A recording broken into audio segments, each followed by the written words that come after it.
Wolfie 1440 just redeemed first.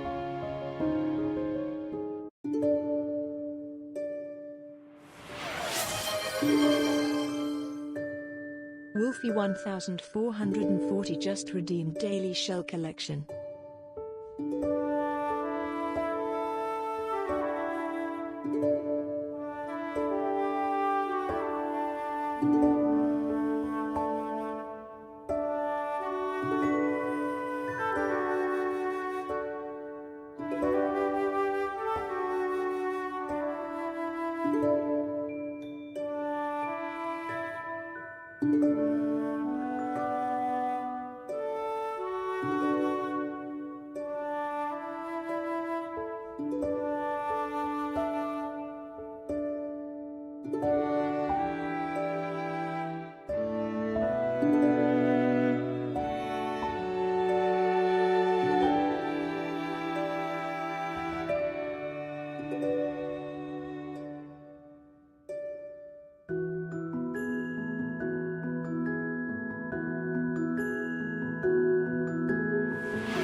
Rose Eggleton just redeemed daily shell collection.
Switch.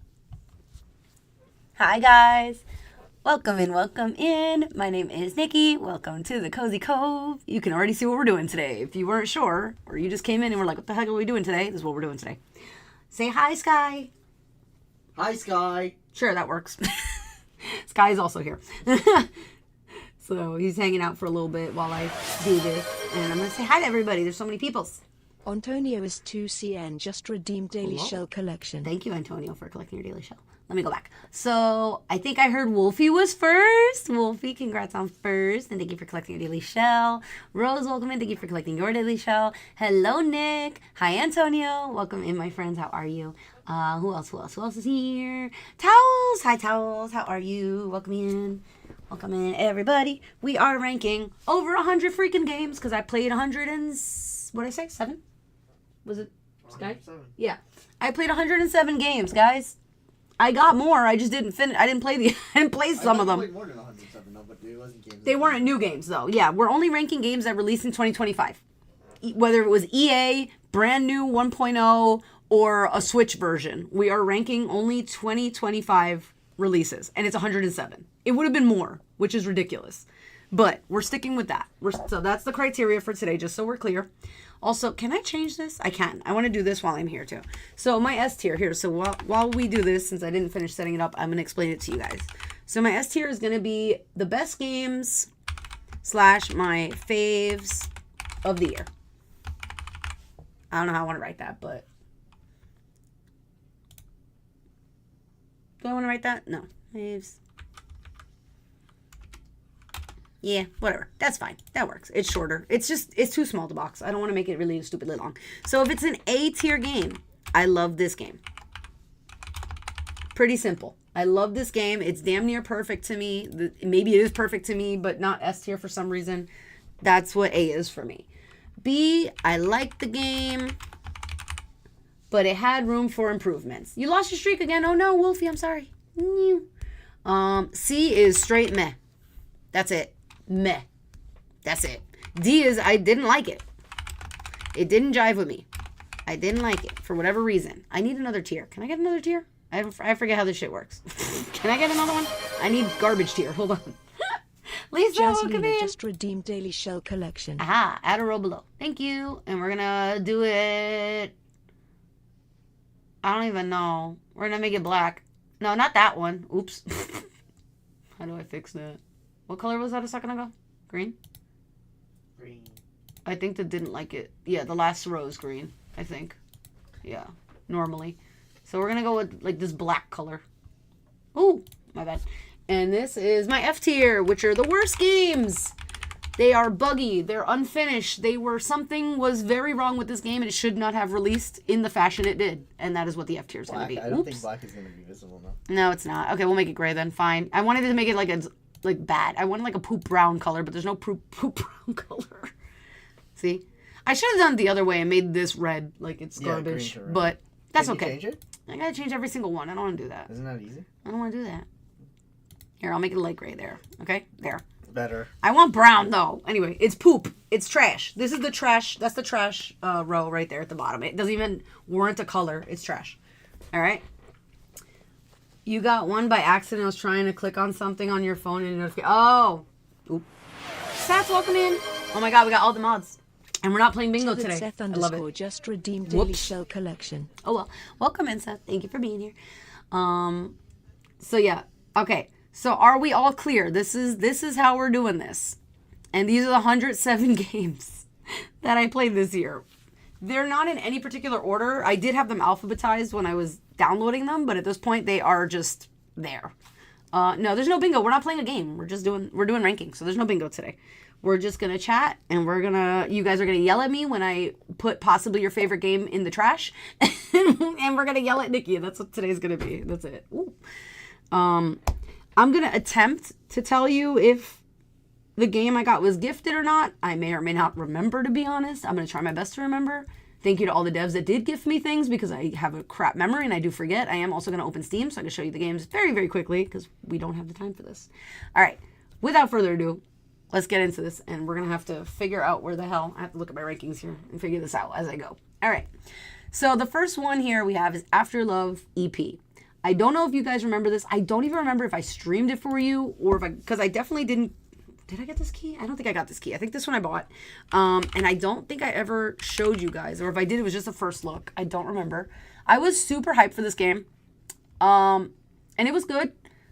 But the premise is that you're playing as this boy after his girlfriend dies and like he's trying to move on and, you know, dealing with grief and all this, that, and the third. But they made the girlfriend so unlikable that I did not get into it that much. I really didn't. That's not New Leaf. New Leaf was yesterday, Luxie. What? What? Welcome in, Luxie. So, yeah. So this didn't hit the way it should have. So it's going in the B tier. Because of that. Luxie, welcome in. Thank you for collecting. Luxie Fitzgerald just redeemed Daily Shell Collection. I liked the game. Had she been nicer or did I not? Oh, thank you guys. Had she been nicer or I'm just gonna make it just chatting, or just like I don't even know, just not as freaking obnoxious as they made her, maybe I would have liked it. Maybe it would have been A tier, but the way that she is, no, I couldn't put it in A. I'm sorry. All right. Good spot, fair. So, like, yeah, I couldn't do it. So, all right. Whoa, I lost my rankings. Hold on. Where's my thingy? Here we go. Sorry, guys. I know it blacks out the screen for a second. Okay, so next up, again, this is going to be as quick as possible because we have so many games to get through, is Bookbound. I wanted to love this game so badly because, you know, librarian, books. There's another book game as well later. There's a few book games, to be fair, that came out this year, actually. That was a big trend this year, was book games and bookshop games and library games, and so that was great. So... Hi, Saber. Welcome in. No, what was it? I played New Horizons. I just never played any of the old ones. So, yeah, I wanted to love this game. I do like that you can, like, make it your own. This is cute. But it just, there wasn't enough in this for me. I got really bored. Like, I showed this to you guys on stream, but I got bored afterwards. I was like, okay, I feel like I did everything. And I know I didn't, but it feels like I did.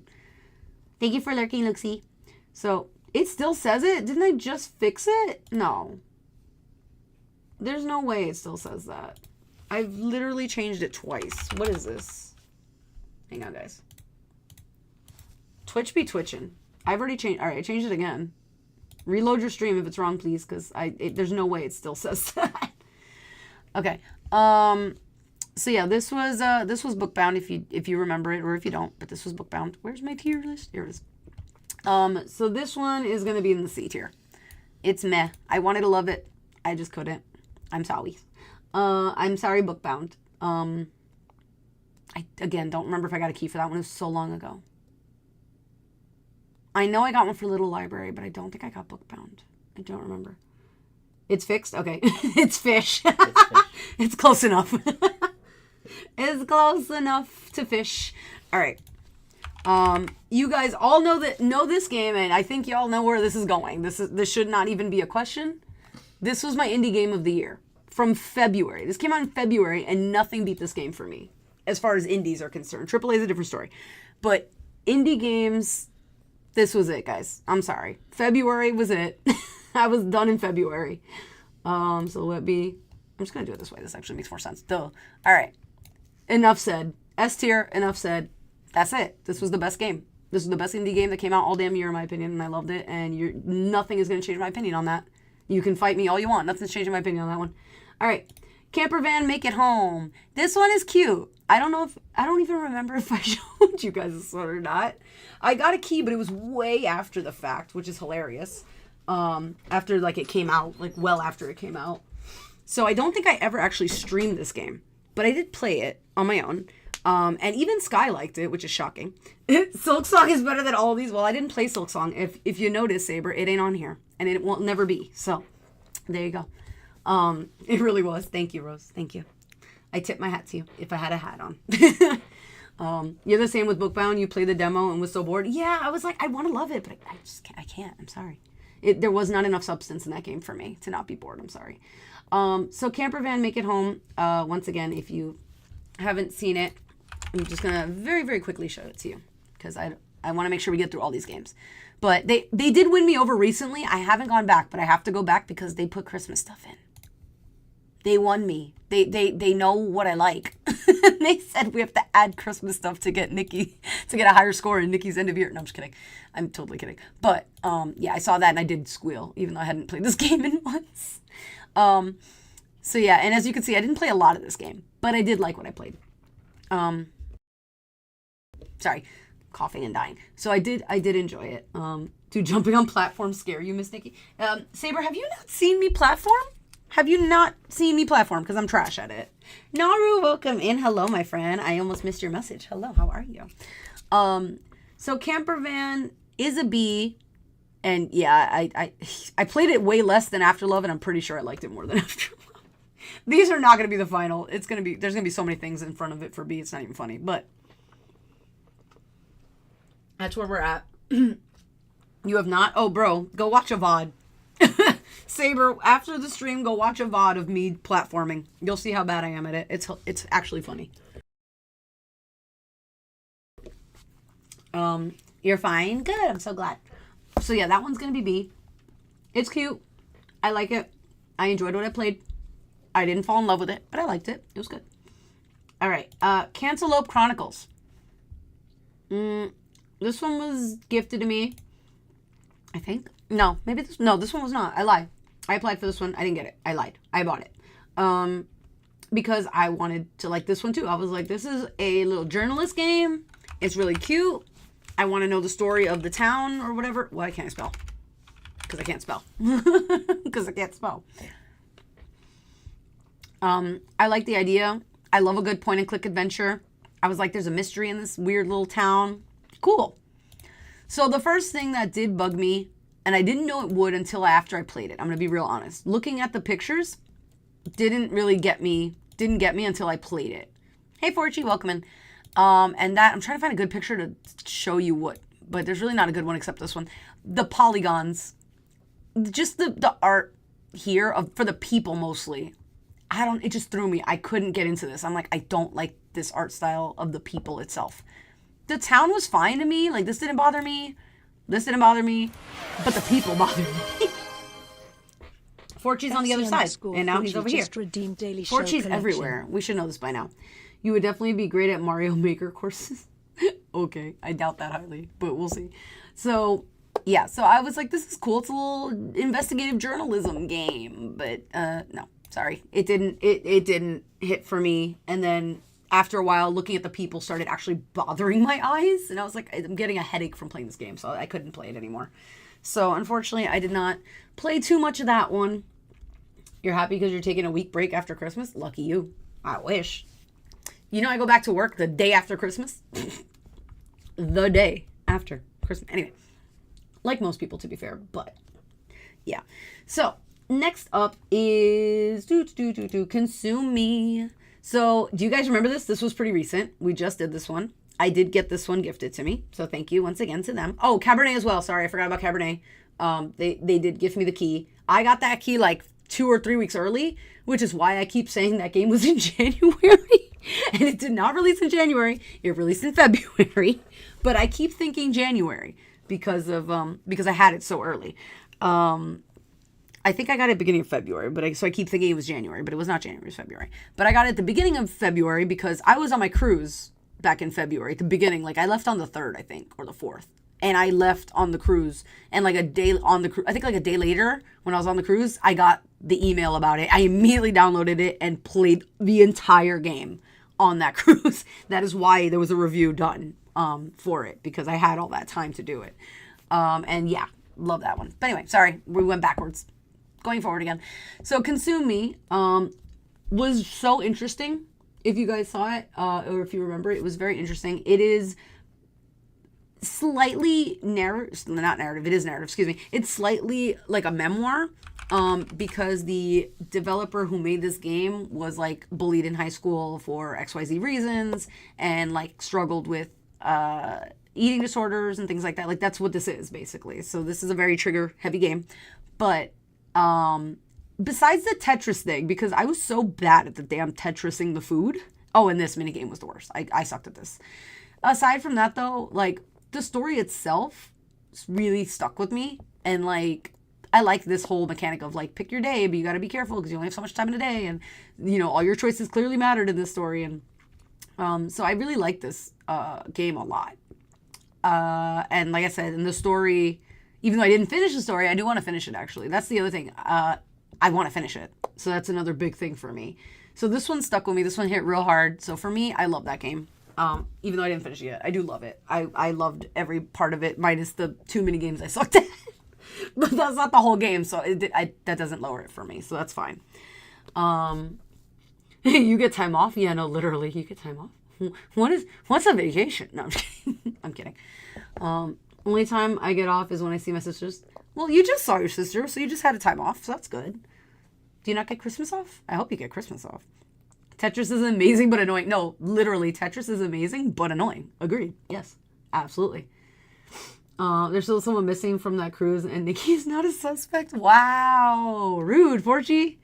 Rude. Okay. No, I agree with that, Wolfie. That's like, I think that's the most accurate statement I've ever read. Tetris is amazing but annoying. Yep. Okay. Next up is a Corgi's Cozy Hike. Okay, you guys have seen this for a while because I've been talking about it for a while because I had the demo. I played the demo last year, I think, and I met the developers at PAX last year. I've gone twice, right? My brain doesn't remember. Yes, I've gone twice. And I met them the first time, and they're so sweet. They're the sweetest, cutest little couple I've ever met. I love them to bits, and they did give me a key. Because I've been like a proponent of their game since I learned about their game, basically. And it's super cute, and I do like it. I can't say I fell in love with it. I mean, I fell in love with the corgi, obviously. I mean, duh. But it was too simple, in my opinion. I guess I wanted a little more, but I loved it all the same. I will put it ahead of these two, though. I will put it ahead of those two, though, because I do like it more than those. Because I still want to, like, go back and play this one. And this one, too, but this one, no. Like, I beat it, and I know there's other endings, but I don't want to play it. I'm fine. It's just cute. I love the aspect of just running around as a dog. I don't even have to play the game. I will just run around as the corgi, which is not the point of the game. So I feel like I can't say I loved it because I'm missing the whole point of the game. Because I'm just like running around like, oh, look, there's a bone here. Oh, look, there's a person. Oh, look, I can bark. And that's all I'm doing. So I'm not technically playing the game right, but it's okay. But it's fun anyway, and I do like it. You cook and clean. Housewives never get too much time off. That's valid, actually. I imagine you wouldn't get any time off for that. You go on break every 6 months or a year? Nice. Awesome. Yeah, moms do so freaking much. It's crazy. If moms got paid half of what of half the work they do, oh my God, they'd be richer than everybody. All right, moving on. So, in case anyone has forgotten, though I doubt you guys have forgotten because you've seen it so many times. This is the corgi. He's little corgi. He's adorable and I love him. And he's mine. I also, of course, like, if for nothing else, just the fact that 10% of your proceeds go to animal shelters, 10% of the proceeds go to animal shelters is enough reason to buy this game, in my opinion. You can never play the game, but just support them. Just support the animal shelters. So, yeah, I love them. That's also why I've been a big proponent of that game for so long. Okay, next up is Dreamed Away. I did a video for this one. I did not stream it. I did receive the key. Thank you again to them. So this is another one of those, and I'm going to show it to you because Dreamed Away is very different from other games I've played in the sense that it does have horror elements in it. It even says, see, it's psychological horror elements. I will be very, very, very transparent. I did not play this again after I made the video. I did not. I got so spooked from a jump scare in the game. And, like, I was like, I don't know if I can play this anymore. And I'm like, I want to play it, but I can't play it at night for sure, which limits when I can play it because I work during the weekdays. So, yeah. Look at the sister just vanishing. Like, come on. Came out at the perfect time right before Halloween. It was great. It's good timing. It's adorable. It's a really, really beautiful looking game. The story was good. The mini games annoyed me. I'm not gonna lie. Some of these mini games sucked. Some of them were good, and some of them sucked. And I think Sky told me it's just oh God, what's that freaking game that I don't like? Undertale. He said it's just Undertale mini games, and I'm like, well, I wouldn't know because I never played Undertale. So, but there you go. Let me know if he's right. So, Dreamed Away. I liked it. It scared me, but I did like it. So, but I don't think I like it more than these. I don't think I like it more than these guys, though. Make Sky sit with you? Why? I mean, he was here, but he left. He wants to do stuff for himself.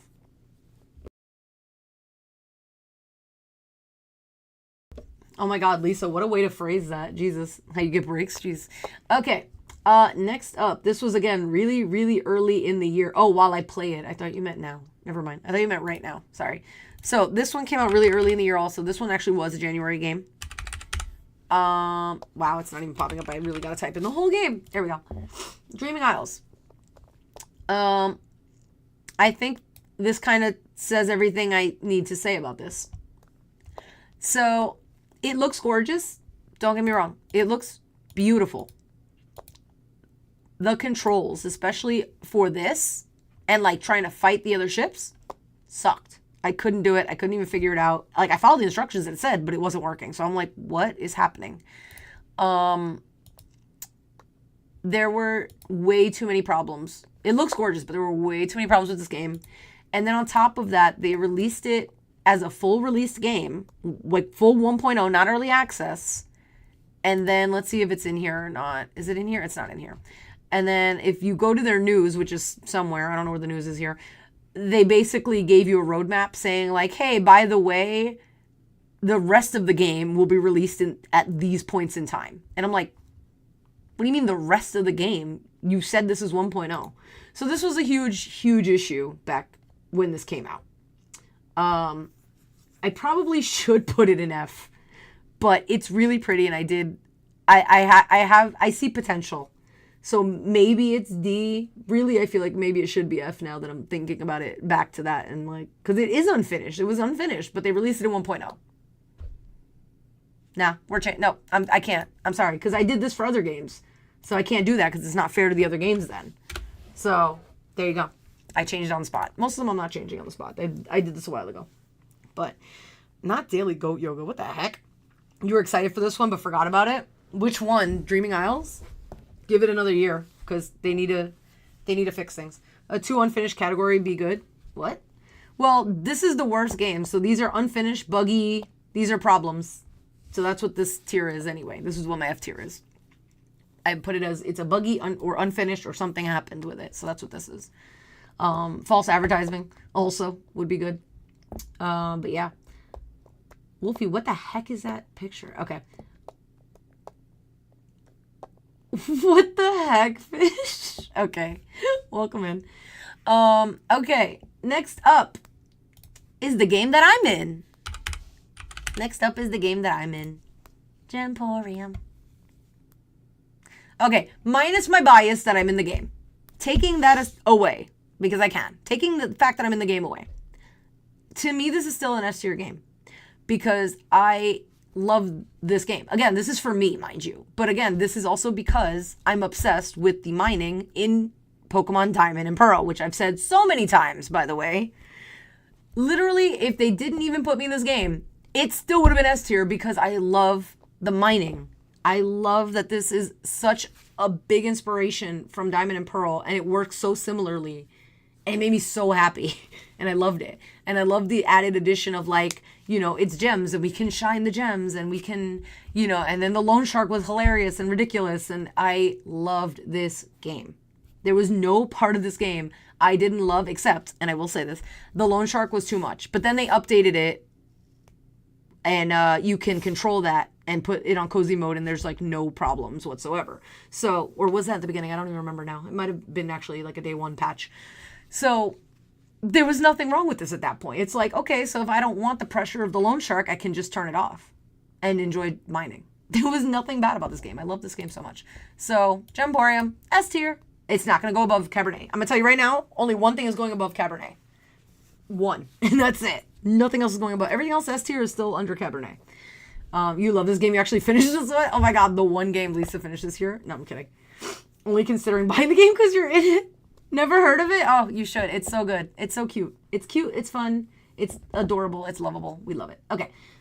And then, yes, I'm in it. Which, again, I'm taking that bias out of it, though. I still love the game. Because before they asked me if I wanted to be part of it, I still was, like, extremely anxiously waiting that game. I was like, please come out. Please come out. I want to play you. I want to play you. Like, I was so excited for that game. And then that was just cherry, that was just icing on top of the cake. I was like, ooh, wait. Okay, next. Grimoire Groves. I wanted to love this game. Another one. There's so many that it's like, I wanted to love this game. I feel like I want to love all these games, to be fair, because I, at some point, was waiting for these games. But this one I was definitely a little iffy. I wasn't sure how I was going to feel about this. I was like, I want to like it, but I don't know. I feel like somebody said this is very Pikmin with the little guys. It doesn't play like Pikmin, by the way. Like, it may look like it with the little guys that was like following her for a second. It doesn't play like Pikmin. And it is pretty positive. I mean, it only has 42 reviews, which is sad, honestly. It probably should have more than that. And it is positive. There they are, the little guys. Look at these little guys. It looks really cute.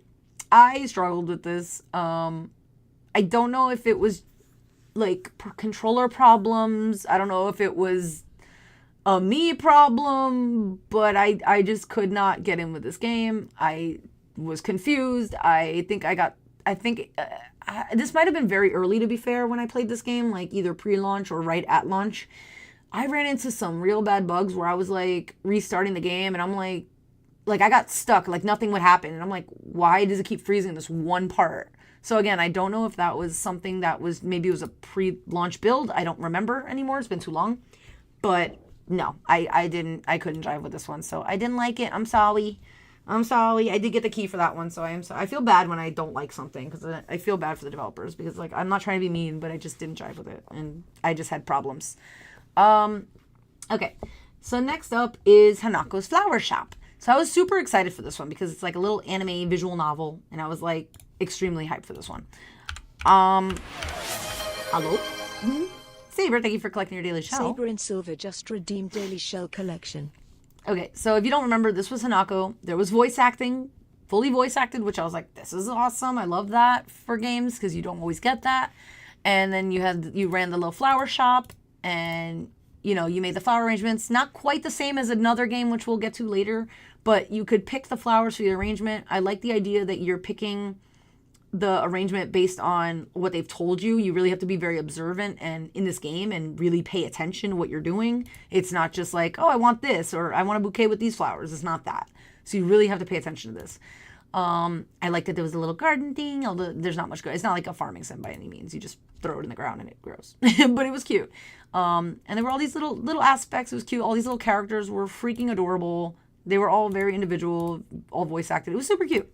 But at the end of the day, I was hyped for it, played it once, maybe twice, and then didn't pick it up again, which makes me kind of sad. And I do still want to finish it, but I'm not running to it. Hi, Pedro. Wolfie with Pedro all the time. Why? Why did we need a Pedro party right now? All right. Yeah, that one's a meh. It's definitely a better meh than Bookbound, though. Bookbound's probably one of the last ones in this, I feel like, in this tier, but we'll see, because I'm not 100% sure off the top of my head. But, yeah. Okay. It's gonna be legend. Jesus Christ, Wolfie. Dairy. Wolfie's like, I'm bored. I'm gonna play Blurbs. Okay. Where the hell are we? Henry Halfhead. Okay. So I did change this rating, because originally I had it, I don't know if it was D or F. I had it down because I thought there was a game-breaking bug in it. If you guys remember when we streamed this, I was like, I switched games because I genuinely was like, it's broken. I don't understand. Nothing's happening. It's not doing it right. Then later, like weeks later, because I didn't care at that point in time, weeks later, I look up the game and someone else's gameplay after many people had already done it and finished the game. And I see I'm the one that screwed up and I didn't put him in the right place. And that's what happened. And I'm like, oh, well, damn. Wolfie. Wolfie 1440 just cheered 200 bits. Wolfie, thank you for the bits. Thank you so much. So this was a me error being stupid, not the game being broken. So good to know. Change my score because it's not the game's fault that I'm stupid or I couldn't follow instructions apparently, whatever the case may be. Either way, and I did receive this game as well. Either way, I was a little weird boy. I just didn't jive with him. Finger slipped, yeah, okay. I didn't jive with him that much. I wouldn't go as far to say I didn't fully like it. It was kind of cute when we were playing it. It was endearing, but meh. It was meh. I have no interest in finishing that game, even though now I know that it was user error and I can finish the game. I still don't care if I finish it or not, which is sad, but... And maybe that means I don't like it. I don't know, but I feel like it doesn't belong in D as much as some other ones belong in D. So I feel like I can give him the benefit of the doubt and give him a C. But, meh. I didn't go in with high hopes, and it kind of met my expectations at meh. So, you know. Okay, Layla. Layla is another one that I had for a while. I was gifted the key, and I did a full review because it was just necessary. It was necessary. If you don't know Layla, if you haven't seen my video or you don't remember ever seeing it from anybody else, Layla is a very trigger-heavy game as well. That talks about depression and there's some form of, what's it called? Not an eating disorder, but like body dysmorphia. Like there's a whole bunch of stuff in this game. I'm not up to witchy business, ma'am. So, Murder Drones, welcome in. So this is a game that really, really, really stuck with me. Months later from playing this game, and I can still tell you that this is insane. And I struggled with some of this. I'm not gonna lie. Some of these puzzles had me stumped for a while. So making that video took a while because I had to finish the game first, and I got stuck a few times. Despite the fact that I'm too dumb for some of these puzzles, the story behind it alone makes it an A. And I don't know. I think I like it more than Consume Me's story. Even though both of them are so trigger heavy. Why are my trigger heavy games the ones I love? What's wrong with me? Good list so far. Thank you, towels. So for me, that's an A. It was really, really good. If you need a story that's going to break your heart and or, make you feel like you're not alone in your problems, if you have similar problems, these are the games to play, honestly, these two. So, yeah, those stuck with me. Okay. Letters to Arala. My little turnip butt boy that I was like, this is going to be the stupidest game, and I'm going to hate this game. I did not come in with any expectations. I'm sorry. After Turnip Butt, I was like, no, I'm sorry. I was like, this is going to be so stupid. That was my opinion. I'm so sorry. That was my initial thought of this game. Thank you to the devs for the key. I ended up liking it a lot. It was so weird, but and I had the same exact thoughts, by the way, for Henry Halfhead when I went in. I was like, this is gonna be so stupid. I'm gonna hate this. But Henry Halfhead didn't exceed my expectations, and this one did. This one was like, okay, this is actually kind of cute. This is actually kind of funny. I was really stupid for these puzzles too, by the way. Like, this is one of the puzzles. This tells you who this delivery's for, and some of them were really obvious. Like, one of them was like, I don't remember, like a red fish or something, like a red herring. Hilarity, yeah. But it was literally, there's a red fish on this person's lawn. So it's like, oh, okay, that's yours. And then some of them were so obscure, I'm like, I don't know who this is. And I think I had to look some up because I was like, I don't know who that is. And I got stuck for a while with you guys on stream a couple times. And I'm like, I don't know who this is for. But he was really cute. I did not finish it still. I wouldn't mind finishing it. I just haven't had the time to finish it. We can always do it for backlog when we do backlog games. So I'm going to put it in B. I didn't love it, but I did like it a lot. It was a lot of fun. I think it's going to go to the top of B. I think it's going to go to the top of B for now. Okay. Love Ghosty came out last year, but the Switch launch was this year, which I said we're doing if that's the case. So Love Ghosty has not changed in my heart from last year. It is still A tier. Actually, last year might have been S tier. I don't remember anymore. But there's too many S tiers this year. There's so many good games this year. I don't remember if it changed. I don't think it did. I think it was A last year also. But Love Ghosty, I love. It's adorable. It's the cutest and sweetest thing. I'll show it to you on Steam, obviously, because that's what I have open. Ooh, I did Ghost instead of Love. Hee hee hee. My bad. And this is the most simple, adorable game you'll ever play because it's literally just a little ghost matchmaking game. You go to each person, you give them gifts, you send them on dates. And then you get to sit and watch the dates in the movie theater. And sometimes it is absolutely horrible and hilarious. And it's a lot of fun. And the composer of the music for this game is also the composer of my Starting Soon music. I bought one of her little albums of her music that she does. Her name is Sam. She is amazing. I love all of her little music that I've heard. I'm sure I haven't heard all her music, but everything I've heard I love, especially the Love Ghosty music. That was amazing. I met her at a Love Ghosty panel. Well, it wasn't Love Ghosty. This is a composer panel, and she was talking about Love Ghosty. Correction. Excuse me. And she was amazing. She was so sweet. And yeah, this game is so fun and stupid and cute, and I love it, and the music is great. So, hey, it's only not my favorite of the year because it was probably my favorite of last year, honestly, because I can't really find a fault with this game either, so it probably should be S tier, but it's not my favorite of this year. It was my favorite of last year, so I'm gonna leave it an A. But I love this game. I will always love Ghosty. It's so good. Okay, Make Room is next. Make Room was one of the Wholesome Direct games. I believe it was one of like the Shadow Drop games over the summer, if I remember correctly. It came out the same day as the Wholesome Direct. Yeah. It did, along with Is This Seat Taken and something else. I don't remember. And this is actually a Wholesome Games game, like they're the publisher. It's really cute. You could see how cute this is. See? You move,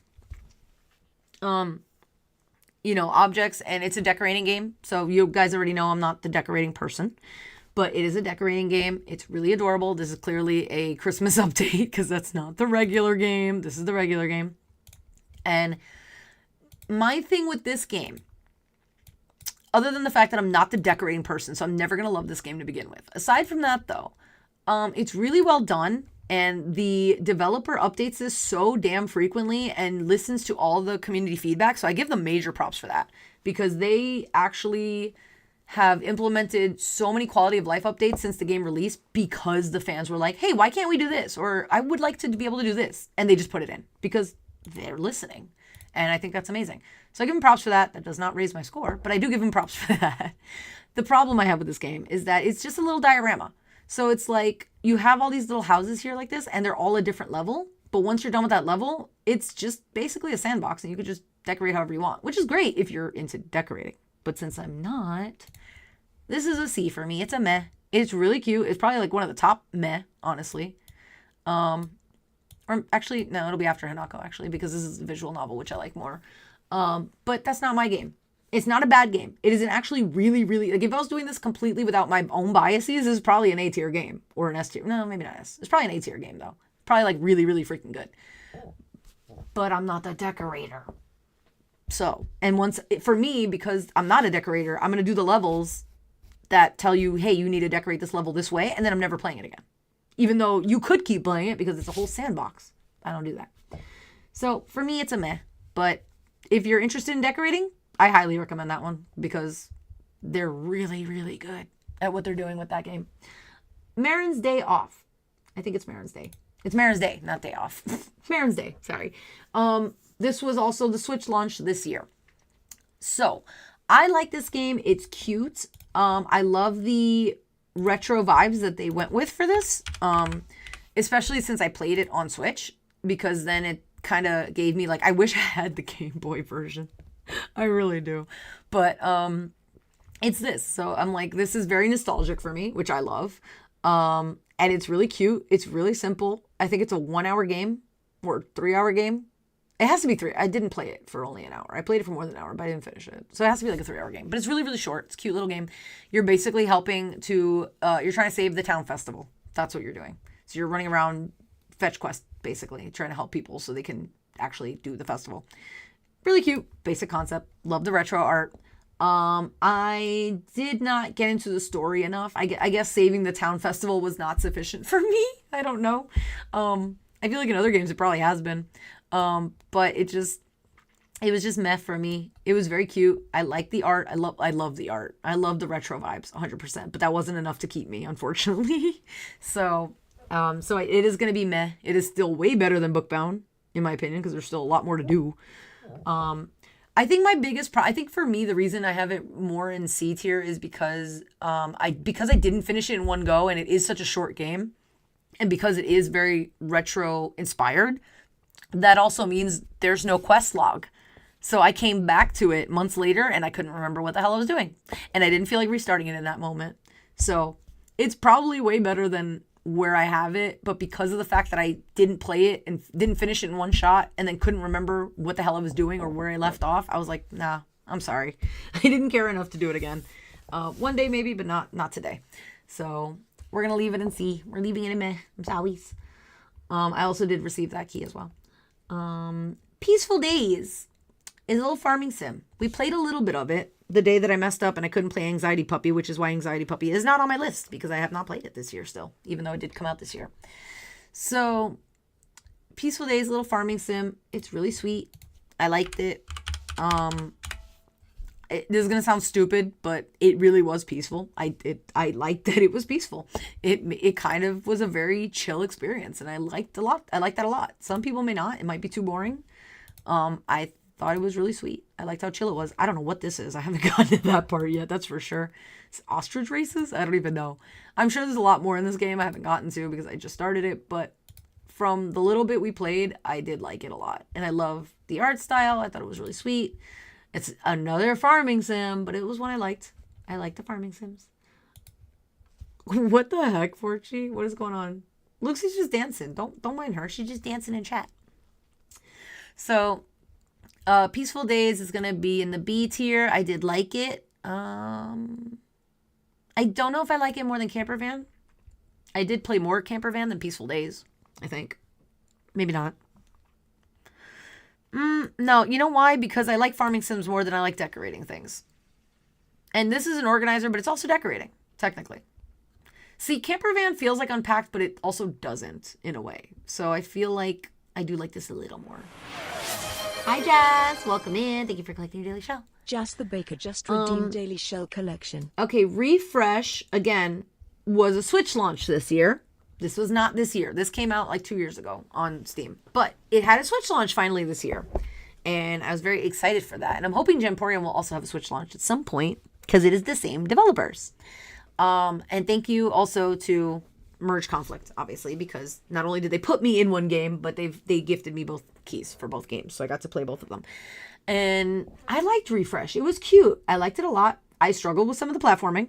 There was one part where I absolutely told Sky, please get this thing for me before I throw my Switch, because I got pissed at the fact that I couldn't do it on my own.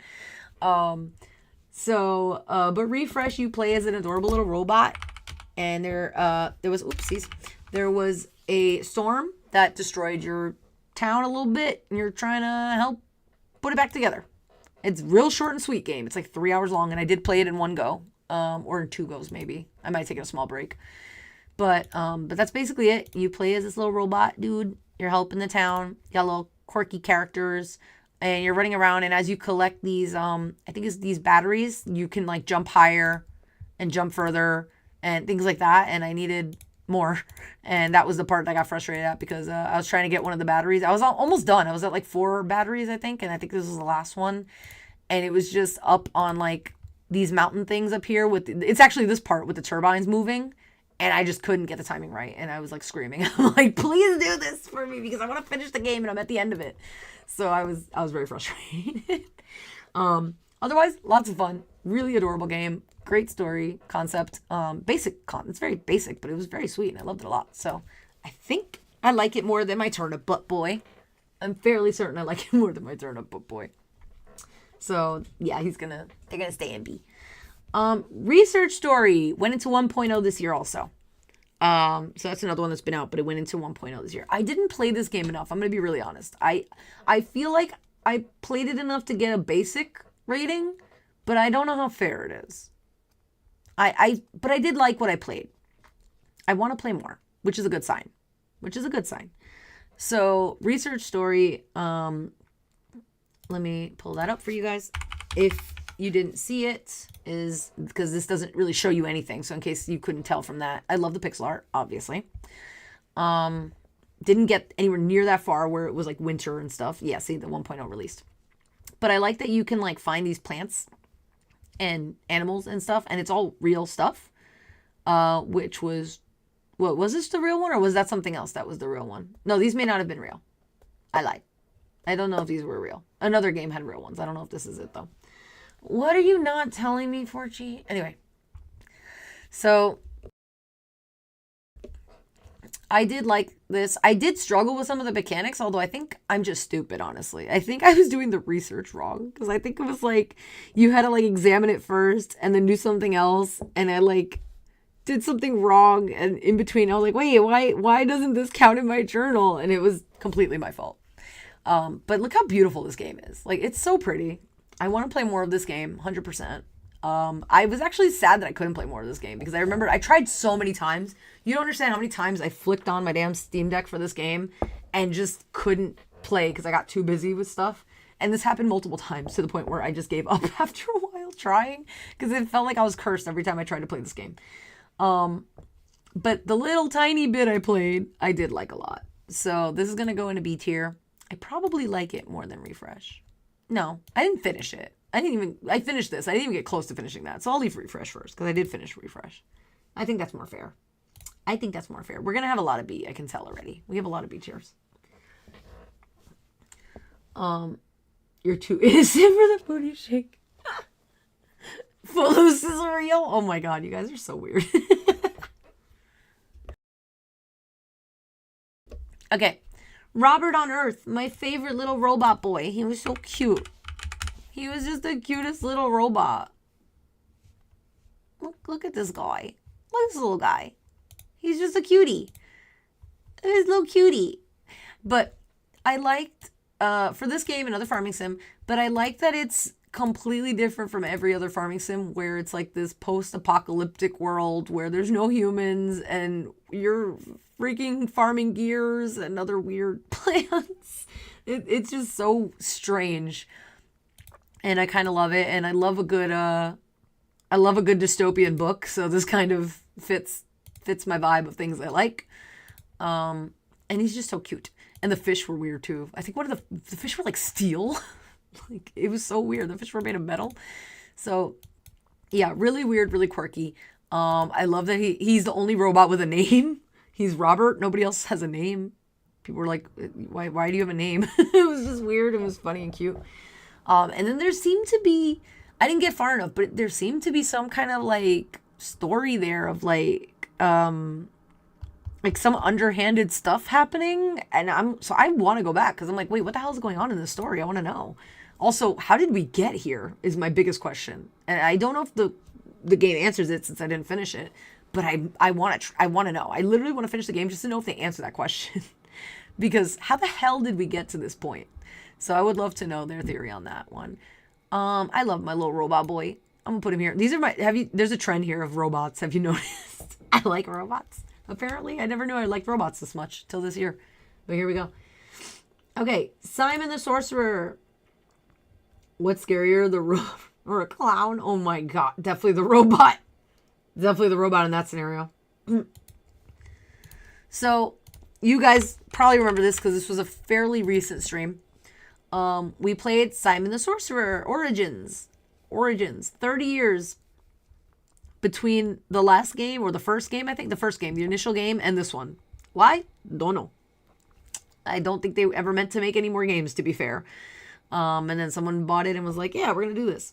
If you remember this game, it was fully voice acted, and I was laughing every 5 minutes, basically. This was a really, really fun game. I still haven't beaten it, but I have to beat this game. It was so much fun. It had me laughing, which is really, for me, one of the biggest things. If you're going to be a funny game, you need to make me laugh. And I've played some games that were not funny, even though they probably were supposed to be. But I'm like sitting here like, is this supposed to be funny? Because it's not funny. This one had me dying. This was so good. So I really love this game. So for me, and I think that's going to go above Love Ghosty because it's newer, to be fair. This one had its year. But yeah, I love that game. I was laughing. That was a riot. So it was a really good time. Sips and Sonnets. This was a narrative game. Was it fully voice acted? I know there was voice acting. I believe it was fully voice acted, which was very impressive as well because it's just a small little game. I believe this game only takes like 4 hours to finish or 3, and I did not finish it. I got 2.3 hours in because it was a shorter stream that day, so we didn't get to finish. It was entertaining. The stories didn't grab me as much as I was hoping they would. I love the voice acting, but the stories didn't really grab me. And Honestly, I think the nurse annoyed me. I know the point was like, I assume she's gonna soften to the old lady, but man, she was just rude. I was like, what's wrong with you? I love that though. The real quick, this wall was like my favorite part of this game, I think, because if you remember, I was like, oh, thank you, Rose. She's like, you're talking too much. You need to hydrate. Thank you, Rose. But yeah, if you remember, this was I was clicking every single picture, every news article, reading as much as I could until it got cut off. I love this wall. It was just so cool. And you had some decently heavy hitters here with the voice acting. Yeah, her. She annoyed me. She also looked like the girl from Torchwood, which was very strange to me personally. Had me feeling some kind of way about that, but whatever. If you don't know Torchwood, look it up. You're gonna be astounded at how similar that girl looks to the actress. Anyway. But I digress. At the end of the day, you love Torchwood? Nice. I did too. It was good. At the end of the day, this was meh for me. I'm sad that my voice acting games were meh, but they were meh for me. I think I actually like Make Room more. No, I can't put Make Room first because it's decorating dioramas. I just can't.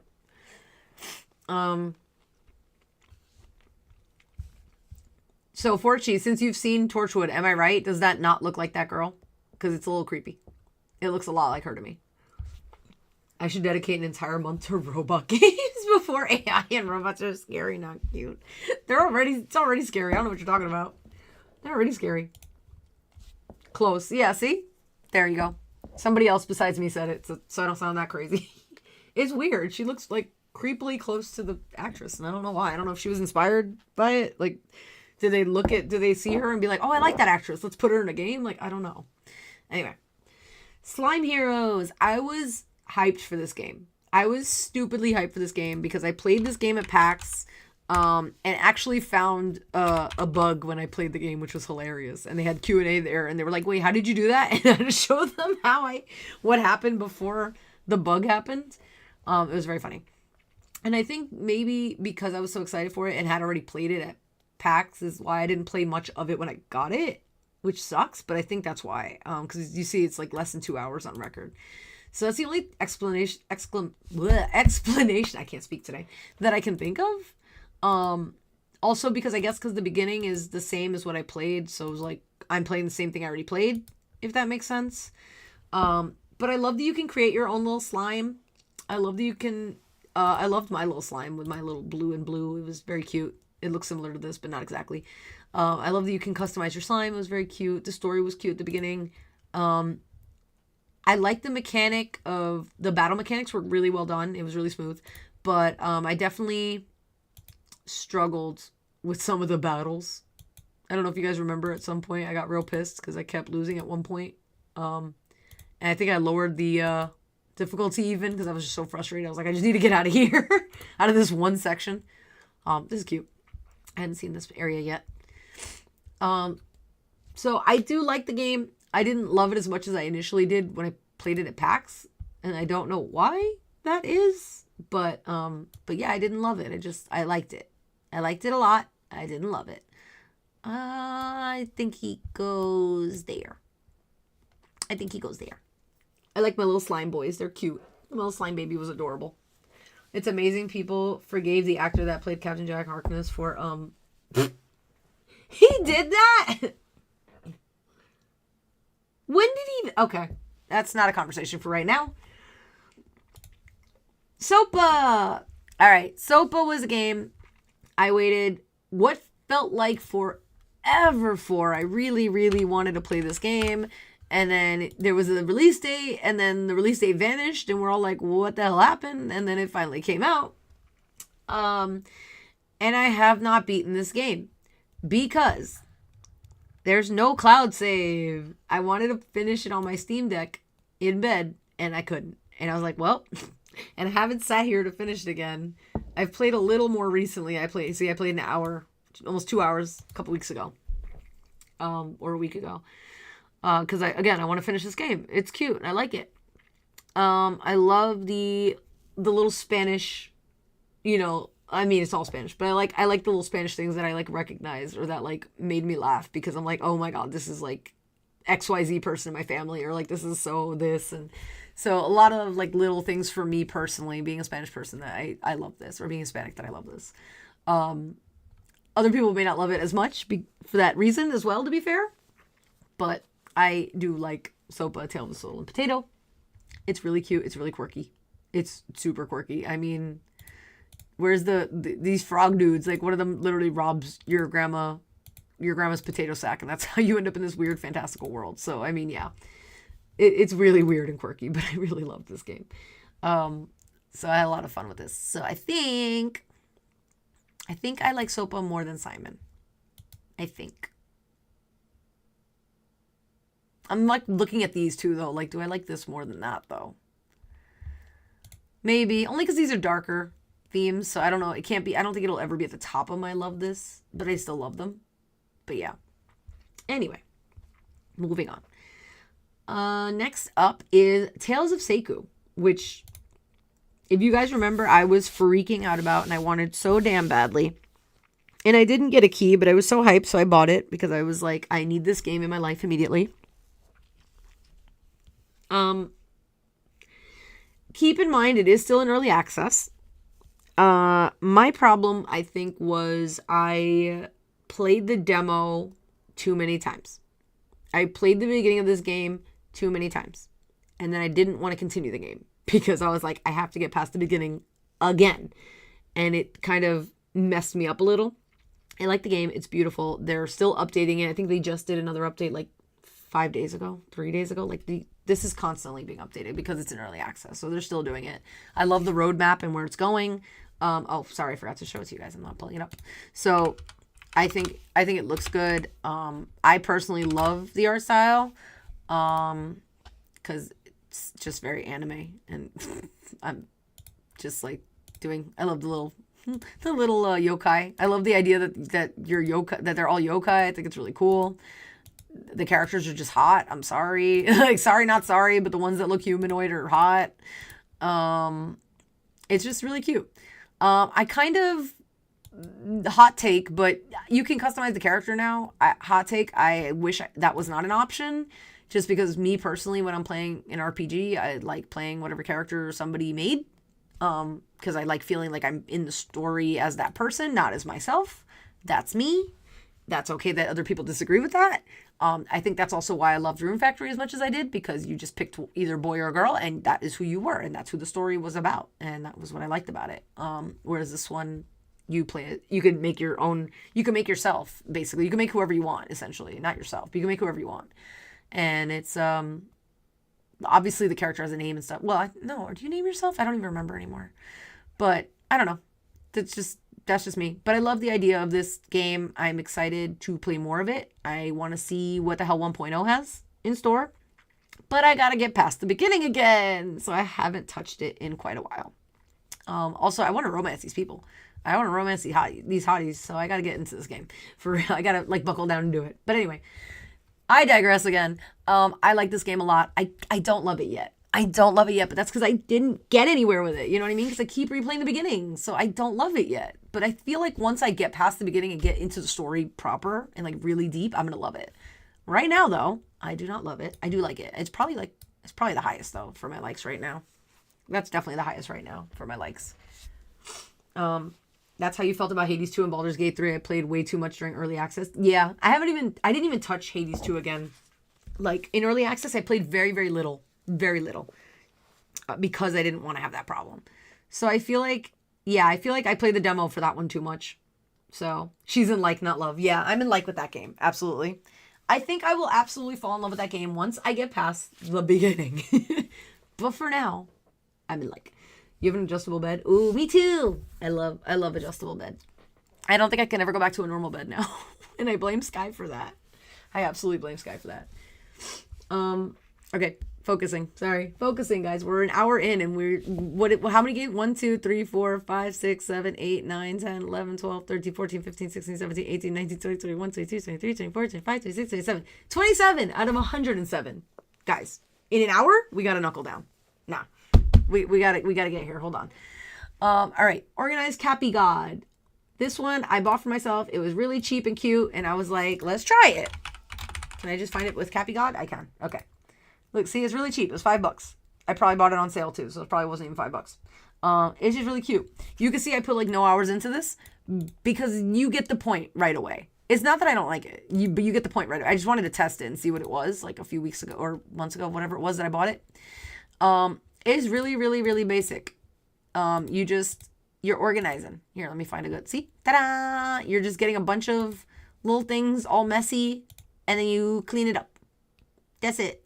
It's very, very nice to just de-stress. If you just have a mess, it's like, I want to just fix things and calm down or, make something look pretty. Real basic for that. Good for that. Otherwise, not that interesting, to be honest. What did I even put this one as? Hold on. Where's my Cappy God? Here he is. So this one for me is a meh. It's good when you need it. It's really, really good when you need it. When you don't need it, you're never going to touch it. That's the thing. So like there are days where I'm like, I just need brain off game. That's perfect. That is an S tier brain off game. You know what I mean? But if I want to really play a game, that ain't going to help me any. So it's a meh. I like it when I need it, but otherwise it's whatever. And I'm never going to touch it. So, all right. Tiny bookshop. Guys, come on now. It's not even a question. It's not a question. Tiny Bookshop was the book game of the year. Of all the games that had book-related context in it, this was the game. This is the one I'm going to tell you to play. What game do I play with book? This one. I did not finish this one either. I'm 7 hours in, almost 8 hours in. Partly because I don't want to say I got bored. I feel like that's too strong of a term. But there were so many games that came out at the same time that I think I just got off of it and then just never got back on it. And I tried one day and I don't remember what happened. I just remembered like I tried and I was like, for whatever reason, I was like, I just don't feel like playing this right now. After I opened it, I was like, I'm not feeling this right now. I also tried to show this game to you guys with my save, and there was no cloud save at the time. I don't know if there is now. It was Steam Deck verified recently, so it might have a cloud save now. But I couldn't show you my gameplays, and I did not want to start from scratch. So, or we did, but I really didn't want to. So it is what it is. Otherwise, I probably would have put a lot more hours into it because I would have played with you guys, and we would have gotten further. But still, incredible game. I absolutely love that the books are real. That is the biggest thing in that game. That's the biggest plus of that game, man. The books are real. Every time I was reading through, I'm like, it was funny for me personally as a librarian because I'm sitting there reading through it and I'm like, I have this book in my collection. I have this book in my collection. I have this book in my... And I kept doing that. And then every so often I find a book, I'm like, ooh, I should get that one. I'm like, we should add this one to the collection. So like my brain was working. Like I was at work playing this game, which is weird. In my head, I was like at work basically. But I absolutely loved it. It was so cool. I definitely got pissed off a few times when it was like, this isn't the book I want. And I'm like, it's literally everything you asked me for. Whatever. I'm like, I'm not going to get into this with these damn NPCs. But yeah, S tier game. Really, really good game. All right. The next game is a little complicated. This one's a little complicated because again, bias aside, this is a really, really well done game. Bias aside, this is probably an A tier game. It's really, really good. It's short, but it's really good. You could see I only put 2 hours into it and I beat the game basically. So it's a really short game. This is a game that deals with grief.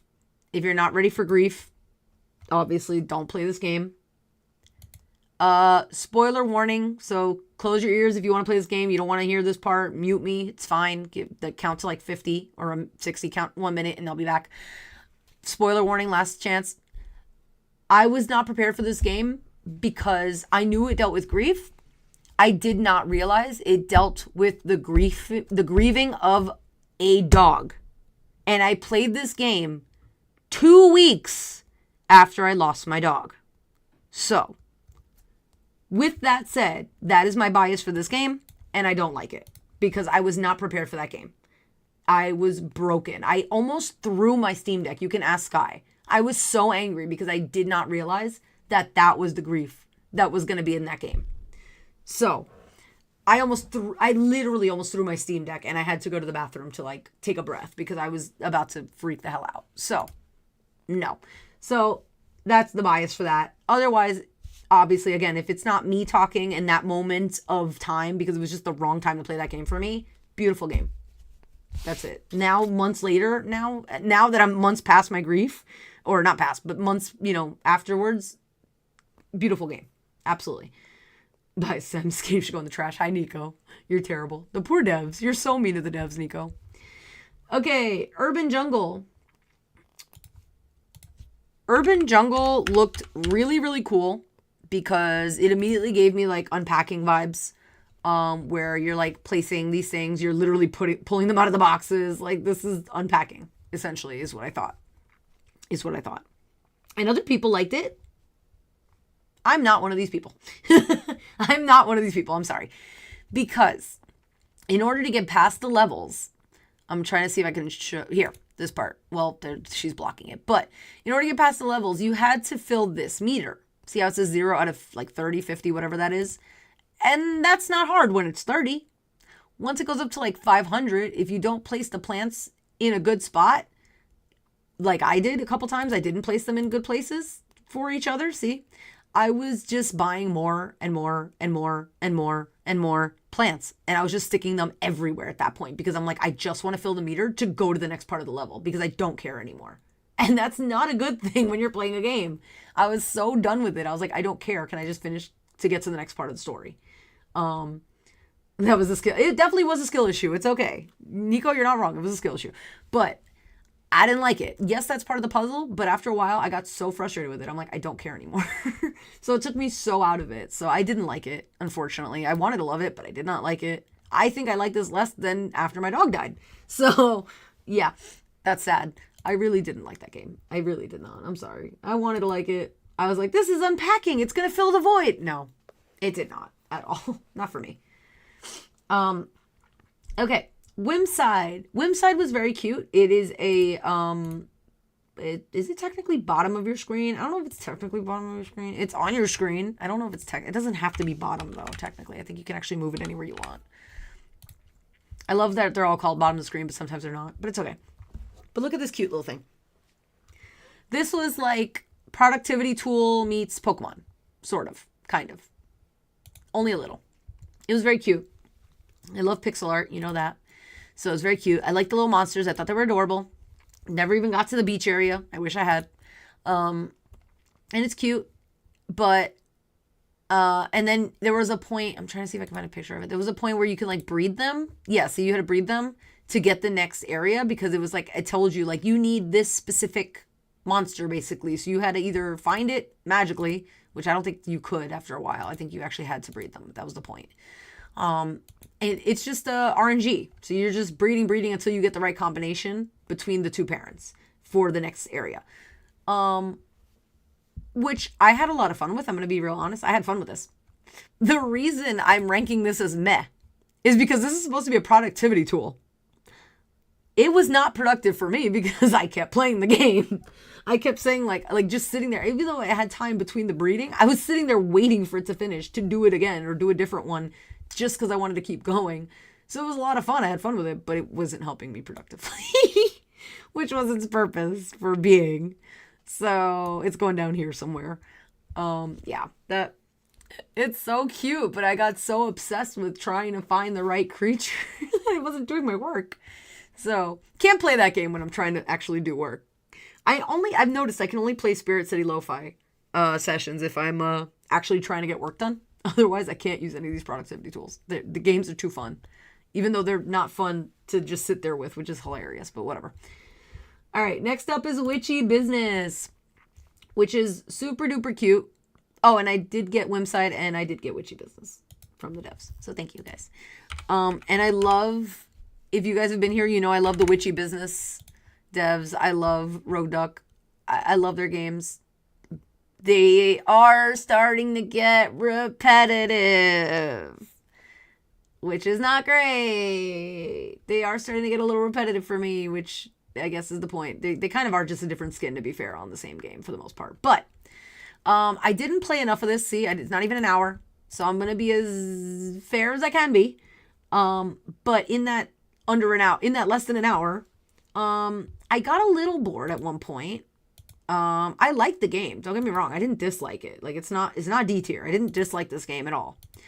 But because I've played, I think, so many Rogue Duck games, and they, the gameplay loop is repetitive, which for the most part I love. I do like repetitive gameplay loops when I'm in the mood for it. That's the thing. Maybe I wasn't in the mood for it when I played it. I don't know. I'm glad you love it, Wolfie. I'm so happy you love it, honestly, because I feel like they do need some more love. I feel like people look at their games and it's like, oh, it's just another cozy game, and they just ignore it. And I feel like they're making some good cozy games. But this one didn't hit with me the same way. Like, what was the one that came out last year that I couldn't stop playing at the airport? My brain's not gonna remember. Hold on. My brain's not gonna remember for me. I'm sorry. Hang on one second. Oh, what is it? Not Ship Inc. That was this year. This one, Lost But Found. I couldn't stop playing that one last year. I was obsessed with that game. It was just too much fun.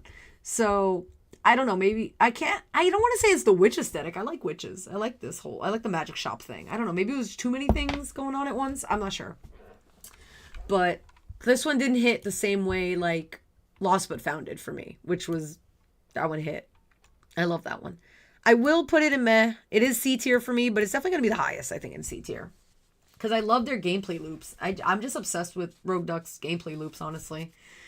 I'm not bored of them. I like them. I did get bored of this one for some reason at a point. I do want to play more, though. I feel like maybe I got stuck because I think I ran out of money at one point, too, because I didn't play it smart. So that might also be part of it. But I'm so glad you like it, Wolfie. I'm so happy since you won it. I'm glad you got to enjoy it. Witchy sounds like someone I know. Oh, that's not nice, Nico. No. Maybe it's nice. I don't know who you're talking about. No idea. Okay, next up is Worlds of Aria, which had their Switch launch this year because the game came out last year, if I remember correctly. I again have a bias to this game because I love Laura Bailey to death, and she narrates it. So I do have a bias to this game. Yes. But bias aside, we're doing this again, bias aside.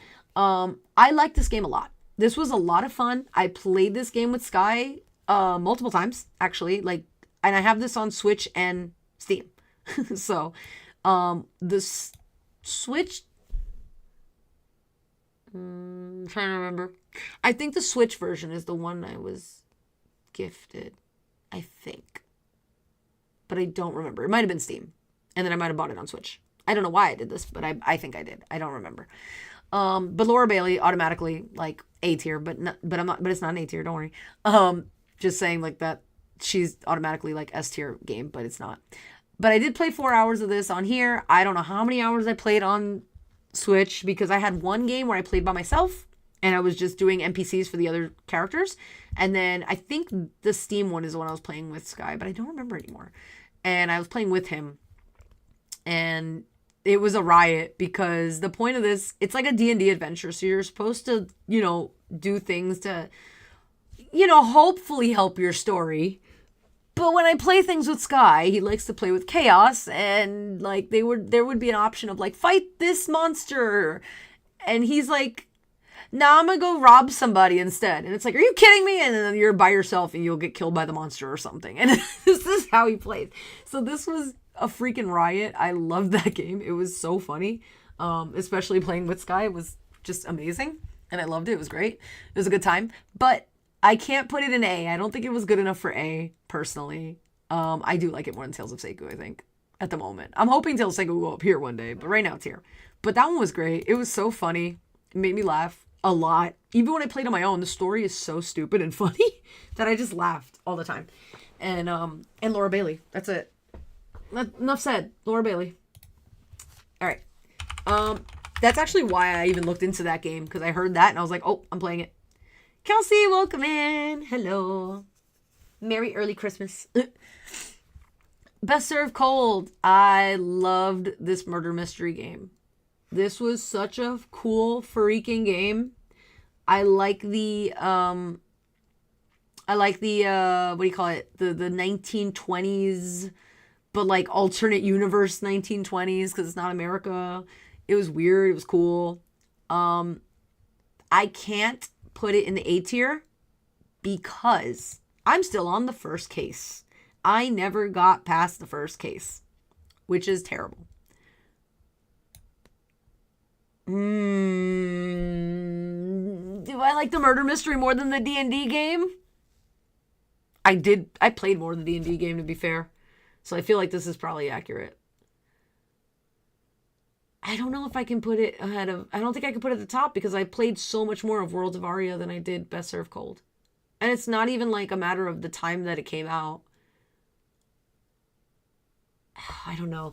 And I recently went back to Best Served Cold too because I was trying to play it again to finish the first mystery because I was like, I want to actually play this game. I'm going to have to restart. I don't remember any... I literally went back and watched part of my VOD because I was like, I don't remember what I did last or how to play this game anymore. Like, I didn't remember how to interrogate people. I did not remember what the point of the showing of the evidence was or like who I showed evidence to already. I was so lost. I'm like, this is why you can't start a murder mystery and not finish a murder mystery. So I'm so frustrated because I don't want to start all over again because I've played the beginning of this game twice already and I don't want to do it a third time. I'm hoping if I watch my VOD, I'll remember magically and be able to continue. I haven't done it though, so we'll see. But yeah, 68%. I don't know if I cared, but thank you for the information either way. I mean, at some point I'll watch it anyway, to be fair, but I didn't see the second one either, so I do have to do that too. But yeah, so I think that's going to go there. Okay. This is going to be super controversial for people. Blueprints. Indie Award Game of the Year. Because Expedition 33 was disqualified, which we'll talk about later. Everyone loves this game. It has gotten so much acclaim. It's not even funny. Okay, Wolfie, thank you for hanging out. Have a good night. I never streamed Blueprints. This one is one that Sky bought me. And I'm really glad I didn't stream it because I'm way too stupid for this game. So streaming it would have been embarrassing. This has gotten so much acclaim. People love this game. This is a meh for me. This is a C tier for me. Because, partly because I'm just too stupid for this game. The other part, I didn't feel like I was getting anywhere with it. I feel like I was taking so many notes, and I don't know if the notes were even the right notes to take, if that makes sense, or if I was just writing nonsense down. I felt like the reason it's not D tier is because I love the one more run feel that it gave me. I hadn't had that since Hades, and this did give that to me, which was great. But once I stopped playing it, I never went back because there's too much to do, and I would never have known what I was doing anymore. And I would have had to start all over again. And I'm like, I kind of don't want to do that right now. I need to be in the right headspace for that. And I'm just not right now. I'm like, I don't have the time or the patience to restart this whole game. And I don't know how far I got. I didn't get anywhere near room 46 or 45 even. Actually, I think I did. I think I got to like 44 and I was like crying because I was like, are you kidding me? And then I heard there's a lot more after that, which I didn't know. And I was like, oh, okay, there's more to this game. So I think I'm good with this. I think. No, I'm not. It has to be first. Sorry. Because I did like it when I played it, but then like I didn't play it for so long. I don't want to restart it now. I didn't get anywhere near the actual end of this game, or even like the quote unquote end of this game, which was just room 45. 46. Yeah, I couldn't do it. I'm dumb. I'm sorry. I'm not a puzzle person, apparently. I tried my best. I did like the one more run that it gave me, though. I love that feeling. It was really good for that. Yeah, I can't. I'm sorry. This is like most people's S tier game. I'm so sorry, but it's C for me. You love controversial topics. Oh my gosh. You don't care about reviews. Would you trust audience score versus... No, because audiences are jerks too sometimes. Audience score for Pokemon is like 4.7, and I love the new Pokemon games. So no, I don't trust them either. I only trust what I think of the thing, because just because again, look, just like Blueprints, just because it's critically acclaimed does not mean I like it. And there you go. So there it is. So no. I listen to other people's opinions. Like, I'll listen to what people say, but it doesn't mean I'm going to agree with them or really care. I'm going to form my own opinion. Call of Boba. Call of Bobo. This one is in early access. I tried to keep that in mind when ranking it, but this one did not hit at all for me. I was so excited for this game, and then I played it, and I was like, this is not exactly what I thought it was gonna be. And I really hated the shooting mechanic. Like, I didn't like the aim. Oh, my headset died. No, that's all right. I don't really need it. I'm not listening to anything, to be fair. But whoops. Yeah, I did not like the mechanic, the battle mechanics at all for this game, which made me sad because I love combat in games. I don't mind combat in games, depending on how the combat's done. This was not done in a way I like. So I did not like it. I also didn't love that you have to fight in your dreams for like the ingredients for the boba shop. I was like, I don't like it. I don't like it anymore. I was like, I don't like it. I'm sorry. It was a great concept. I love the idea of running the boba shop. I was like, this is going to be so cute. And it is cute looking, but it's at the bottom. It's at the bottom. So yeah. All right, next up is Carmen Sandiego. If you're old like me, you grew up with Carmen Sandiego. I absolutely love Carmen Sandiego, the show. The game, not so much. This game looks awesome, in my opinion. It looks really cool for a Carmen Sandiego game. Considering what they used to look like, mind you, this looked really cool. And this was based on like the new version of Carmen Sandiego, where she is not a bad guy. She's working with the good guys, trying to catch the bad guy, you know, so it's the new version of Carmen Sandiego, not the one we grew up with. And just like every Carmen Sandiego game ever, my favorite part of this was the facts you learn along the way. Because, you know, you go to Tokyo, it doesn't have it here, but you'll get facts about every place you visit, different customs, all these things. There's not even a fact card on here. What the hell? I wanted to show you one, but it's not even there. And I doubt it'll be in the gameplay trailer, but... Oh, wait. There's one. Oh, crap. Where'd it go? Is it there? I thought I saw one. It's not popping up. Anyway, so... Yeah, being the nerd I am, that is my favorite part of any Carmen Sandiego game is I can learn from it. Other than that, this game sucked. I'm so sorry. This one was not gifted to me. I don't feel bad. And honestly, this game is Game Loft. There's no reason this game sucks. There's no reason for it to suck. See? This is cool. See, I like things like that. I can learn. I like that. If I'm not mistaken, don't they also... Yeah, they also did Disney Dreamlight Valley. We're not going to talk about that one. We're not going to talk about that one. So, yeah. I was so excited. When I heard a Carmen Sandiego game was coming out and I hadn't known about it, because I heard about it like a week or two before it came out, I was so hyped. And then I played it and I'm like, this is trash. Cool. Great. So I never finished that game. I was so disappointed. You have no idea. Like, I wanted to cry. I was so disappointed by this game. It is still better than Call of Boba, though, because... And this one, honestly. Just because I like learning.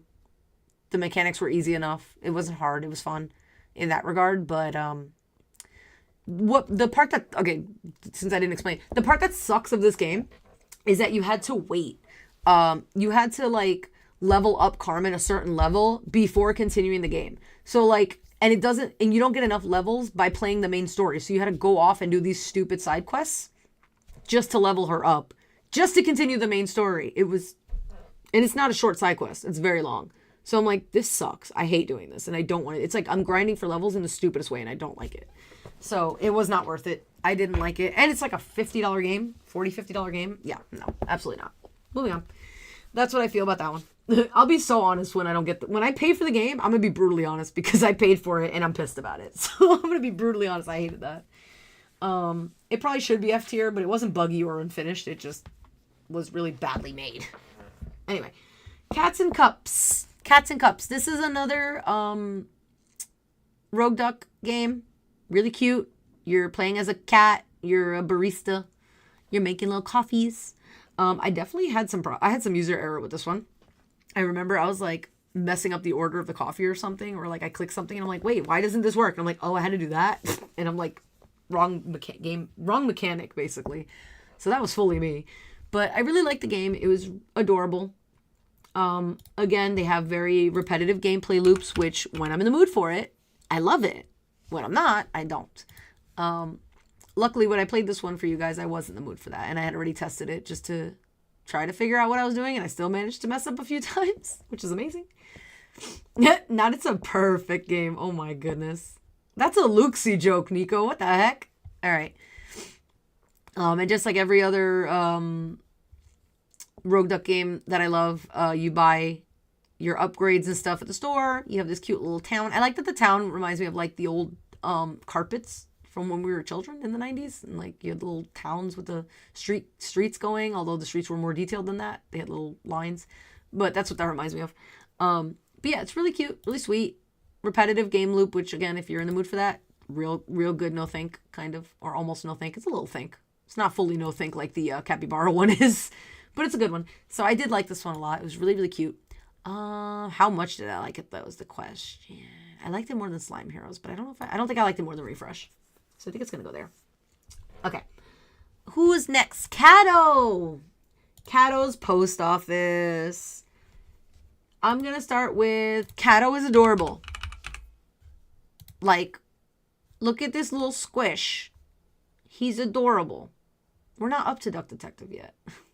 He's here somewhere in this mess. Cato is adorable. This is not even a 1 hour game. I beat this game. That's 0.8 hours. It is not even 1 hour long. I'm amazed it has all these positive reviews, by the way. It is not even an hour long. It's cute, yes. And it is cheap. It's like $5. It's $5. So for the price, it's a good price for what it is. I'm not gonna lie. Yes. But I was not the right audience for this game, I think is what the problem is. This game feels like if I had an 8-year-old, I would give this to her and be like, you're gonna love this game so much. And I feel like that's what this game is. It's like for a 5 to 8-year-old or 10-year-old, and they would love this game because it's very basic and it's a great starter. Like, I've never played a game kind of game because it's really easy to learn and it's adorable and you got little kitties and it's great for children. I don't think I'm the right audience for this game. So because of that, it's meh. It's not dislike, because I didn't dislike this game. It wasn't like it was garbage and I don't like this and I'm never going to touch... Well, I'm never going to touch it again because I beat it, but that's a different story. I think I could put it there. Because, like, these two I just don't want to touch, period. Ever again. I played this already. If I hadn't beaten it, I probably would have picked it up again to play it. But, yeah. It's meh. It's absolutely meh. It's for kids, in my opinion. This was not a me game. Duck Detective is right here. What are you talking about? All right, anyway. Cozy Organizer is another Rogue Duck game. They are pumping these games out, which does have some people worried because of the fact that they're pumping games out. They are starting to kind of remind me a little bit of Red Deer, if you've ever seen that company, and they do pump out cozy games, except their cozy games suck, in my opinion, because I've played a couple, and I'm like, this is a waste of money. Even though the money was $2, it was a waste of $2, in my opinion, which is sad. Cozy Organizer. I wanted to like this one more than I did because, again, hot take, I don't like A Little to the Left. I hate A Little to the Left, actually. I've played it. I don't like it.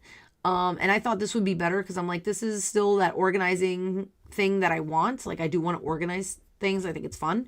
But it's a little more liberty. It looked like, from looking at it, it looks like it's a little more free. There's a couple things that are very obviously like have to go a certain way, but a lot of it doesn't.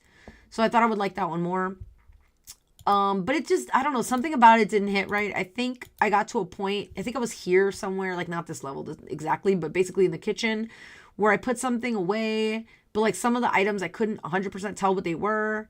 So I was like, okay, does it need to be like these, for instance? Is there just like, are these spices? Is there some type of liquid in this? I don't know. So some of them like, and then these are like condiments, but like some condiments don't need to be refrigerated. So this is really stupid, but this is literally the problem I was having with this, where it's like, well, does it need to go in the fridge or not? Because it wasn't letting me advance the level. And I'm like, well, where the hell, what did I put in the wrong place? And for some of them, I just blatantly could not figure out what it was. So maybe if like you hover over it and it tells you what the item is, maybe that would have helped me a little more to decipher that. I don't know. Maybe it's just a me problem. But that definitely threw me for a bit because I'm like, I can't continue. I don't know where this goes, and that kind of bothered me after a while. So I didn't play too much of it either. So this is a meh. I think it's honestly gonna be down here, meh. I think it's gonna be down there. It's gonna be towards the end. Yeah, I struggled with it a little bit, but then like the parts that were really easy, like, or like very more open where you can put them where you wanted, those I loved. I love those levels. So it really depended on the level for that game, which again, not great because you want to like the whole thing. Duck Detective. Duck Detective. That's all. Enough said, guys. Duck Detective. We loved the first. I predicted that it was going to be a series, and it happened, and we loved the second. That is it. That is all. Duck Detective. Bam. Above the game I'm in, by the way. Again, like I said, I could take the bias out. I love Duck Detective way more than I love Gemporium, even though I'm in Gemporium. It's Duck Detective, guys. Duck Detective is my dude. I love him. He's my bro. I love him. He's so cool. So yeah, Duck Detective. Done. Everdream Village. I have not played on stream yet. We will, but I haven't yet. But with that said, I played the demo. I played a little bit of the early access. This is also early access, keep in mind. I played it on my own a little bit. I've seen other people play this game. I played the first game. Hated the first game, by the way. Hated this game? Trash. Don't buy this game. It's garbage. This one isn't any better right now. This one is not doing much better from what I've seen. Look, mixed. See? And it's in early access. I'm scared. Because I know they listened to the community, which is why they made this game the way they did. Like, I know they changed certain things. And it's still mixed. And I've seen gameplay, and I'm still not impressed. And I've played a little, and I'm still not impressed. It's going at the end of meh. Only because I don't want to fully say I don't like it yet because it's early access. It's not a finished game. They can change a lot and change my mind.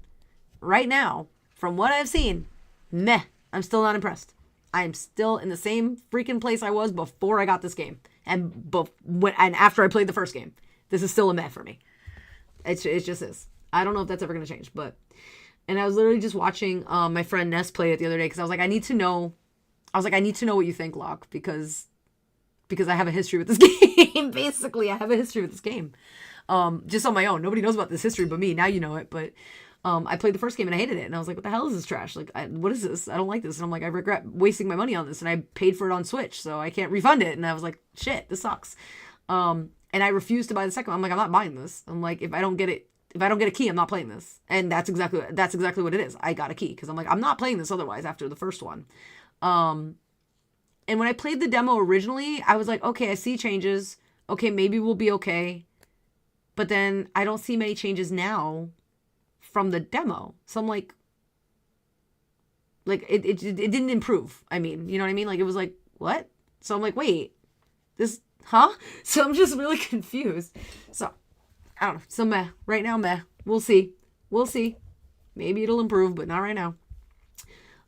Next up is Expelled. I did play this on stream for you guys. I did get this key as well. No, not Expedition 33. That's the first one for EXP, apparently. Shocking. I liked the game. I like the idea of it. I definitely struggled, as you guys saw with this, because I was trying to... Because it's very roguelite, where it's you lose everything, almost, except the notebook, essentially. So it's almost roguelite. Almost. And you still have to go back and find that notebook to get all your notes back. So it's... Yeah. I never beat this game. I still don't know who did it, why they did it, how to not get my own ass in trouble because I kept getting in trouble and getting expelled. I have no idea what I was doing wrong. I don't know what I was missing. I'm going to have to try it again. But for the time being, and for where we got up to, I wasn't as invested as I wanted to be. That one didn't really give me that one more try. I feel like I was kind of pushing to do another run of that one, which is not great. So this one's going to be a meh for me, but it's definitely a better meh than some of these, for sure. So I think that's going to kind of in the middle of the pack there, I think. Nikki, you're okay now. In my book, anybody who loves Duck Detective can't be a bad person. Nico, you've just been coming here hating me this whole time. No, I'm just kidding. I'm kidding. Okay, next up is Fading Serenades. I don't know if you guys... I don't know how many people saw me stream this game. I don't know if you guys even remember this game. It's a little tiny baby pixel art game. Super cute. I kept falling in the water here. That was funny at first, and then I figured it out. So this game is pretty basic. You're just you're a mail person. You came to this island to help with the mail delivery and stuff. Because you came for a very specific reason, and there's a little mystery involved, and like this island doesn't have that many people. There's a whole bunch of things going on here. And it's the mail part of it is obviously very like fetch quest. It's like, here's a package, go deliver it to this person. Here's a package, deliver it to this person. Can you go get this package from this person? That's what this is. All the while though, there are other things happening that you have to do. But the quest did get a little boring for me after a while, because I noticed after a couple days of playing it, in-game days, not real games, real day, bleh, not real life days, Jesus. That like I would find I forgot his name, but I would find my boss's like records that he dropped on the island or some shit, and then like the next day, can you go get my records again? Like, and it didn't say again, so it was like the first time all over it. So it's like he didn't even realize it's the same quest. It's almost like, here's the same quest, but it's brand new. It's not brand new. It's the same exact thing. And I had to do it like 3 times. I'm like, why does it keep getting here? So after a while, I just stopped because I noticed it just kept repeating. And I'm like, I'm not doing this anymore. And it doesn't affect the story either, because there are other things you have to do to progress the story. And that one's more like a side quest one, I guess. But it doesn't specify which are and which aren't. So it was just from playing and realizing, oh, this is the same shit again, that I realized, oh, let me not do that one. And it does give me more money. So I guess if I needed the money, I would do the quest. But if I didn't, I wouldn't bother. Because that part got annoying. But this I agree with. Hard to put down once you get started. Proof in point, I have 7 hours of this game on record. I played this thing for 7 hours. I still haven't beaten it. But I played it for 7 hours. And I think one of those sessions was about 4 hours long. I think I played this for 4 hours at one point. So yeah. Hard to put down once you start. Especially once you remember like where you left off. You're like, oh right, that's what I was doing. Honestly, I'm sorry, Laura, I love you. That's ahead of Laura Bailey's game. I loved that game. That is short of love. That game is short of love, honestly. Only because I don't know what the rest is yet. So I don't know if I love it. Or I don't know if I will love it.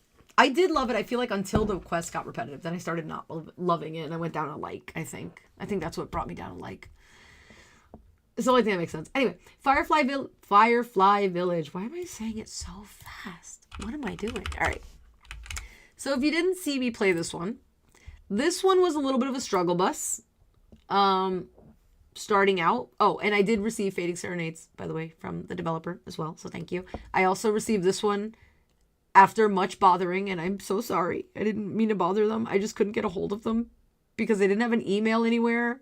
And then, like, I think I DM'd them on Instagram, but then, like, I guess they didn't use Instagram much. It was a whole thing just trying to get in touch with somebody for this game. So I'm sorry if I bothered them. I wasn't trying to. I only wanted to ask once, but I couldn't get a hold of anybody. I was like, I don't even know how to contact you correctly. So I did get this game eventually. And then when I got this game, I think this was a pre-release bug. The whole game was in Chinese. Like, I picked English as my language, and it said English when I picked it. And then when I went into the game and I started the game, it was in Chinese. And I'm like, well, I can't play this game because I can't understand it. So I'm like, wait, I can't play this game. So I didn't play this game pre-launch, even though I tried a few times. And then they said they patched it. And I went back in, and it was still Chinese. So I'm like, I don't understand what's happening, but I can't play this game. So eventually, it finally got fixed. And I barely played it. You can see it, 0.3 hours. I barely played it. But when I finally got to play it, because I tried so many times, when I finally got to play it, I liked it a lot. It's a very, very, very basic farming sim. So again, if you're looking for like a Story of Seasons level farming sim, this ain't it. You're going to hate this. Don't play it. But if you want a very chill, no think farming sim where I can just plant, leave it alone for a bit, water it, whatever, go around, just talk to people randomly. There's like no stakes. It's a very no stakes, low stakes, no stakes, whichever you want to say. And I liked it. Because you know what? Sometimes I'm tired, especially after work. So I was like, I love that I had a farming sim that I could play, or no, I didn't play it much yet, but I love that I have a farming sim because I did like it when I played it. I love that I have a farming sim I could just pick up and play completely no think. It's kind of fun. So that kind of made me really happy. But I need to put more hours into this clearly because I don't have enough. So I don't want to put it up too high. I'm going to put it here. I'm going to put it here. But it was very chill. I really loved that it was very chill. That made me so happy. So there will be more hours in that eventually. I don't know when that eventually will be because we have so many games to go through and so many still to play. So we'll get there. Oh my God, are we halfway through yet? We have so many freaking games. Too many games. Never thought I'd see the day. Too many games. Okay, but at least now I could kind of like be here and we could see all the remaining games. So that's nice. We kind of got to a halfway point where we can see everything now. He's the main character. Oh my God, Nico, stop. Okay, flowers and favors. So remember we talked about before a flower organizing game? This be the one. This be the other one. So, like I said, with Hanako, you're not designing the flowers you're making at all. You're not doing this. But here you are, and look how pretty. So this one was a very, very different experience and a lot of fun. You do still listen to your clients. Obviously, they kind of give you an idea of what they want. And then from there, you can kind of go crazy. This was one of the few decorating games, because this is essentially decorating. You're just arranging flowers in a pretty display. And I love this game. I had so much fun making these damn flower arrangements, and I don't know why, because I've never done this in real life. Ooh, look how pretty that one is. Sorry. I never saw one at an angle like that. Like, that looks so pretty. So, and I like this game so much that, is it here? Is it here? Wait, I have to go into my library for this one. Hold on. I want to show you guys. I like this damn game so much. Boop.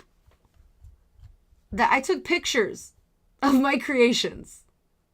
That's how much I enjoyed myself playing this game. I've never taken pictures of freaking decorating games. And I had a blast with this. So I literally took my screenshots of it. I thought it would show up here, but no. So, yeah, I like this one a lot. I still can't really say I love it. It's still a decorating thing. And this game is a little shallow from what I played of it. It's how many hours did I put into this game? Here, yeah, not even 1 hour. It's a little shallow. You know, when you played of it, it's like, hey, I want this bouquet. Okay, you make that bouquet. Hey, I want this bouquet. Okay, you make that bouquet. That's all it is. You know what I mean? It's not, you're not getting anybody's huge life story in this. You're not, it's nothing crazy. You're buying the flowers, the other flowers to add more till you fill your flower encyclopedia or whatever, and you have every flower available to you to make as many beautiful bouquets as you can. That's it. It's pretty easy. It's pretty shallow. It's not like a story-driven game. Not that that's bad, because I did like this game a lot, but for that reason, I feel like I can't put it in. I can't love the game, because I think if this had stories too, like more than I just want this bouquet for my anniversary, I probably would have fallen in love with it. But I liked it a lot. How much is a lot is the question now. It might be there. I think it's there. I liked it a lot, guys. I liked it a lot, guys. I can't put it all the way, I don't think. But like, and again, because like these are stories. All three of these are story games. I like this one a lot. I was shocked. That's the other thing. This one beyond exceeded my expectations, because I was like, this is another one. I was like, this is going to be so meh for me because I don't decorate. And I liked it so freaking much. So yeah, that's definitely a B tier. I was shocked. I really honestly thought that would have been a C or D tier before I played it. And then I played it and I was like, wow, I'm impressed. I like it. Okay, next up is Foolish Mortals. I was dying to play this game. I think I might have even harassed the poor developers because I applied for this key in every way possible, from email to their form that they released to a Twitter post to DMing them, and I never heard back from them. So I was like, okay, I guess I'm not playing this one then, because I don't have the money right now to play this one. I didn't have money at the time to buy it, so I was like, well, I guess that's it. And it's not expensive. It's $20. But I was just flat broke. I think that was like this was November, so this was like right before ZA, and I pre-ordered ZA, so they took their money, of course, Nintendo, and then bills, and then, yeah. This was also right after my birthday, but I didn't get money for my birthday, so I was like, cool, I guess I'm not playing this game. And then one of my friends got a second key. I'm not going to say who. But one of my friends got another key, and they very kindly gave me their second key. So I did get to play the game. Luckily, that was a nice little birthday present I wasn't expecting. And harassing the poor people who were making it. I wasn't trying to, like I said. I was just so damn hyped for this game. And then nobody answered me, and I wanted to cry because I was like, I really want to play this game. So this is a point-and-click game. It's a mystery set in the 30s. A whole wedding party disappeared. What happened? And it was just so cool. I was like, I love this whole aesthetic. It's in Louisiana. I was like, I love this. Yeah, you get thrown out the window. That was funny. That happened. I barely played this game. I've only played 2.5 hours because I got stuck, to be fair. I stopped playing because I got stuck. And then I looked up how to continue, and I haven't gone back to actually do it yet. I did get stuck. It was stupid. And it was the stupidest thing. I was like, why am I stuck on this? It was so dumb, but I was stuck on it. But this does remind me a lot of the games that I would have played in the 90s and early 2000s. Well, early 2000s, not 90s. Where you know, the point-and-click adventure games. You had to, like, solve the puzzle by clicking things and having the right things. And so it reminded me of that a lot, which I loved. But I'm apparently stupider than I was as a kid because they've made games too easy now. And now my brain doesn't work as well, I guess, because I got stuck on something so basic. But I will say the game, I feel like part of that was the game's fault because they didn't explain to you that you needed something else. But again, this reminds me of old games because they never would give you that hint. They would expect you to figure it out on your own. So I don't know how to feel because I'm like, I couldn't continue the game because I was missing something, but I didn't know I was missing something. So I don't know. You could take that as you want. Initially, I was mad at the game, but in hindsight, when I thought about it more later, I was like, well, that's how games were back in the 90s and early 2000s. They did not give you hints like that. You had to go around and find the shit and figure it out for yourself and use your brain. So I think I've just been babied by the new games that they've made for these kids nowadays that are way too simple. And I was expecting, I guess, more help. And I really shouldn't need it, though. So I feel stupid. But either way. I do like this game a lot. I did get a little spooked by it. The spookiness did spook me a little bit, but it's definitely up here. It's definitely up here somewhere. Maybe here? I'm not sure. I think I like the murder mystery a little more than this one. Also, the murder mystery, this one doesn't like scare me at all. And this one kind of gave me a little spooks. Just a little scared, like a little scared cat. So I think it'll be there. I think it's a good place to put it. Next up is Galactic Getaway. Now, this is an early access. And normally, I'm a lot nicer to early access games. I just can't for this one. I'm sorry. This one is utter garbage. I am so sorry. I liked the idea. Oh, I can't spell at all. I liked the idea of what they were trying to do. But, well, if you saw me play this on stream, you saw what it was.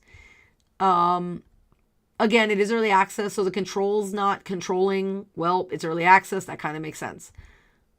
But the concept seems cool, but then when you actually play it, it just sucks. It just sucks. And the clothes were terrible. And, like, they didn't even let you choose at first. It was like, here's what you get. Yeah, it even looks bad. There you go. Yeah, it's...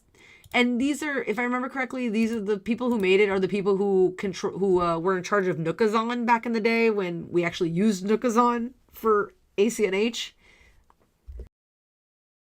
So this is like their game. Yeah, no. I'm not even gonna waste the time on this. I'm sorry. I'm just not. We have a lot of games to get through. I'm not even gonna waste my time on that one. All right, Hello Kitty Island Adventure. Had I been doing this ranking back in, February, March, whatever, when it came out, this would have been S tier because I was playing it every single day. I haven't played this in months. I haven't touched this game in months. I tried going back for somebody's birthday. I don't remember which character, and I totally forgot after. Like, I was like, oh, I gotta go for that, and forgot. And I missed the event. And I was like, well, I don't care anymore. And there's mermaids, so I hate that I don't want to go back into it more, but... I will say I loved this game. I still love it. Like if I went back and played it, I probably would still have that love for it. But the biggest reason this will never be a perfect game for me is the having to play every day aspect of it. I understand why that's a good idea if you're giving this game to a child, because it definitely limits how long they're going to play this game a day, which I get it. For kids, I get that. I'm a grown-ass adult. I don't limit my gameplay. I want to play my game. And you just can't with this game. So for that reason, it's never going to be up here. It's going to be down here. It actually it might be at the end, actually. Again, had this been March, it would have been up here. But now in December, it might actually just be back here. Because I love this game. But do I love it more than these? I don't know. I don't think so. Maybe I love it more than the dark-ass depressing games. I'll give you that. But I still love these games, though. But like, if I had to pick, I would rather replay Love Ghosty than pick up Hello Kitty again, which is ridiculous. But that's where it is. Also, the fact that Apple Arcade gets all the updates first and Switch gets them last, obviously, and I have it on Switch. So that kind of sucks. Also, I have Apple Arcade. I could just play it on my phone. But we're not. I don't. I never have. And I don't want to start the game all over again either. So no. What the heck is that, Nico? What the heck is that? All right. Next is Hotel Architect, which I've been playing since early access. Is it still in early access? I can't remember. I've been playing it for a while. That's for sure. That's all I know. I've known about it for a long time. Is it still in early access? It is still in early access. I forgot. See? So I probably played in the playtest is what I'm thinking. I don't remember. All I know is I played before it released. I don't remember. Beta, maybe? I don't remember. They also have a Christmas update, because why not? This is the actual game. I still blame Lisa for that for the client dying, for the patron dying. It's Lisa's fault, not mine. Anyway, but I like this game a lot. Maybe on the border of love this game, because it was so chaotic and so fun. And this gave me very much like Sims vibes, where I'm just, watching them do their thing and then helping when I can, but otherwise they're doing their thing, and it was a lot of fun. I like games like that. I like the management of the hotel. It was cute. It was cool. Building was meh for me because I'm not great, again, with the designing. So that could have been better. I think I struggled with getting the stars a couple times too, for sure. But again, it was cool. It was a lot of fun. I like this game. Solid game. Lots of fun. And it's in early access, so I can't wait to see how much better it's going to get. It's going here. I like it a lot. Alien shooter game? Nah. Never, Nico. Never going to happen. All right. Into the Emberlands. I actually forgot this game came out this year. I thought this was last year. That's how long ago this feels like it was, because I genuinely thought this was last year. Oh my god, it's $1, by the way, if you guys want to play it. It's $2 if anybody wants to buy this game. Just saying. I like this game. It's really cute. I like Tiny Roars games. They're cute. This was an exploration kind of roguelite, because you do lose your stuff. And you do have to start over. But it's really cute because you have to like get through all these dark, cloudy areas and stuff, but you can only move so many spaces until your lantern goes out. And if your lantern goes out, that's game over. You gotta start over from whatever point before that, which is the sort of roguelike element kind of in there. Kind of. It's not full roguelite at all, but it has that similar element there. And you're building this whole town, and you're trying to save all these people who are out in the 1.0 came out, who are out in the world of the dark, fogginess. You got to bring them back, but again, you only have so many steps. So it's really cute. I did not play anywhere near as much as this game as I actually want to play this game, because I actually loved the gameplay cycle. It doesn't even look like I played it here. Maybe I played it on Switch. I don't remember, because this shows me no time played. So I must have played it on Switch. But anyway, and I think that means I probably got the Switch version, and I probably bought this for $1. That's probably what happened.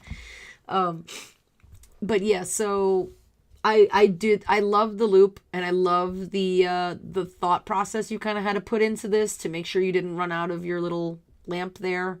and not lose all your little buddies, and you make it back in time. And yeah, so I liked it. It was very, very addicting. So for that reason, I didn't love, it's not love, I wasn't obsessed with it, but I did definitely get stuck in the gameplay loop. Do I like it more or less than Hotel Architects? Which one do I want to play more right now? I think I might like it a little more. I like a tiny, like less than 1% more, I think. Because this is fun, but this one I can kind of let loose. Like, I can just let it run a little bit on its own, a little. This one is super thinky. This one, you gotta think. You really gotta focus on what you're doing and have a plan. And I love the roguelikes that give me, I want to do another run. Because if it doesn't give me that, it's not worth it. So I really love that. So, alright. Roguelikes are fun. I never knew what the hell a roguelike was before this year, and now I love them. Or last year, because I played Hades last year. And now I am absolutely obsessed, and I love Hades, and I love Into the Emberlands, and I love all these little roguelikes. They're so fun. Okay. Is this seat taken? Another one of our lovely Wholesome games. Thank you, Wholesome Games. Wholesome Games, I have to say right now, real quick, middle of my damn stream. Wholesome Games has been so damn nice to me. Because I met Jenny before I started streaming. I met her the week before I started streaming at PAX, my first PAX. And she was the sweetest person. I was so scared to go say hi to her. And I did. Because I'm like, I'm not going to have another opportunity probably anytime soon. And she was the sweetest person ever. And anytime I request games, I get the games from Wholesome Games. I've co-streamed every Wholesome Snack and Direct, I believe, since I started streaming. They are so freaking sweet. I love them. They're amazing. And I like their games. They're so cute. They are wholesome, literally. But they're also really cute. I just like them a lot. So is the seat taken? I didn't finish this game. Sky did. Sky's hilarious, by the way, because he was getting frustrated by the end of this game. And I'm like, dude, it's not that hard. Please stop. It was like, oops. Like, why are you so frustrated with this game? It is not that bad, I promise. And he was just stressing out about it. It's funny. See, I barely played it. But what I did play, and I played the demo before, which was basically just the first 2 levels. I like this game a lot.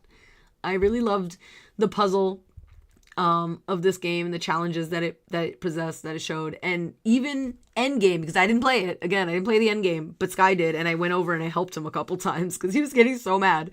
So I went over and I'm like, just clear it. Let's start again. Hold on. Let's see. And it was like this. And I was like, oh, here, this has to go here. I was like, wait, you missed this guy. And it was like, so I was like helping him endgame, which was funny. So I've seen the endgame too.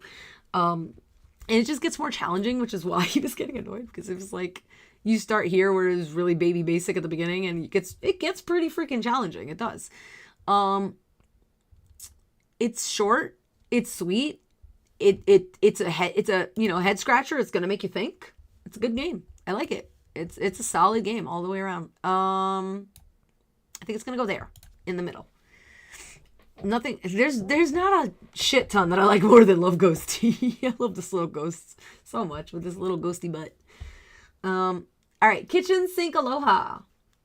I almost said Alola because I'm Pokemon brain. I almost said Alola. Okay. No, kitchen sink aloha. It's actually Hawaiian, or it's actually like set in Hawaii, I should say, not Hawaiian. Is a really, really cute and sweet game. It's a kitchen management game, but I do appreciate that there's like a cozy mode. So like, if there's a day where I don't want to do it on like management, I could turn it off. And it's still a lot of fun. So it's really cute because you got to like put these characters together and their relationships level up. Not just you, which is cool because you could play as yourself or have yourself, but then you could also have these other characters put together and their relationships develop too. It's not just you as the main character and then everybody else's relationships developing with you. So I thought that was kind of fun. See? And look, they're a romantic couple. That's cute. Apparently you can romance. I forgot about that part, honestly, because I didn't play enough of it. You get these little quests. You get the whole, island that you're on for Hawaii, and you're just you open this shop, this restaurant, and you're running it. And it's kind of cute. And you can make these little recipes. I liked it. It was really ridiculous. I love the anime art style. It was great. And then I love that it's pixel art in the kitchen. I love the dual art style. I thought it was really cute. I went fishing like one time. I didn't do that enough. But it wasn't as much fun as in some other games. I love the art. Look at the art. It's gorgeous. I love it. And then it's just adorable and cute. And then see, like, here. So, like, again, so the relationships go up. Yeah, you get the point. So it's like, it's really cute. I gotta play more of this. What the heck? Oh, we're gonna be perfect. You're babies. I'm sorry. I love pixel art. You guys know me. I'm obsessed. I didn't play anywhere near as much of this game as I wanted to play. Also, there's another one I absolutely need to go back to and play some more. I think I'm gonna put it here because I didn't get to play it enough. Just because I didn't get to play it enough, but I want to. I want to go back to that game so much. All right. Next up is Kitty Builder. If you saw stream of this game, I think you already know where this is going. If you didn't, allow me to entertain you. Kitty Builder. Oop, not B. B. It's $4 now on sale. I still don't think it's worth $4. I played less than an hour because we were showcasing multiple games, I think, that day. I think I did 2 games that day. You're a kitty. You build. That's it. It's a sandbox city building game, but, and here, please hear the but here, but you also need to explore the island and like get up places. As you can see, you jump on the building to get up higher. I didn't like that. And I didn't mind it. I didn't like it because I had to put the building down in the weirdest places just to get to higher levels. And then in some places I had to like build a house on top of a house or like something else on top of the house just to get higher. I didn't like that. I was like, this is so stupid and it looks ugly because I don't know if there was a way to demolish the buildings. I don't remember if I found a way. I don't think I found a way while I was streaming. I don't know if there is a way. So I just had random buildings in random ass spots because I just needed to get to that spot. And it looks so stupid. So I hated it. I was like, this looks awful because now I have these dumb buildings in places I don't want these buildings. Sounds bad on paper. Oof.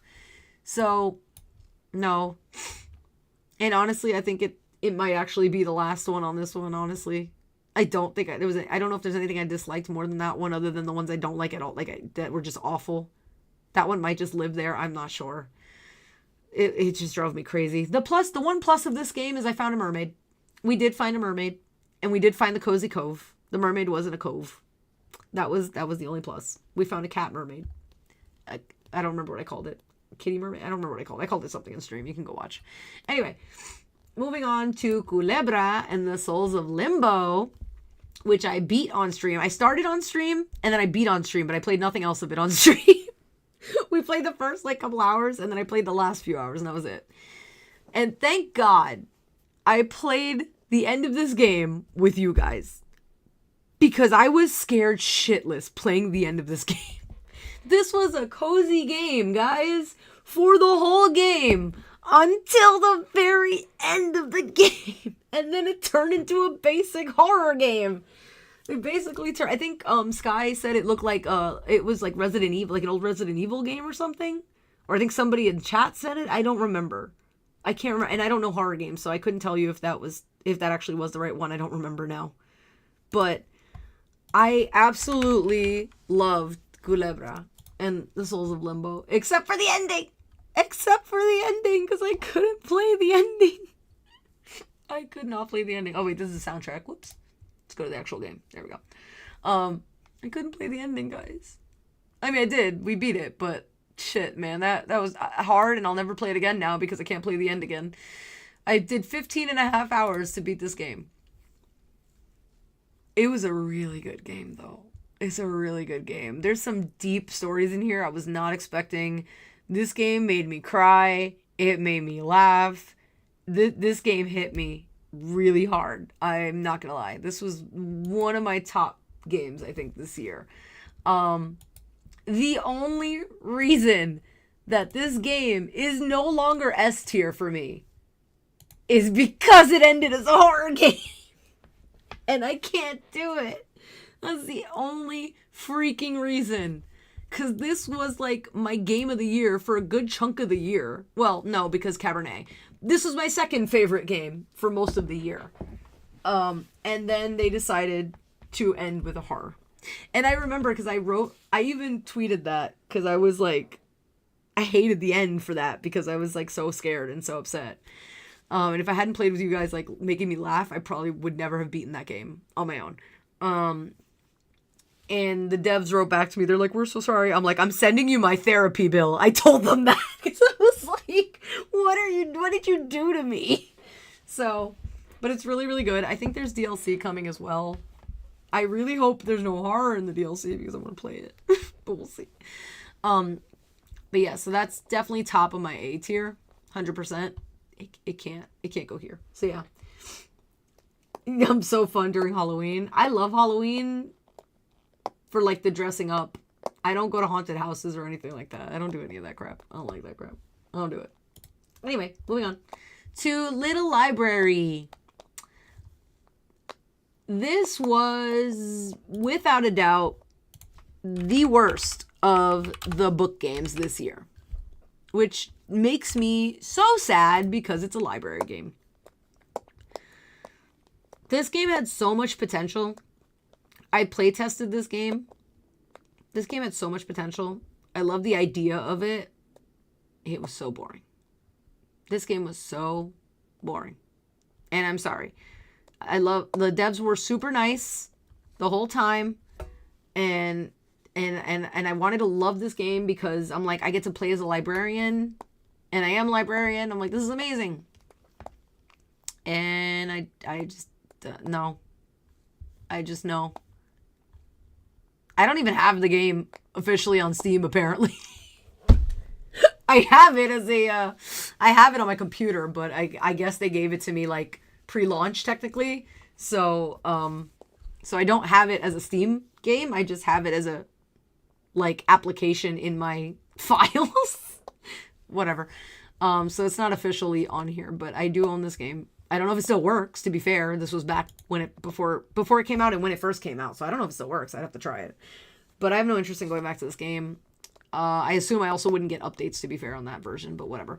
I was just sad. I might buy it just to give them the money, just because I like them. They were sweet. But yeah, no, this had potential, but it just failed. I'm sorry. There were too many bugs.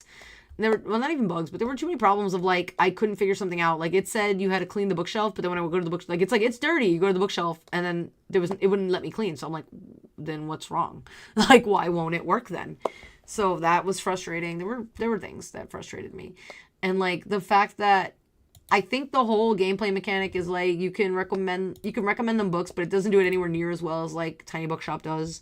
You can buy books, I think, from the computer, check your emails, pay your bills, and I think that was kind of it. And I'm like, and you could clean the floor. Don't forget, you saw that in the trailer. You can clean the floors. Like, see, dirty. You clean the floor. I'm gonna tell you as a librarian, this is not what I do at work. This is not what I do. I do recommend books, yes, but I don't clean the floors. I do order books. It's a lot more fun than the way they made it look in the game, though. I make displays. That would have been cool if they had added the decorating aspect, and you could have like made a display, especially if it had like a year kind of clock or calendar going on, and you could have done like a seasonal display thing. Or if they had in-game events and you could like decorate your library to match the in-game festival or something. Like, so many things could have gone better with this. And it just failed, unfortunately. I think that's actually worse than Kitty Builder, which is sad. Looks like it was made in RPG. I think Sky said that too. It might have been. Because I think he said that too. Anyway, with Librarian, this is your game. I'm not trying to diss the game. It just did. As a librarian, I could tell you so many things that you can put in a game about librarians and about libraries. And this ain't it. That's all I'm saying. You're talking to the librarian here. I can tell you what can go in this game. That's not it. So, sorry. Little problems. We all remember me struggling with this game, right? This is fun. I really like Little Problems. It's a really cute, good detective game. I could have used better hints. I don't know if that was fixed after I played it, because I feel like somebody said the hints were good, and I'm like, when? Because my hints were not good. So maybe they changed it since I played it. I don't know. But I struggled, especially towards the end. If you saw my last stream of this for the Halloween stream and the Halloween level, I literally just started entering any words into any spots and hoping I got it right, and I did. And it's horrible because I still don't know how I did it. And I don't like that. Because if I'm playing a puzzle game, I want to understand the puzzle. I want to know that I got it right. On the plus side, though, I did 100% this game, which I never do. So that was kind of cool. This is one of the few games I 100%ed. See? I have all the Steam achievements. So that was fun. This is like one of the few games I've ever done that with. But I struggled for sure, especially towards the end. The rest of them I was kind of able to do. I struggled a little, but I was able to understand what I was doing and I got there. This level, no idea how I figured it out. I just guessed after a while. Little problems causing big problems for you. Yeah, after a while, yeah. For this level, yes. The rest of it, not as much. But this level, yeah. This one, I still don't know how I solved it. I guessed. Pure guesswork. Just terrible. But the rest of the game, really great, really beautiful anime little art style. I loved it. It was so cute. It was so much fun. I don't know where to put you though. Maybe there? I think there. I think that's a good place for it. I liked it a lot. It was very, very high on my I like this game. It only wasn't love because of how much I struggled. Otherwise it would have been love. So it's definitely very high on liking it. All right. Moving on to Little Witch in the Woods, which finally released into 1.0 this year. People didn't believe it. They kept talking about it. And they're like, oh, it's not going to come out. It's not going to release. It's not going to happen. And it happened. Because people have been waiting forever for this one. And it happened. Finally. We got 1.0. I liked this game, but I did have to start it over. Because I played it in early access years ago. And I didn't remember a damn thing. And I remember when I played it in early access, I didn't like it. Because I was confused, or maybe I didn't remember the button, like the mechanics, like what I was supposed to do. I don't know. But something about it, didn't like it. Didn't jive with me. I was like, I'm never going to play this game again. But then 1.0 came out, and I was like, well, we got to try 1.0 at least, because I own the damn game, right? And I played 1.0, and I ended up putting into it almost 3 hours, as you can see, into the game all at one time. Because honestly, early access was probably like 5 minutes. It was probably like 20 minutes and I was confused and I left. So most of those almost 3 hours was recent. And I do want to play more. I just didn't have time because other things came out per usual. What else is new? But I was actually enjoying it. And I was like, oh, this is what I was supposed to do in this. And I was like, so I don't know if they fixed the mechanics since I had played it or if I actually just read the instructions better the second time around. I don't know. But I finally understood what I was supposed to do, and I was like, oh, I got it. Okay, cool. And once I did it, I liked it a lot. So I was like, this is fun. I like it. Haven't gotten that far, though, to be fair. So I don't know if I can't say I necessarily love it. I did love it. I did put it in A, so I guess I love it. But I don't know. I haven't played enough. But I'm gonna say, but it's really, really good, and it's way better than when I first played it, for sure. Because that was a bad first impression. That's all I'm going to say about that. Maybe at the bottom of love. Because again, I haven't played enough. But it made me happy to play. You know? It genuinely made me happy. I was like, I am loving this. It is too cute. And I enjoyed it. So I think I'll do that. We'll put it there. Next up is a game that I actually backed. And it just released the beginning of the game. And I'll explain that one in a minute. So it's Love at the Milky Way Diner, which I was obsessed with when I played the demo. And I played the demo more than once. I played the demo too many times. And I love it. It's a little dating sim where it's a sci-fi dating sim where you also run your aunt's diner, your late aunt's diner, and you're cooking. So yeah, I just like the concept. I was like, it's really cute. I think it needed more love than it got because it did it? I don't even remember if it hit its Kickstarter. I don't think it did. I don't think it actually hit its goal, if I remember correctly. But I feel like it needed more love. It was super cute. I enjoyed it. I started playing it again this morning, actually. Before I went to work, I started playing it again. Because now the first part is officially out. Before it was just demo. The only thing with this game is that because it didn't hit its Kickstarter goal, it is not fully released. This is only part 1. It's coming in 3 parts. Once you buy part 1, the rest will be free. But it's going to be a very long time. I don't think the game is going to be fully finished until next summer. So it's going to be a long wait, unfortunately. This is only part 1. So it's only part of the story. You know what I mean? So you're not even going to be able to play the whole story right now. But I did back it because I believed in this game a lot after I played the demo. I loved it. And I actually backed it like the day before it was about to end because I found it that late. And I'm glad I found it, honestly. So I am going to put it above these. Yeah, because I really love this game. I like it a lot. Well, I don't love it. Obviously, it's not up here. But you know what I mean. It's not finished. It's not finished. But this game makes me happy. It's really cute. I love the dialogue and the flirting. It's adorable. Now there's voice acting in it. Minimal, not fully minimal, but it still adds to it. So it's really nice. So I think, yeah, I think that's a good place for it. Even though it is unfinished, I still like it more than these other games. Linked. I like Linked a lot. A lot of people don't like Linked. For some reason, the people I've talked to. I like Linked. Maybe I'm broken, but I like this game. Look, it's even recent reviews is mixed. I like it. I don't know why. I like it. Maybe it's the little robot dudes. I'm telling you, there's something with the robot dudes this year. I don't know. But I like this game. I have almost 4 hours on this on Steam, and then I've also played it on Switch. So I also have a few hours on Switch as well. So I've played this a fair bit. I think it's cute. I like it a lot. You could play solo or co-op. I've only ever played solo because nobody plays this with me. But I really like it. You get to build your town. I love the little bitty bots you can go find. They're so cute. The little collectible babies. They're adorable. I don't even know if they're in this video or not, but they're cute. You upgrade your weaponry. It's also kind of roguelite where you have to, you could start your runs over and over and over. You don't lose your weapon at least, so that's good. You will lose the upgrades though if you did any upgrade. There's the bitty. That was the bitty bot. Wait, see? You just... there's a bunch of them. And there's like... They all look different. You could just collect a bunch. It's just so cute. This part of the game is collecting those guys. Like, I could do that for hours. So, I don't know why people don't like this game. But I like this game. I like it a lot. So, I think that one... I don't know where to put it, though. Do I like it this much? I don't know if I like... Actually, I probably do like it that much. What am I lying about? Yes, I do. I like it this much. I haven't touched it in a while. I have to go back. Another one I have to go back to. So many I have to go back to. But I like it a lot. And I was also I was a part of their partner creator program or whatever the heck they called it. I forgot what they called it. I don't know if I technically still am. Because we don't do anything.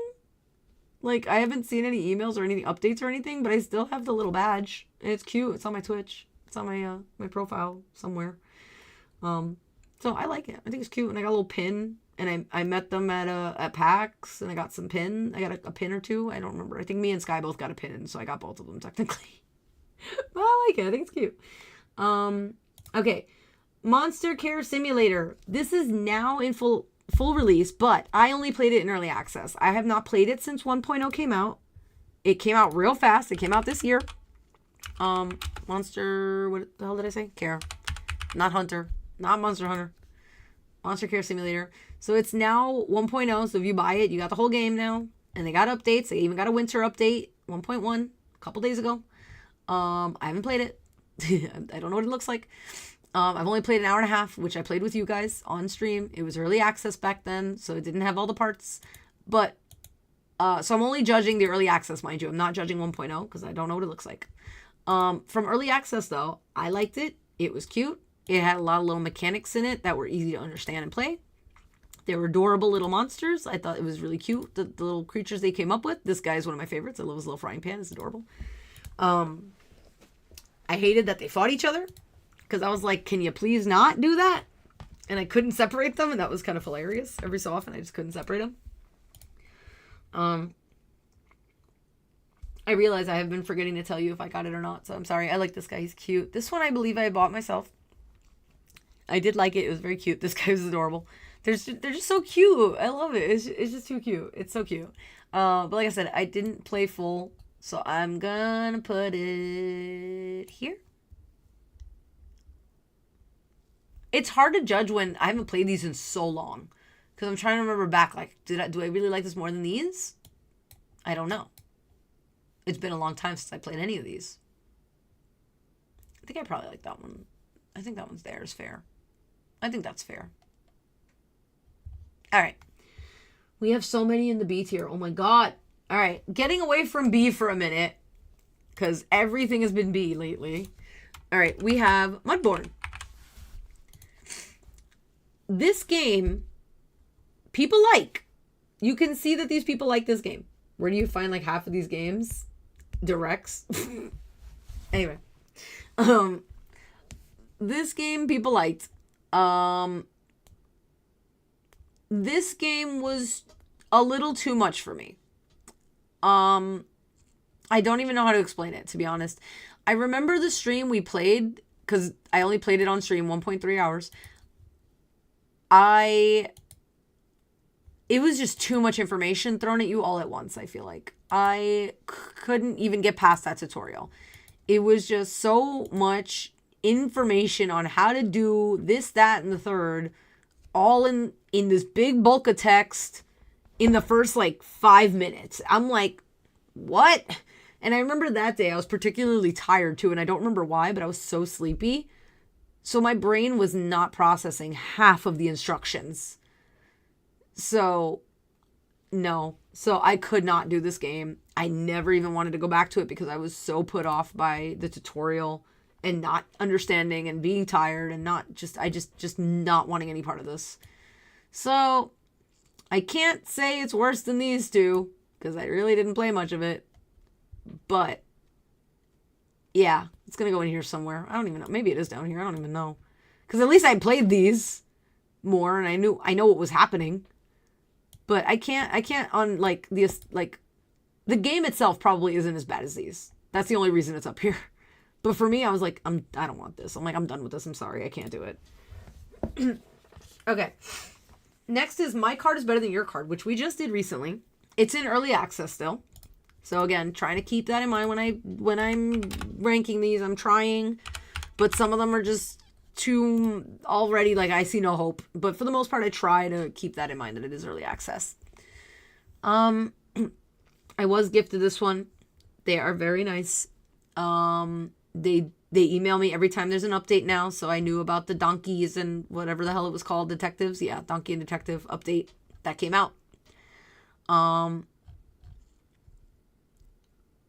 I will be honest, when I went into this game, I wasn't expecting to like it, because I knew somebody that liked it or was excited for it, and I was like, there's no way I'm going to like this game, because this is not my kind of game. Just because it's their kind of game, doesn't mean it's my kind of game, obviously. Oh my god, wait, somebody got a 7-stream streak? Sorry, I wasn't looking at I can't see that, because I'm looking at other windows. But thank you. Sorry. So I was like, there's no way I'm going to like this game. It's not my kind of game just because it's their kind of game. I was like, I just had a feeling. I was like, I'm not going to like this. But I wanted to try it anyway, despite what I thought. Because sometimes, as you've seen already on this list, these games have proven me wrong every so often. And then sometimes I'm dead on. I know what I like and what I don't like. This one actually did surprise me. We only played on streams. We only played an hour, 1.2 hours. We actually went over an hour because I was only going to stream this game for an hour because I didn't think I was going to like it. And I was tired that day because I worked really hard that day and it was late. And I was like, I'm going to do 1 hour. I'm probably going to suffer through this hour, but I'll get it done. And I was dead wrong. And I'm so sorry to the developers that I thought that because I was dead wrong. I loved this game. I had so much fun with it. It was too addictive. That one more, again, back to that one more run. This one is a roguelite. This one actually says roguelike on it. It is a roguelike. I lost all my stickers and had to do it again, and it was driving me nuts. But I had so much fun with that, and I was like, I don't have time for another run, and I still did another run. So, yeah, this one got me. It was very, very addictive, and I didn't expect to like it as much as I did. I'm glad I was wrong. I don't know that I like it this much. I don't think I like it more than the game I paid to create. I think I'll put it there. I think that's fair. Because I liked it a lot. There's a lot more under it, but I didn't like it this much either. But it was a good one, for sure. The one we all, I think, enjoyed this year. Nice Day for Fishing. I think we all had fun with this one. Maybe I'm wrong, but I think you guys enjoyed this nonsense as much as I did. I still haven't beaten it. I really thought we were going to finish it on stream in 2 streams. And I'm shocked that we've streamed it 3 times now, I think. And I still didn't beat it. Or maybe it was only twice. I don't remember. So I'm not sure how long this game is anymore. Nor do I know if I'm actually ever going to finish it on stream. I may never go back and finish this on stream, but that's okay. Oh, it's pill time. Are you leaving, Nico? Okay. Thank you for stopping by. Thank you for hanging out for so long. I hope you're feeling okay. This game was... I didn't expect to even like this game because I'm like, this is a meme game. What is this? But I did like the RPG adventure part. I was like, this looks really cool. So I wanted to play it. I didn't even know it was a meme game originally. You guys told me that. And I'm like, what? And here we are almost and a half hours later. I don't even think I'm anywhere near the end of this damn game. And I really thought I was. And after playing more, when we played that next stream, I was like, I don't think I'm even halfway through this game now. This game was epic, man. This game was absolutely freaking epic. It was so stupid in the best way. And the fourth wall did not exist in this game at all. At all. I think it's going to be up here, honestly. I think it's a little before so, but it was so good. It's so stupid, and I love it so much for that. Yeah. I think I'm solidly happy to put that all the way up there, for sure. Okay, next we have Nova Hearts, which I don't think any of you have seen or heard of, because I don't think I streamed this one at all. I have kept this one to myself. And I might play it for Pride next year, excuse me. I feel like this might be the one I play next year for Pride.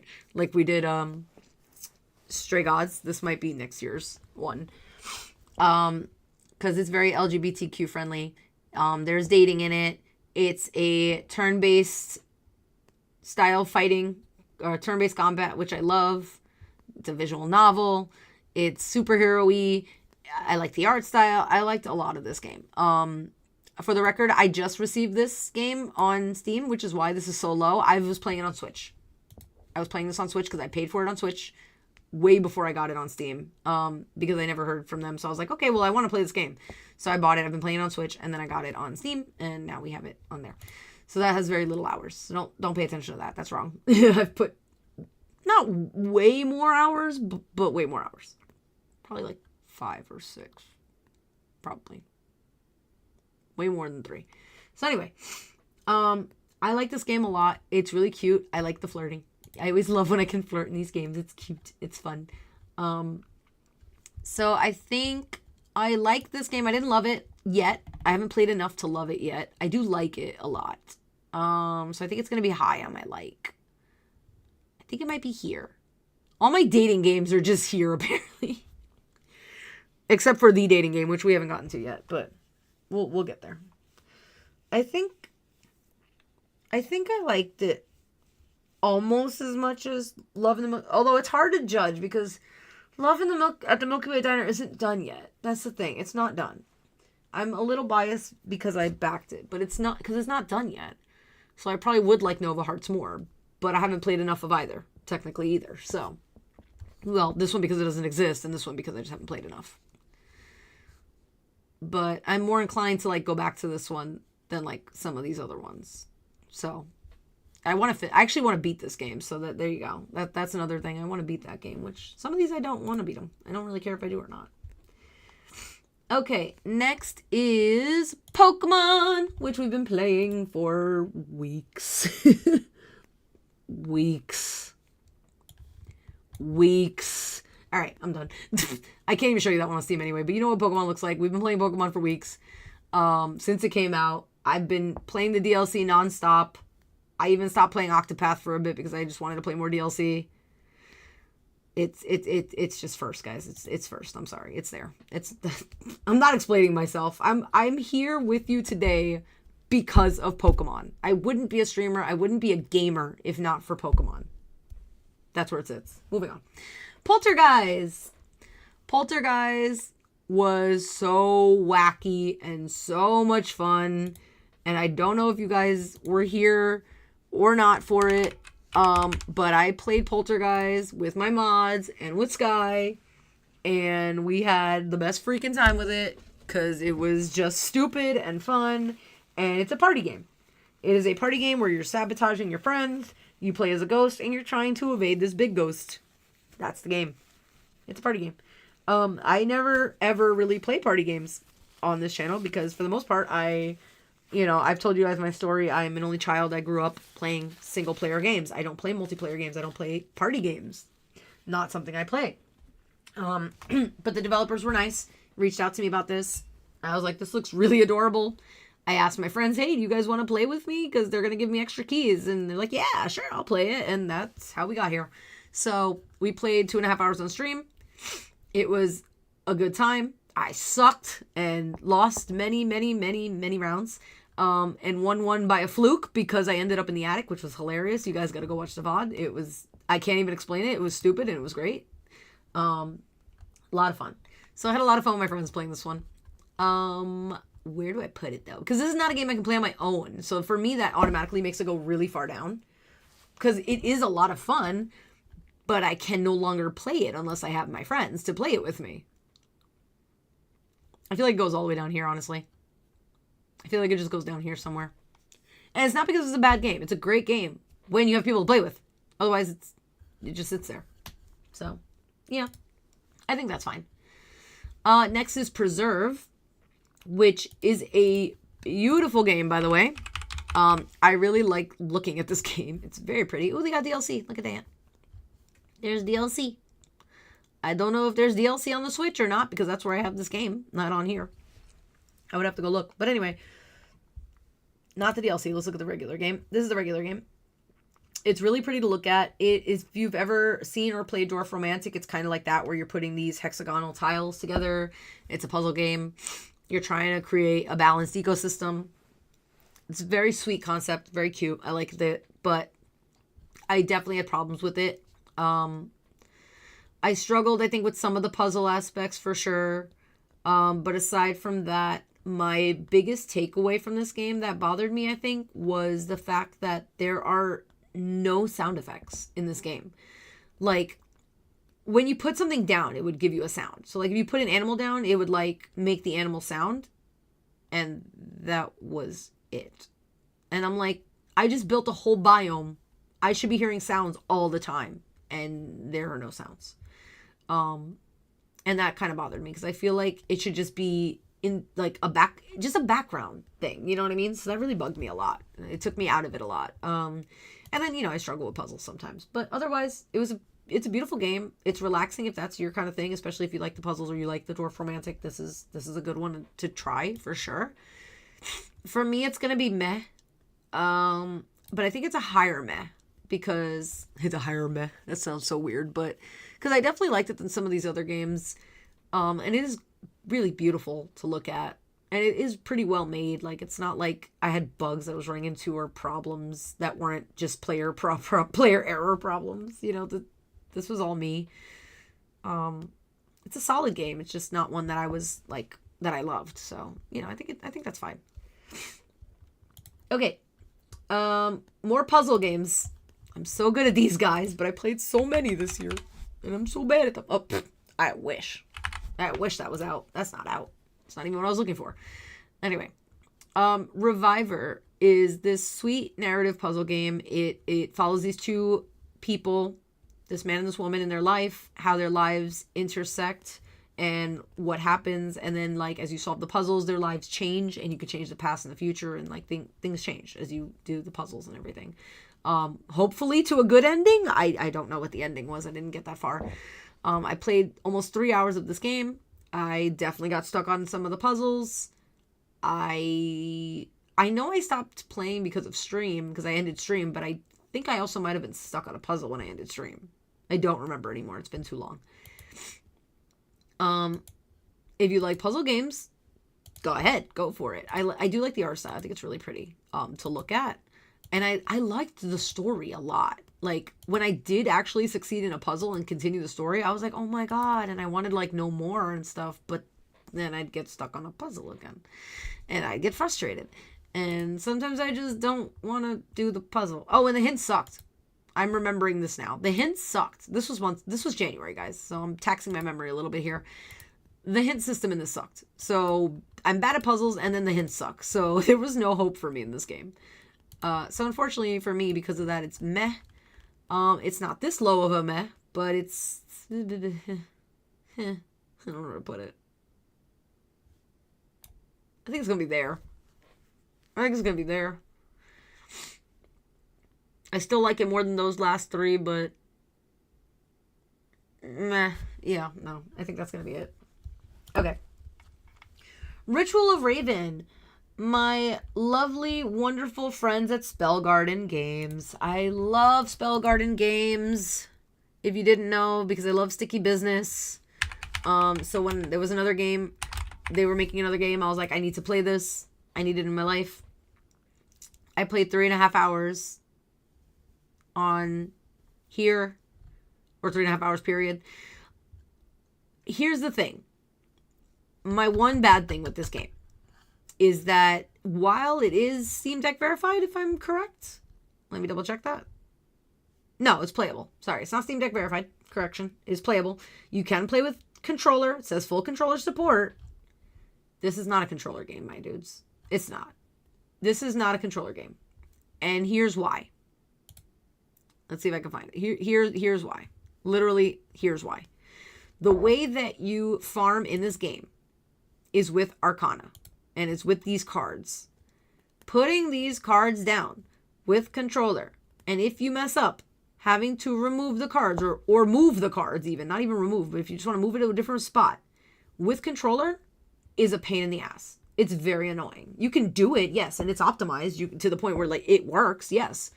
But it's so freaking annoying. And I almost hated this game because I was playing it on my Steam Deck. I came down here one day and I was like, let me play it on the computer. Let me just try it. Let me try mouse and keyboard. And as I clicked and put the cards and just did da-da-da-da-da and put the cards where I wanted them to go with the mouse, I was like, this is amazing. This is so much. It just totally changed my view just playing with the mouse instead. So I wouldn't suggest playing this, even though you can play it with a controller. I wouldn't play it with a controller, especially now after playing it with a controller. Because I literally originally for the longest time thought this was going to be like a D tier game because I didn't like it. I was like, this is driving me crazy. I don't like this. Just for that one thing. Also, I just didn't get into the story at first either, partly because of that, because I had to keep doing it. For a tutorial, you have to do it a few times, and I'm like, I hate this. I don't want to play it anymore. So it was really bad. I ended up liking it a lot after I played it with keyboard. I didn't play enough of it. I want to play more. Same deal as usual. I like it more than this one. But probably not more than these guys. This is going to be my hard cutoff, I feel like, because I really have to like something more than something I chose to pay extra for. So that's my hard stop. But I like this game a lot. I love that the cards and for the farming is basically like a very baby basic level of coding. Because it really reminded me of like when I was like in 6th, 7th grade and I was learning a very basic baby level of coding. And it was the exact same kind of sequence, the way the cards are done in this game. And I was like, this is amazing and I love it. So that made me happy. So I like it a lot. And again, you need the mouse for that. All right, next up is Seeds of Calamity, which is also in early access. This game, however, in early access, is one of, if not the best early access game. Okay, minus Fields of Mystria. That one's probably better. That I've ever played, though. There's so few games in early access that I've played, and I'm like, this is actually amazing. Because they're still working on it. This one's actually amazing. Aside from... Okay, let's see. How many hours do I actually have in Fields of Mystria? Because it's probably scary. I'm just curious. This has nothing to do with this year, obviously. This was last year. This is almost 60 hours, so that's terrifying. We're not going to talk about that. It's still not out, but we're not going to talk about that. This one I've only done 5 hours in, and I'm comparing it to Fields of Mystria. It's not that good. It's never probably going to be that good because it's a completely different type of game in that regard. It's not also just a pure farming game while we're at it either. This game has quite a lot of combat, and it's turn-based combat, which I love. You guys know this. I love this. So this makes me very happy. This is also, when you're in the dungeon, it's like a roguelite. It's not like Fields of Mystria where you keep your progress and keep going. I mean, you kind of do once you get to a certain level. But you have to get through the basic levels first. And if you don't beat the basic level, you start from the beginning of that basic level again. So it's a little bit of that in there. But I do like it. I love the little creature you can pick to go with you. Very cute. Very cute. And they also help you with the farm. And they also attack in the dungeon. So, very cute. Yeah, it's basically... That part is like Pokemon. You're using them to attack in the dungeon. You're not fighting the things in the dungeon. You can mine. You know, all the good things that I love in my games. There's puzzles also in this one. Dungeon puzzles. I haven't seen this one. That looks kind of crazy to go over this. Like, what is this, acid? These are the monsters. So yeah, I love this. Use your little spell book. You can choose the spells that your little creature knows. And obviously as you get further in, you get more spells. I don't have that many. I have the basic water spells and that's all I have. But I like it a lot. That's it. I like it a lot. I like it lots. Oh crap, hold on. I just messed up my whole thing by doing that. Hold on. Hold please, sorry. I just messed up my things. Okay. So the only reason I don't love it yet, like I said, still in early access. We're still improving on this game, but I helped playtest this game. I played it in early access. I put more hours, I think, into playtest than I did in early access for this one. Because I feel like I got a lot further. And then when I got early access, I actually ended up running into a glitch that I didn't run into with playtest, which is stupid. So I ended up playing the playtest more because I got further in that one and I got stuck right at the beginning with a glitch in early access. So I stopped playing it. And then I restarted it after a few patches and now it's fine. But it was weird because I got stuck right at the beginning of this. This is going at the top, guys. I told you this was my thing and it's going to take a lot to to get past this. That's at the top. I love this one. I wish I had like a week off of work to just take one full day to play just Seeds of Calamity. It's that good. I loved it that much. But I can't put it in love yet because we still have so much to go for it. So I want to give it room to grow. Also, I ran into that really bad patch, the really bad bug where I couldn't play it for so long. So that kind of killed it for me, but a little bit. But they fixed it. It's fine now. Okay. Next, we have Ship Inc. More Rogue Duck Interactive. I told you I love Rogue Duck. I'm loving these games. I love Ship Inc. It is similar, but not exactly the same. But it is very, very similar to Lost But Found. But it has a new skin. They always have a new skin. It's $5. I highly recommend this, by the way, for $5. I've only played 3 hours because I only played it on stream with you guys. But I love this freaking game. I love this game. You pack the boxes. You're basically UPS. You're UPS in this game. That's what you are. You're a better version of UPS in this game. You get all your little stickers so you can say if it's fragile or, radioactive, because apparently that's a thing you can pack and ship in this game for some reason. You can steal things for the black market just like you could in Lost But Found. There's a cat that just disrupts your whole thing and sits in the damn box and doesn't let you work, which is awesome and adorable and ridiculous. Flammable. Yeah, there's a bunch of things. You can get brands and work with other companies. You can have little collectibles. There's so many things. There's so many little things in this game. And it just makes me happy. I love these games. This is one of those that I don't get bored of the gameplay loop. I have not gotten bored of this gameplay loop. And I want to play more, but I haven't done it. Because this is one I do need to sit at my computer for. And I don't sit here that often. I think I like it more than Sopa. I don't sit here often unless I'm with you guys. Or making a video. Otherwise, I don't really sit here. So I can't play Ship Inc. because I don't like sitting here that much. And I've already been sitting here almost 3 hours and I already want to leave. And we're not done yet. So yeah, see what I mean?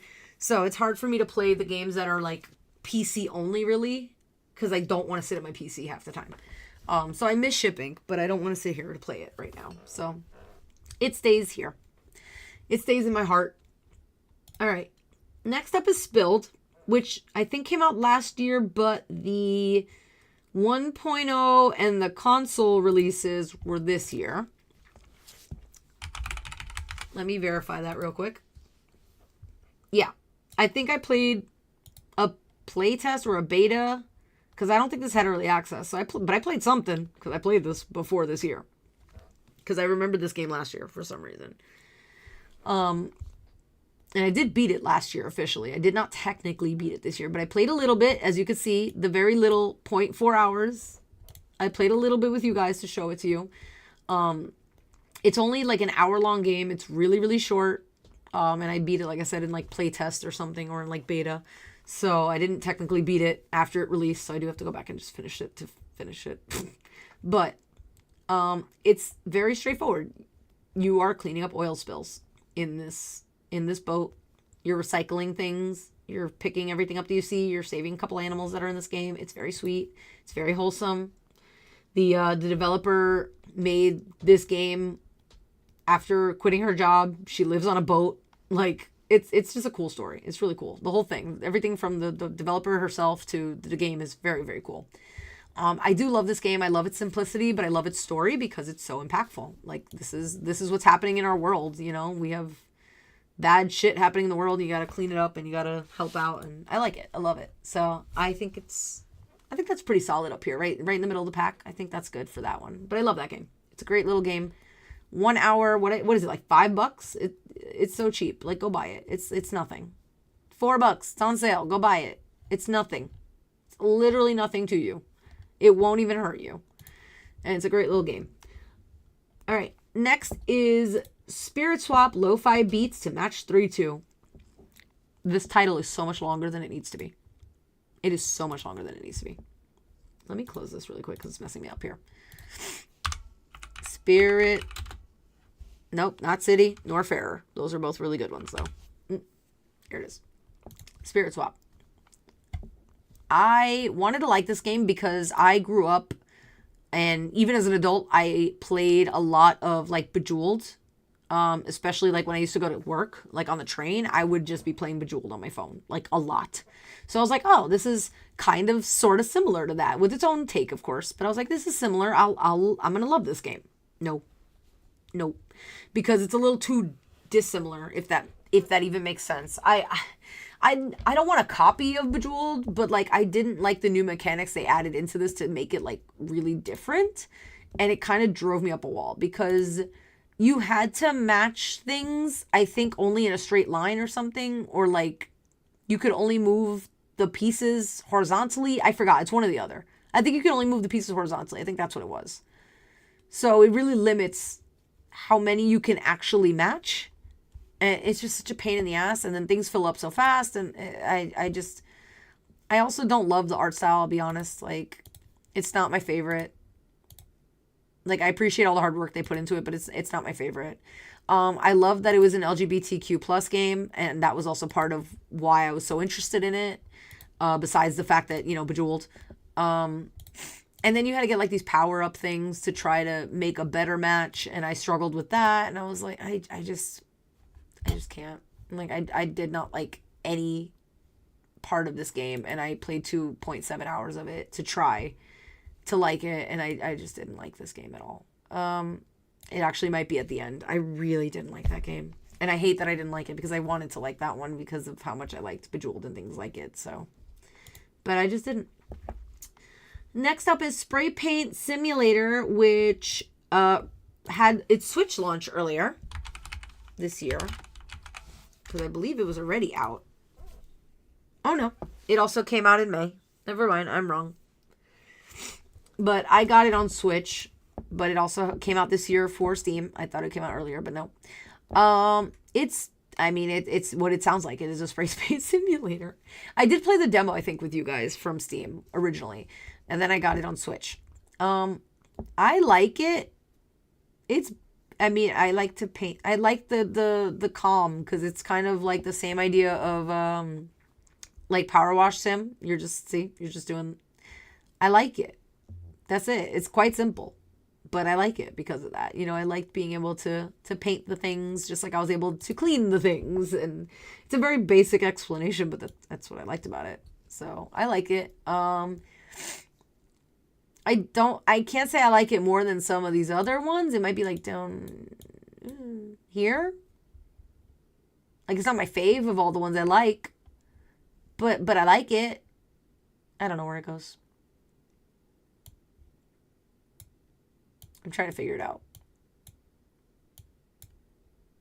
It didn't give me the same serene, to be fair, as like Power Wash. It wasn't exactly the same, but it's the same idea. I think I want Camper Van before it. I think it might go there. I think it's there. It's a little lower, but I like it still. I like it. It's good enough. It's good for what it is. It does exactly what it says it's going to do. It delivers on that. So there you go. Okay. Strange Antiquities.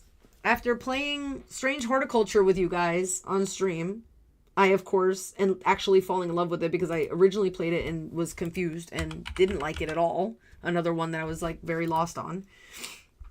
I ended up loving Strange Horticulture, and I was like, well, I guess we're getting the next one. So I bought the next one. I didn't play that much of it, as you can see, very, very little. But the little bit I played gave me the same damn vibes as Horticulture. So, I loved it immediately, and I'm very, very intrigued by this story almost more, I think, than the Horticulture one, because I'm more interested in, like, artifacts, because I'm a history major. So, you gave me plants, you gave me artifacts, or antiquities as they call it. I'm going for the history, not the plants. That's me. That's just a personal thing, obviously. Everybody's different with that, which is fine. But I love that about it. But I'm going to put it at the bottom because I haven't played it. I haven't played enough of this. I love it because it's the same idea as Horticulture, but I haven't played it enough to love it of its own merit, in my opinion. But I do love the same loops that we have, the same mechanics that we have. So I will take that. So yeah, so I think it's just gonna sit back down here. And you know what? It's dark, just like these two. All the dark games can sit at the end together. They love each other. All right, next is Sugardew Island. Sugardew Island. There's only one other game that I'm gonna for, but like that. But if you didn't see Sugardew Island somehow, I don't know what rock you were living under, but this is it. Do they have DLCs now? Is this a DLC? It's a Halloween They're making you pay for Halloween. Guys, don't waste your money on this shit, please. Don't ever waste your money on this shit, please. I'm sorry. It looks so cute. And I was so excited before it came out because it sounded like it was going to be the coolest freaking cozy farming sim that we had seen so far in that, because it was only March. So far in the year, it seemed like we were going to start off real strong with this cool farming sim. And it just didn't deliver at all. And I'm going to say, personally, I did enjoy playing it on my own.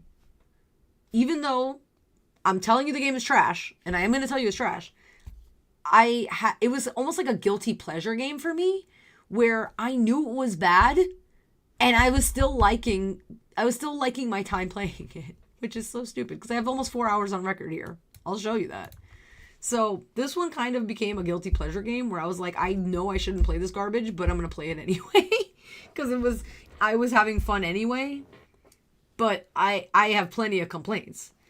And it absolutely was not really what they said. I don't know how this is mostly positive, by the way. Because they kind of broadcasted it as one thing and it was completely different when it came out.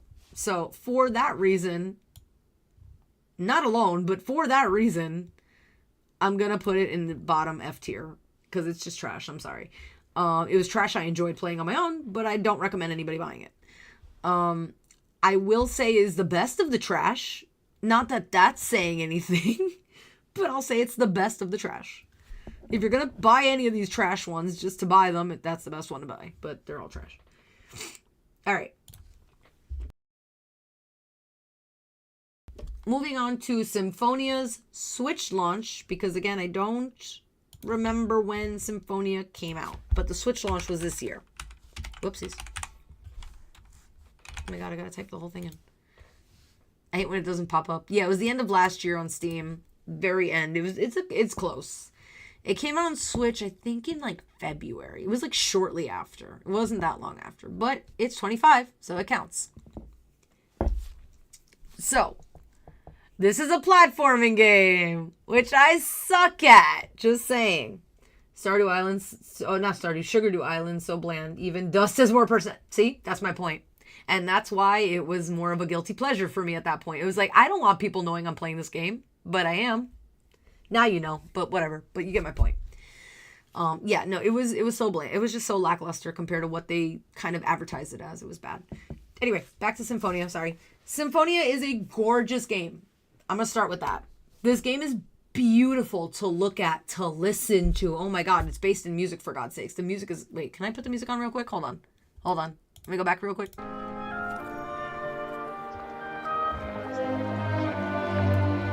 Like, guys.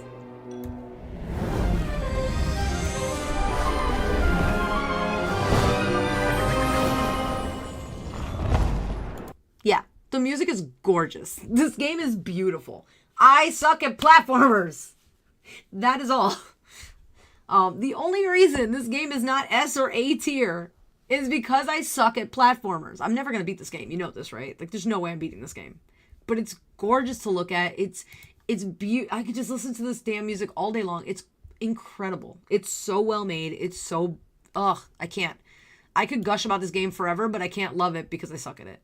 So, because of that, and it's not one I want to play again really either, which sucks.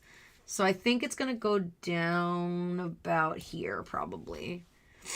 But again, this is me. This is my bias because I'm bad at platformers. If I was good at platformers, that would probably be an S or A tier game because it's incredible. So if you're good at platformers, please buy this game. Please try Symphonia. It's amazing. It's gorgeous. So just, you know, like I said, this is just me because I'm bad at platformers. I wish I was better at platformers, but I'm not. It was fun to watch me die though. That was fun. But yeah, that game is absolutely gorgeous. Like, should I say masterpiece as it's or whatever, because it's close enough. Anyway, okay, so next is Tavern Keeper, which is also in early access. Again, trying to keep that in mind. And I think everyone saw Tavern Keeper by now, because if you didn't see it with me, you saw Rose play it a few times. Tavern Keeper is quirky as all hell. It is a tavern management game with the most amount of chaos they could throw into a cozy management game, to be perfectly honest. I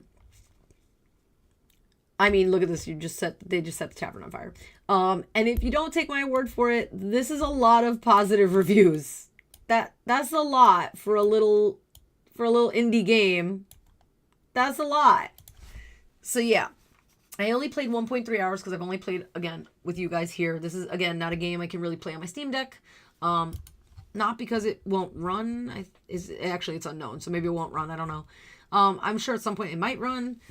But management games I tend to want to play on the computer, like this, like Sims, like I can't remember the damn space hotel, not hotel, the space hospital game I played earlier this year. I can't remember the name now. My brain is not remembering. It didn't come out this year. The DLC came out this year, but I can't remember the name of it.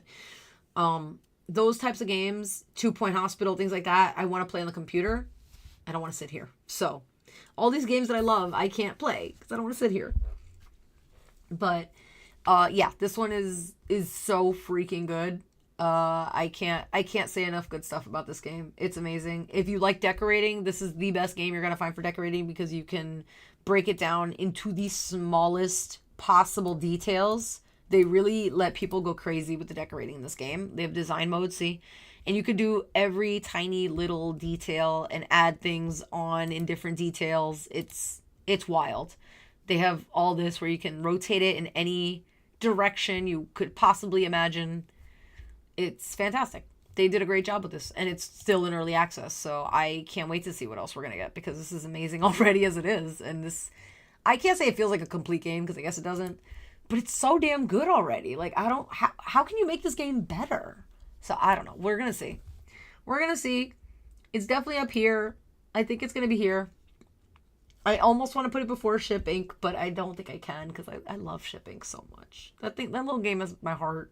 I don't know. I don't think anything's going to be, well, it did, but I don't think anything else is going to go up here. I think this is probably my top 3. We'll see. We're getting to the end. We'll see. The girl from Arcania, which I still say wrong half the time. Arcania.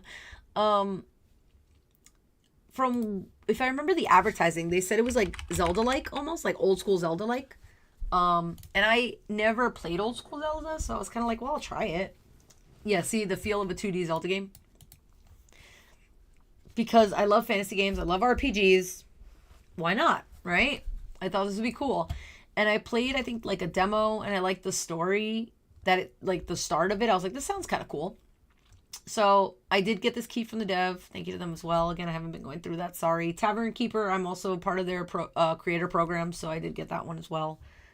We can go through the others later. It's fine. But for whatever reason, I played the beginning 3 times just to not understand it better, but I played it, the demo, and then I played it on my own again, and then I played it, I think, with you guys, and I don't know, it just didn't click with me beyond oh, this looks really cool, and that was kind of it, and it kind of died there for me, and I don't know why.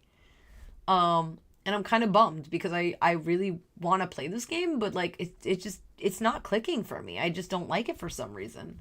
And I can't pinpoint what that reason is, which bothers me so much because, you know, all these other ones I could tell you, I hate this, I hate that. This one I'm like, why don't I like you more?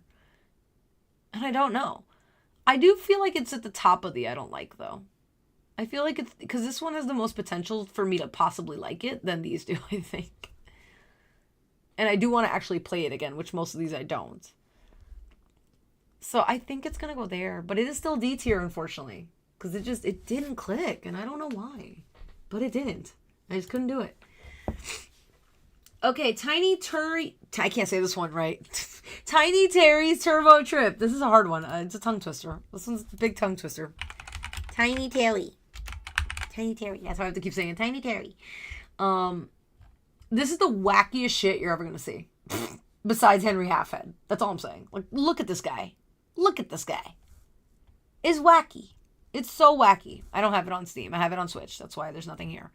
I don't know how many hours I played of this. I think it was only what I played with you guys, which is 2 or 3 hours. And while I was with you guys, I did have fun playing the game. Like, it was funny. And I think it was more the commentary that you guys had that made it funny, if I'm being honest. Also some of the stupidity, like that one, like, you want to do crime with me? Okay, or maybe later. Like, what are these options? So, the humor's there. The humor's there. I'll give it that. That's kind of it, though. I really didn't like this game. It was funny. It made me laugh. But other than being funny, I did not like this game. Like, I don't want to play it anymore. I don't want to finish it. I don't like it. It was just funny. But sometimes being funny is not enough. I'm sorry. I think it's going to go here because I didn't absolutely despise it, but man, I don't know. Tiny Terry, man, I don't know. He exists. He's a thing that happened, and hit consoles for some reason, but there he is. All right. Twinklebee. So Twinklebee is a game I originally had no interest in. I did not care. It came out. I didn't request a key. I was like, I don't want to play this game because I knew it was decorating, and I'm like, I don't decorate. So I was like, why am I going to waste my time? Then they came out with the, like, Halloween update, and they contacted me about covering it or, like, you know, trying the game and trying the event. And I was like, you know what? Fine. I've seen people play it now by this point because it had come out way before then.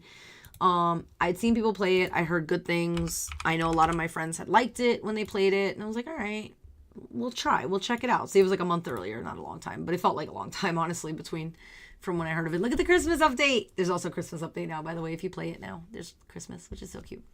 And so I didn't play a lot of it.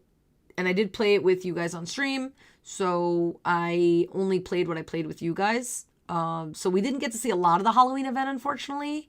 Although I think if you, like, change your time on your computer, you can still play it. I think it's just based on real time. I think. I'm not sure anymore. I don't know if it's, like, they have to put it on, like, live or not. Or if it's, like, Animal Crossing. Where you just go to that time and it's on. Oh, that's cute. Either way. Yeah, originally I just had no interest in it because I knew it was all decorating. It's like a little diorama game. But but it is sweet. And I never said it wasn't cute. It's super cute. I always thought it was cute. But since I don't decorate, I'm like, I'm never going to like this game. I was kind of wrong. I didn't love this game. I don't know that I would say I liked it. I'm going to give it a C and say it was meh. Because I did enjoy playing it. And I did enjoy the little decorating was cute. This guy was cute. I liked him. I think my favorite part of the game was when they sang. Which is kind of hilarious. Because when you, like, level up to a certain point, the villagers of that new town or that new island, technically floating island, will start singing. And I was like, this is the stupidest and cutest thing I've ever seen. Because I didn't expect that at all. That was like the last thing I expected out of this game was for the characters to sing in some unknown made up language. So it was so cute and ridiculous, but I loved it. So I think it's going to go up here with Make Room, actually. I think I might have liked it a little more than Make Room. Because I feel like there was a lot more to do in that one than there was in Make Room. Even though Make Room has better updates as far as quality of life. Twinklebee is doing, like, actual events, like life events, like seasonal events. So there's more to do. So it's kind of a tie there. But they're both decorating games. They're both different type of diorama. decorating games. Decorating games are still meh for me, to be fair. I don't think there's any decorating game that's like, oh my god, this is the best thing in the world for me. But it's a solid game. Like, if you like decorating games, either one of these you're gonna love. It's really, really good. Okay, moving on to Undusted. Letters from the Past is the full title. Let me pull it up for you guys. So this is a game that I was extremely excited to play. I was waiting on pins and needles for this game. Because I love the art style. I loved the cleaning mechanic, obviously, for this. It gave me like Trash Goblin vibes for the cleaning and made me so happy. Like, I was like, this is going to be amazing. I want to just use my touchscreen on my Switch and clean every single item to perfection. That was my thought process for this. That's exactly what I wanted to do.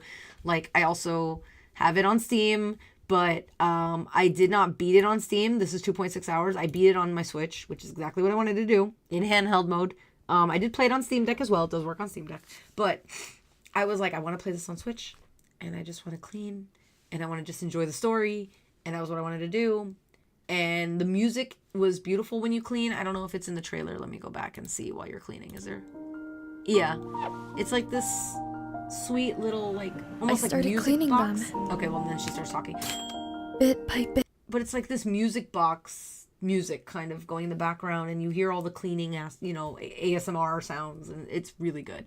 So I absolutely fell in love with this game. Now, my ranking is not love for this game. This is one of my favorite games of this year because very rarely will a game impact me. And this is true for a lot of media. For me personally, I like a lot of people, I struggle to be vulnerable, and especially in front of other people. So for me to play this game, and I was not in front of anybody when I played this game, but that's why I'm also very like, I don't want to say I hide my emotions. I don't hide them. I can't hide them. I'm very bad at hiding them. But like, I won't show certain things. So I've learned to kind of not. So like, for like when I'm reading a book, when I'm watching a movie, when I'm playing a video game, I don't emote a lot. You know what I mean? Like shock, sure, but not like cry, not like whatever. Like I'm not doing that. I played this game. I finished this game at night. So I was by myself. Because it was late. It was a day that Sky had to get up early and I didn't have to get up early. So I came downstairs and I was back here playing it on my own, just on my Switch, not even on the computer, but I'm sitting at my computer and I'm playing it. And I ended up sobbing, not crying, not tearing up, full blown sobbing at the end of this game. That is how much this game touched me. And that does not happen often. Only really books can do that to me. And even books don't do it to me that much. But really, I've only ever had that with books. Movies, I'm like, all right, whatever. For the most part, I'm like, okay. My mom will be like, this is so sad. I'm like, is it? Is it really? Like, I don't care. And this just completely moved me. And I was like, this is the most incredible thing I've played in so long. And for that reason, it is going in the S tier. And it's probably going to go third only because I can't beat Cabernet. Oops, I said third, not fourth. And Pokemon got me into gaming. But honestly, had these not come out this year, that might have been... Had Cabernet not come out this year, Undusted would have been my indie game of the year. Hands down, no contest. So, and that's a game that you've heard nothing about from other people. You know what I mean? Like, very few people have talked about Undusted. This is not like a Game Awards type of game. It's not winning any awards, and it should be, because it's just that good. And it's a short little game. It's not that long. I think I took 4 or 5 hours to finish that game. So I've spoken more than enough on that one. But yeah, that's what that did for me. Next is Wanderstop, which we're going to be controversial again because I know a lot of people love this game and they're like, this is an incredible game because it makes you stop and slow down and everybody's always rushing about their lives. And this is a game about burnout and, learning to deal with it and also learning to not do that anymore. Look at this. It's a Game Award nominee, for God's sakes. And I'm sitting here with almost 5 hours in this game. And I just don't like it. I didn't like it. I got so bored. And I get the point is to slow you down. But I was so bored. This is not even recuperating from burnout at this point. I was so bored. I just didn't want to play it anymore, which makes me really sad because I was excited for this game and I was like, oh, it's a great story if it's going to be like teaching you about like burnout and how to avoid it or like how to, deal, with slowing down and things. I'm like, it was a great concept. I love the idea of it, but I didn't like it in actual practice and playing the game. I didn't get very far in the story. I don't know if it picks up, but I got bored. I didn't dislike it. I said I didn't like it, but I didn't like that I was bored is what I didn't like. The visuals are gorgeous. The story from what I got of it was really good. So it is going to be a meh because I didn't like how slow it was. I got bored, but I liked other parts of it. Where the hell this is going is another story entirely. Here.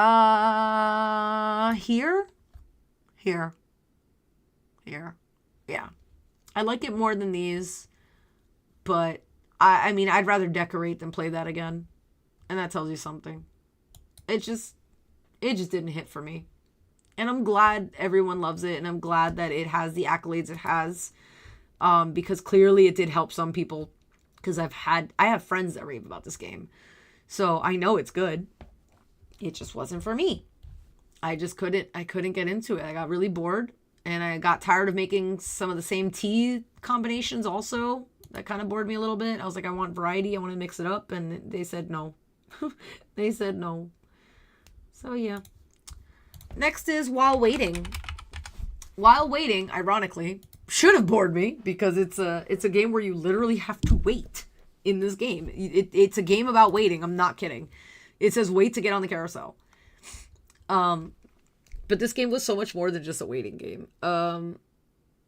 So this one, ironically, it's also a meh for me. It's also C. I played 3.3 hours and I did technically beat it. Because the point is to wait through 100 levels. I think it's 100 if I remember correctly. And I did. I left my Steam Deck idling through 100 levels. And I beat the game because that's all it is. And there are other things you can do, obviously. But I mean, for the literal ending, while waiting, to wait, that is all you have to do. Each level also has little quirky things you can do instead of waiting. You just don't get the waiting achievement. Obviously, you'll get other achievements instead. So you actually have to do nothing to get the proper ending, the actual wait achievement, whatever the hell it's called. We could look it up, but yeah, you get the point. So, and then I did go back and play some of the levels, not all of them, but I did go back and play some of them to do some of the silly, quirky things because they were funny. Like that one, that was actually, let me show you again. This one, I think, is you kick a can into the garbage. It's really silly. Wait for class to end. I don't even know. You might have been able to daydream or maybe make a paper ball. I don't even know. But they're different things you can do. Wait for the rain to stop. You could splash a puddle, I think, or something. There are different things you can do while you wait. But I only did some of the levels, like I said. I didn't go back and do them all, so I don't know what some of the other things are. But so that part was kind of funny. But the fact that the whole game is literally waiting and I left it going. I just left it idling. I mean, that's very meh for me. I'm sorry. And I didn't have enough interest to go back and do all of the other ones. It's going to be down here. It did serve its purpose. It did exactly what it promised it was going to deliver. You play this game, you wait. It is exactly what it promised. I'm not lying about that, and I'm not mad at that. But at the same time, that's also boring. And you can go back and like I said, and do the other stuff. But after I did the boring part, I didn't want to do the other part. So it's kind of stupid. But that also might be my own problem, to be fair. But either way, it's going to live in the C tier. It's kind of meh. Some of the little achievements going back were fun, but not fun enough to make me go back and do all of them or see what every level had. I don't care enough to do it. And that one I believe I paid for. I don't think I got that one for free. That one I paid for. Winterborough. I can't say this one. Every time I say it fast, I mess it up. Winterborough, on the other hand, I did receive a key for. I got a Switch key, which is very nice because those are much more rare, especially for me because I'm a tiny streamer. I'm not a big streamer, so I don't get guaranteed on anything, let alone a Switch key because those are so small. They get so few of those. So I was very, very grateful that I got Winterborough as a Switch key because that is what I wanted to play it on Switch, not on Steam, even though I can play it on either. But I was just playing my Switch more. So, this game, also I like seeing how they play on Switch, honestly. I really do. Because on Steam, on my computer that run, like my supercomputer, I know it can run, you know what I mean? But can it run on my Switch? I don't know. But yeah, it runs really well on Switch. I enjoyed it. It was fun. It's cute. One of my friends did say that they don't like the loop after a while because it gets really redundant and boring because you have to travel out really far and then you have to come all the way back home for certain things. I didn't get that far in the game, so I didn't get bored of it yet, although I can see why that would suck for sure. Like if I have to keep running back and I'm really, really nowhere near my house, yeah, that's gonna suck. So I do want to keep playing it, but I'm worried about getting to that point. I'm not gonna lie, because I feel like I won't want to play it anymore once I hit that point. The parts I have played have been really cute. You play as the little mouse, you know, you're trying to be careful not to get eaten. You're trying to find your aunt. You're helping other people along the way. You're fighting little bugs, which that part I don't love, but it hasn't been that bad yet. The bugs didn't trigger me yet. And I'm going to say yet, operative word there, because it definitely can. But it hasn't bothered me just yet, but they are kind of grody to look at. I don't like bugs, so. But overall, what I have played of this game, and I don't know how many hours because, you know, Switch, probably at least 3, if not 4 by now, I want to say. Because I feel like I got decently far, but definitely not far enough. I like the game. I don't love this game. I don't know if I'll ever love this game. I like it. I like it less than these. I think it's either here or here.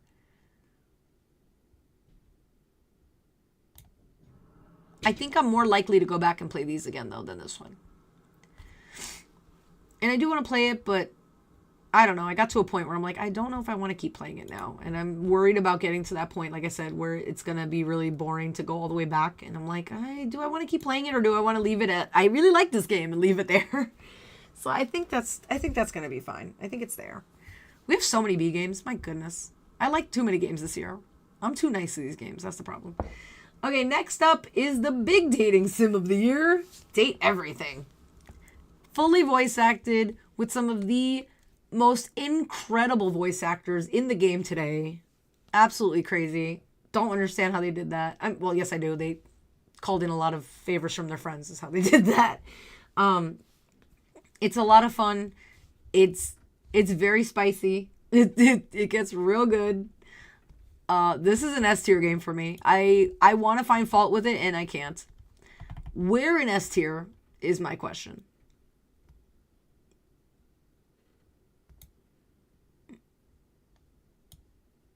I don't know.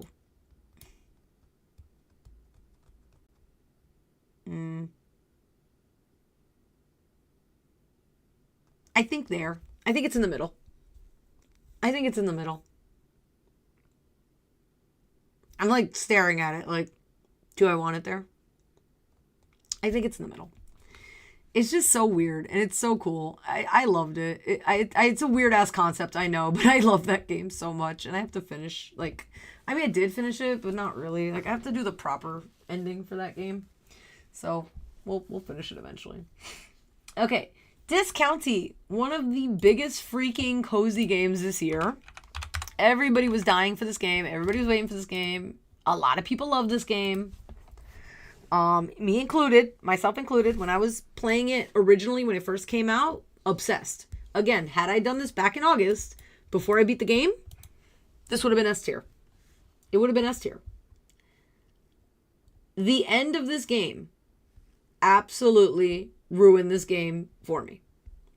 Because it was simply unfinished. It felt unfinished. It wasn't literally unfinished. This is how they wanted to do it. But it felt so unfinished that I wasn't enjoying the game anymore. I was like, it kind of detracted from the rest of the experience for me, which makes me really sad because that whole game, until more or less the end, was incredible and I was loving it. And then that was it. And it just fell flat. And it made me really sad. So, for that reason, I'm giving it a B. It's going to be a high B.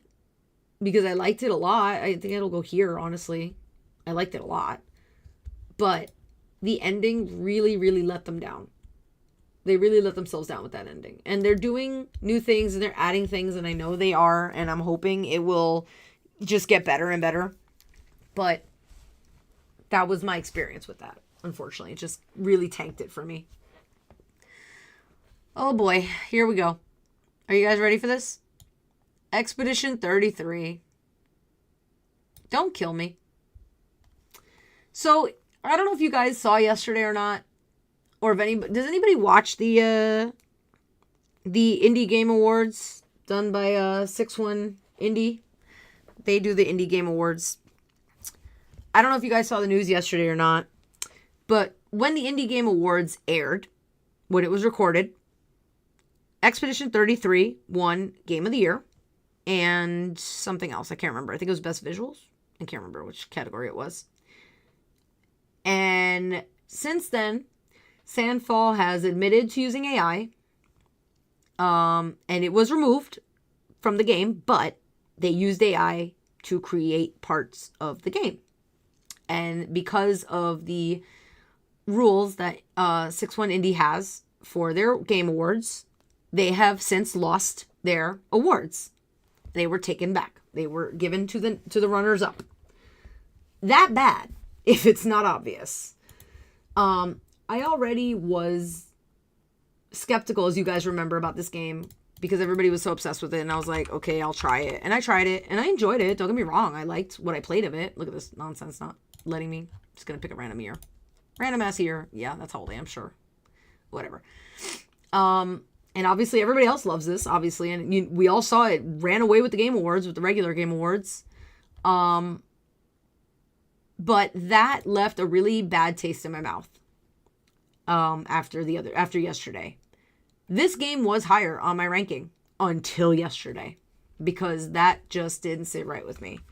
Because you knew the whole time, and you didn't tell anybody until you won all your awards. And then you said, hey, by the way, we used AI. But we wanted to make sure we won our awards, basically, is what it was. And made sure we got our money first. Before the end, and at the end of the year, we'll tell you, because who cares? We made our money now. I'm still mad about it, honestly. Like, it just didn't sit right with me, and I don't like it. And I didn't love the game to begin with because I didn't get that far. I think, what does it say? 3 hours? 6 hours? 4.5 hours. That's all I've played. 4.5 hours. I'm not that far in the game. I'm not even anywhere near deep in this story yet. So I haven't fallen in love with the story yet.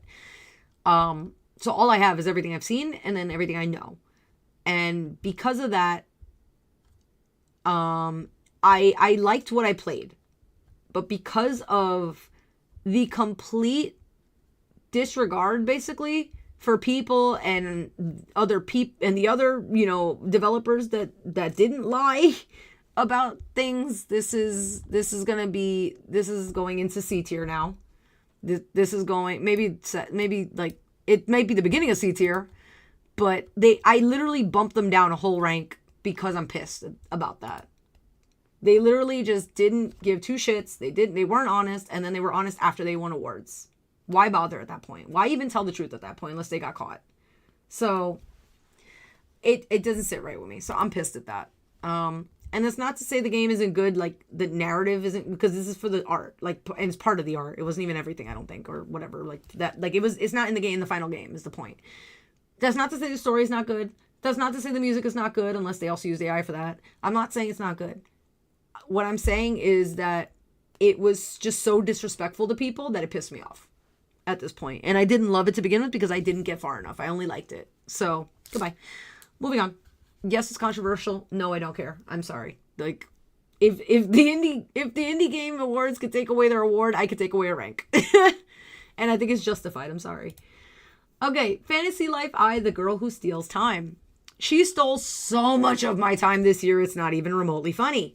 Let's actually see, shall we? And this is only on Steam, mind you, because I also have it on Switch, too. Because when it released on Switch 2, I was like, oh, I want to play it on Switch 2 now. This is 35 hours on just on Steam. I don't know how many hours I have on Switch. It's less, but it's still like probably a good 20-something hours. She stole a lot of my time and a lot of my life this year. So she's S tier. There's no arguments. She's S tier. I think I like her more than Date Everything, but a little less than Undusted, only because this impacted me in a way that none of these other games did, nor can. So I think that's where that's going to be. But yeah, she stole my life, for sure. That's it. Goodnight Universe. Goodnight Universe was so quirky. It's such a weird game that I'd never experienced anything like this. And it was from the creators of Before Your Eyes, so it was also supposed to be used with a webcam, obviously, to track your eye movements. I did not play it that way. I used it with the mouse because I played it with you guys. But even still, and I only played half an hour, apparently. I don't know how. I felt like I played a lot more than that. But okay. Even just in that half an hour, apparently, I still don't believe this. I feel like that's wrong, but whatever. So much happened in this game. And I don't even think we scratched the surface. I don't know what's happening in this game. It was very strange that the baby has these powers and baby's trying to communicate. Baby sounds like an adult to us. It's very odd. But I'm very intrigued by this story. Like, I want to play more of this. I want to know what's going on. I've heard so many good things. I've heard people, like, saying, like, they're heartbroken from this game, and I still want to know what it is. Apparently I want to break my heart. I don't know. But I loved what I played so far, and I'm very excited to play more. So this is definitely going to go in the A tier. I don't know if I love it more than Love Ghosty, though. I don't think Love Ghosty is my thing here. Just like Milky Way's here, this one's Love Ghosty. It's hard to go before that. These were easy, to be fair, but like I don't think I like it more than Love Ghosty. I like it. I love it a lot. It was really great. It was really, really good, but no. Okay, Grimshire. We're gonna fly through these next few because it's 10:30 and I gotta go to sleep because I gotta go to work tomorrow. All right, Grimshire. Grimshire was a little farming sim, very dark because you gotta keep everybody alive. There's a plague going on, and of course you have carnivores living with omnivores, and if you don't feed them, well, survival of the fittest. So this is overwhelmingly positive too. I've only played an hour because for whatever reason I could not get into this game.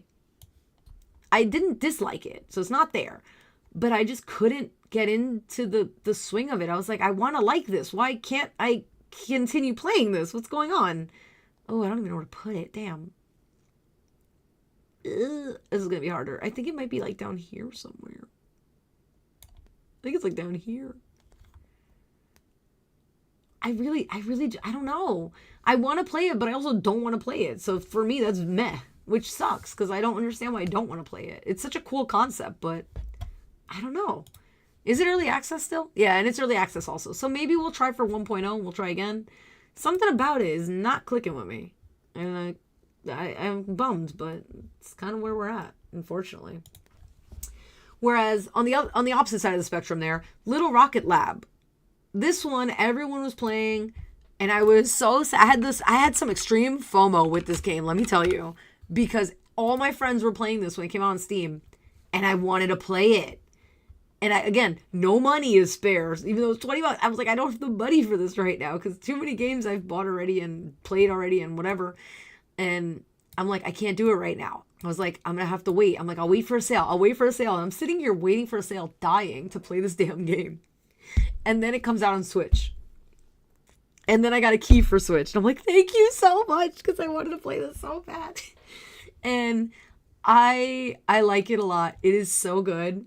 I loved playing it. I love the automation. It was cool. I love the characters.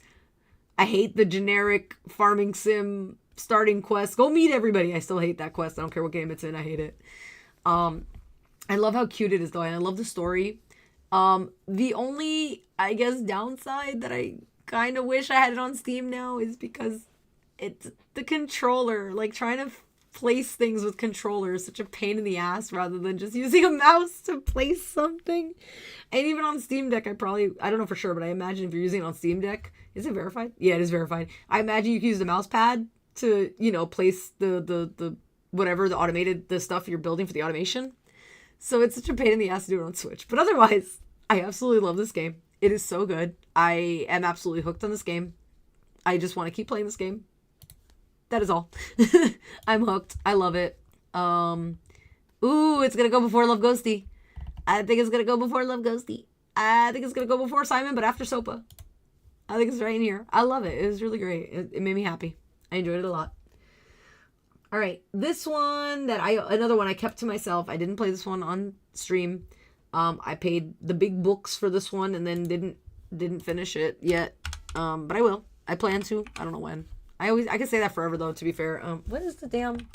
I need to actually look at the title because I can't do it. Sorry, there we go. Okay. So it's Mato...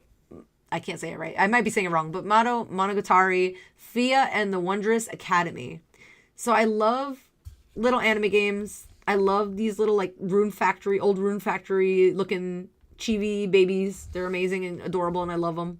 I don't know how this is not on Steam, by the way. The frick? It's not available on Steam, but it's out on Switch. That's weird. Whatever. Maybe it was a Switch exclusive for a while. I don't know. It's just so freaking cute. I love that you're part of a magic school. There's like these dungeons you can explore. It's super cute. I love, like I said, I love almost, not any, but I love a lot of little anime games. Sky has turned me full weeb and I'm very ashamed of it, but here we are. I really liked it. It was really, really sweet. It's really cute. I didn't love it enough to go back to it for a while because other things came out that definitely hooked me faster or more. But for the first few days that I had it, I was definitely hooked. And then I got other things that took my brain away. So, but I liked it a lot. It's going to go before Milky Way, I think. I think it's going to go here-ish. Here or here. I think I want to play Mato Monogatari more than I want to play Linked again. So I think it's going to go there. Like if I had to pick today what game to play in this list, or between these two, I would go back to Mato or Monogatari. I don't know what the hell to call this thing properly. I don't know which word to use for this thing. Magical Girl game. That one. Magical Girl, the game. All right, guys, we're getting down. We're on our last row, finally. Slowly. We have been, but it's slowly going down. All right, I don't want to waste too much time on this next one. We all know what happened with Pixel Shire, I think. And if you didn't, you've been living under a rock. I can't even show it to you because they removed it from the Steam store. I can do this, though, because I own it. Whoops. There we go. This is Pixel Shire. If you haven't seen it, I can't show you a trailer because it's not there. If you know anything about this game, very, very quick backstory. The publisher decided we're releasing this game. The developer told them it's not done. Publisher said we're releasing this game. So they released it and it was garbage. It is utter garbage. It is the worst of the worst games. It was bugged to death. It was incomplete. It was garbage. With that said, the developer has since reclaimed their rights to the game. They have left that publisher and they are working on fixing it. That is why it is not available on Steam. That is why you cannot see it on Steam unless you own it. They have pulled it from the store because they are fixing it. And they are going to re-release it next year. Hopefully. That is their hope anyway. Whether or not the quality will improve, we will see. But with the whole debacle that happened this year, it is garbage. It is in the F tier. It is actual trash. And I'm glad you can't buy it now. Because in the state it was in, it should not have been released. And that is on the publisher, not the developer. But that is what happened. And that's all the time we're spending on that because there's no point in talking about a game that is literally no longer existing because he's fixing it. So I hope for the best for that developer. I really do. I hope he can fix it and re-release it, and I hope it's beautiful. Because everyone was looking so forward to that game, and it was such a disappointment. That was the biggest disappointment this year, honestly. Other than, like, Witchbrook being delayed again, but I'm fine with that one over that. I'm honestly fine with it. Because at least it'll be beautiful. Okay. My game of the year, guys. This is my AAA. This is my game of the year. This is the one I want to replay. I want to keep playing. I want to play it multiple times and do every single romanceable. This is my game. Period. Point blank. The end. We don't need to keep going. This is number one on the top. Beats Pokemon, guys, for me, which is madness. But that is my absolute game of the year. This is my game of the year. This is my indie game of the year. You have them both up here. And then Pokemon is just my baby because I'm a Pokemon stan and it's sorry, that's where it goes. That is all. Okay, another game everybody was dying for, and another Marvelous game. By the way, thank you, Marvelous, for being marvelous, because they did send me Story of Seasons. I bought Rune Factory twice. Well, I bought it once and Sky bought it once. Because after I played... See, I bought Rune Factory not knowing if I was going to like it, and then I fell in love with it deeply and wholly. And then I wanted the collector's edition box after that because I didn't buy it initially because I didn't know if I'd like it. And that's like such a waste because I already bought it. But I begged Sky. I was like, please, please, please buy me the special edition box. I really want it. I'm like, please, I want the poster thing or whatever it had. I want the little woolly. I'm like, I want all of it, please. And he bought it for me. So I have it twice. But yeah, game of the year. Moving on. Sorry. Story Seasons. So Story of Seasons, I have an interesting story, which I don't have time to tell, but I'm going to tell it as fast as I can. I didn't like Story of Seasons originally. Not this one. Not this one. The first Story Seasons game I ever played was Wonderful Life, and I hated it. It was awful. I was bored, and I never touched it again, and I hated that I spent $40 or $50, whatever it was, and was stuck with it, and I hate that game. So ever since then, I've been very, very hesitant about any Story of Seasons game, because I'm like, if it's anything like that, I don't want it. It's a waste of my money, and I want nothing to do with you. Luckily, they're not all like that. Thank God. So... I went to PAX. This is my story very quickly. Went to PAX earlier this year. Played the demo for Story Seasons. Played the Bazaar demo. Played the Farming demo. I loved both of them. I was so excited for that game. And knowing it wasn't coming out till... When did it come out? August? Yeah. Knowing it wasn't coming out till the end of August. Immediately bought 2 more Story Seasons games that were old. I bought Pioneers of Olive Town and Friends of Mineral Town. And I think I said that in the right order, right? It's not Pioneers of Mineral Town? Yeah, no. Sorry. I always confuse the titles. And I fell in love with Olive Town, which is funny because most people don't like that one. I fell in love with it. I was like, this is S tier for me. I love that game. It was so much fun. I didn't want to put it down. I think I put like 30 or 40 hours into it in like, I don't even know, a week. Literally, I was obsessed. I couldn't stop playing that damn game. So I loved Olive Town. All the while just getting me more hype for Grand Bazaar. Grand Bazaar comes out. I love it. It's great. I definitely have my own issues with it. I didn't even show you sorry, I didn't pull it up. Not that we don't know what it looks like, but still. I know 2 people at least that are obsessively playing this game right now. So, but mind you, I'm playing on Switch, not on Steam. I only played 3 hours on Steam. I played on Switch. On Switch 2 specifically, because I bought myself, Marvelous gave me the version on Steam, and I thank them for that, but I had already pre-ordered the physical limited edition, or whatever, exclusive, whatever the hell they call it, the box, so I have that here, and I actually have it next to me, and I have, like, the fabric poster, and I have the little sheepy and my little mug here in front of me, and so all the little things that it came with, I have all that stuff, so I had already bought it, so I have it on Switch 2, and, yeah, and I've probably dumped 30 to 40 hours into this one as well. It would have been more, but what came out around this time? I don't remember. Something else came out relatively soon after, and I just stopped playing Story Seasons. Not because I don't love it. I do love it. I definitely have some issues with the mechanics, for sure. It's a little too stressful, in my opinion, for the Bazaar sometimes. And I don't like the stress level on it sometimes, so I really got to be in the mood for that because it stresses me out. But I love it. That's about here. That's about here for me. Still like shipping more. Sorry. I love shipping. It's just too cute. But yeah, I think it's about here. It's like a 4-way tie really with these, or like a 3-way tie with these 3 because I love them. I don't know. They're all kind of even for me. I like them all. I love these games. Next up, this one was a shocker. I'm not even gonna lie. I requested this game, and thank you to the devs, mostly for shiggles. I'm not gonna lie. I was like, this is the stupidest looking thing I've ever seen. I don't know what this is, but I want to see what it is, basically. And what I found was hilarity. Plain and simple. This game was absolutely hilarious, and I never wanted to stop playing it. I have stopped playing it, and it's not good. I really do want to beat this one, because this one, Oh my god, I laughed so hard. I hurt, like my throat was hurting after I played this game. That's how much I laughed at this game. So it's just so ridiculous. Like I can't even express how ridiculous this is if you haven't seen my video. You need to watch the video. It's too absurd. It just is. This doesn't even do it. Look at this. That was my favorite. I died every time she walks on the bed. I'm sorry. What is up the stairs? I never saw this part. Up the stairs. Okay. This game is so stupid and I love it. This originally came out as a VR game, but this year it came out as a normal, just first person game. And the first person didn't make me nauseous, which is nice because sometimes I can't play first person games.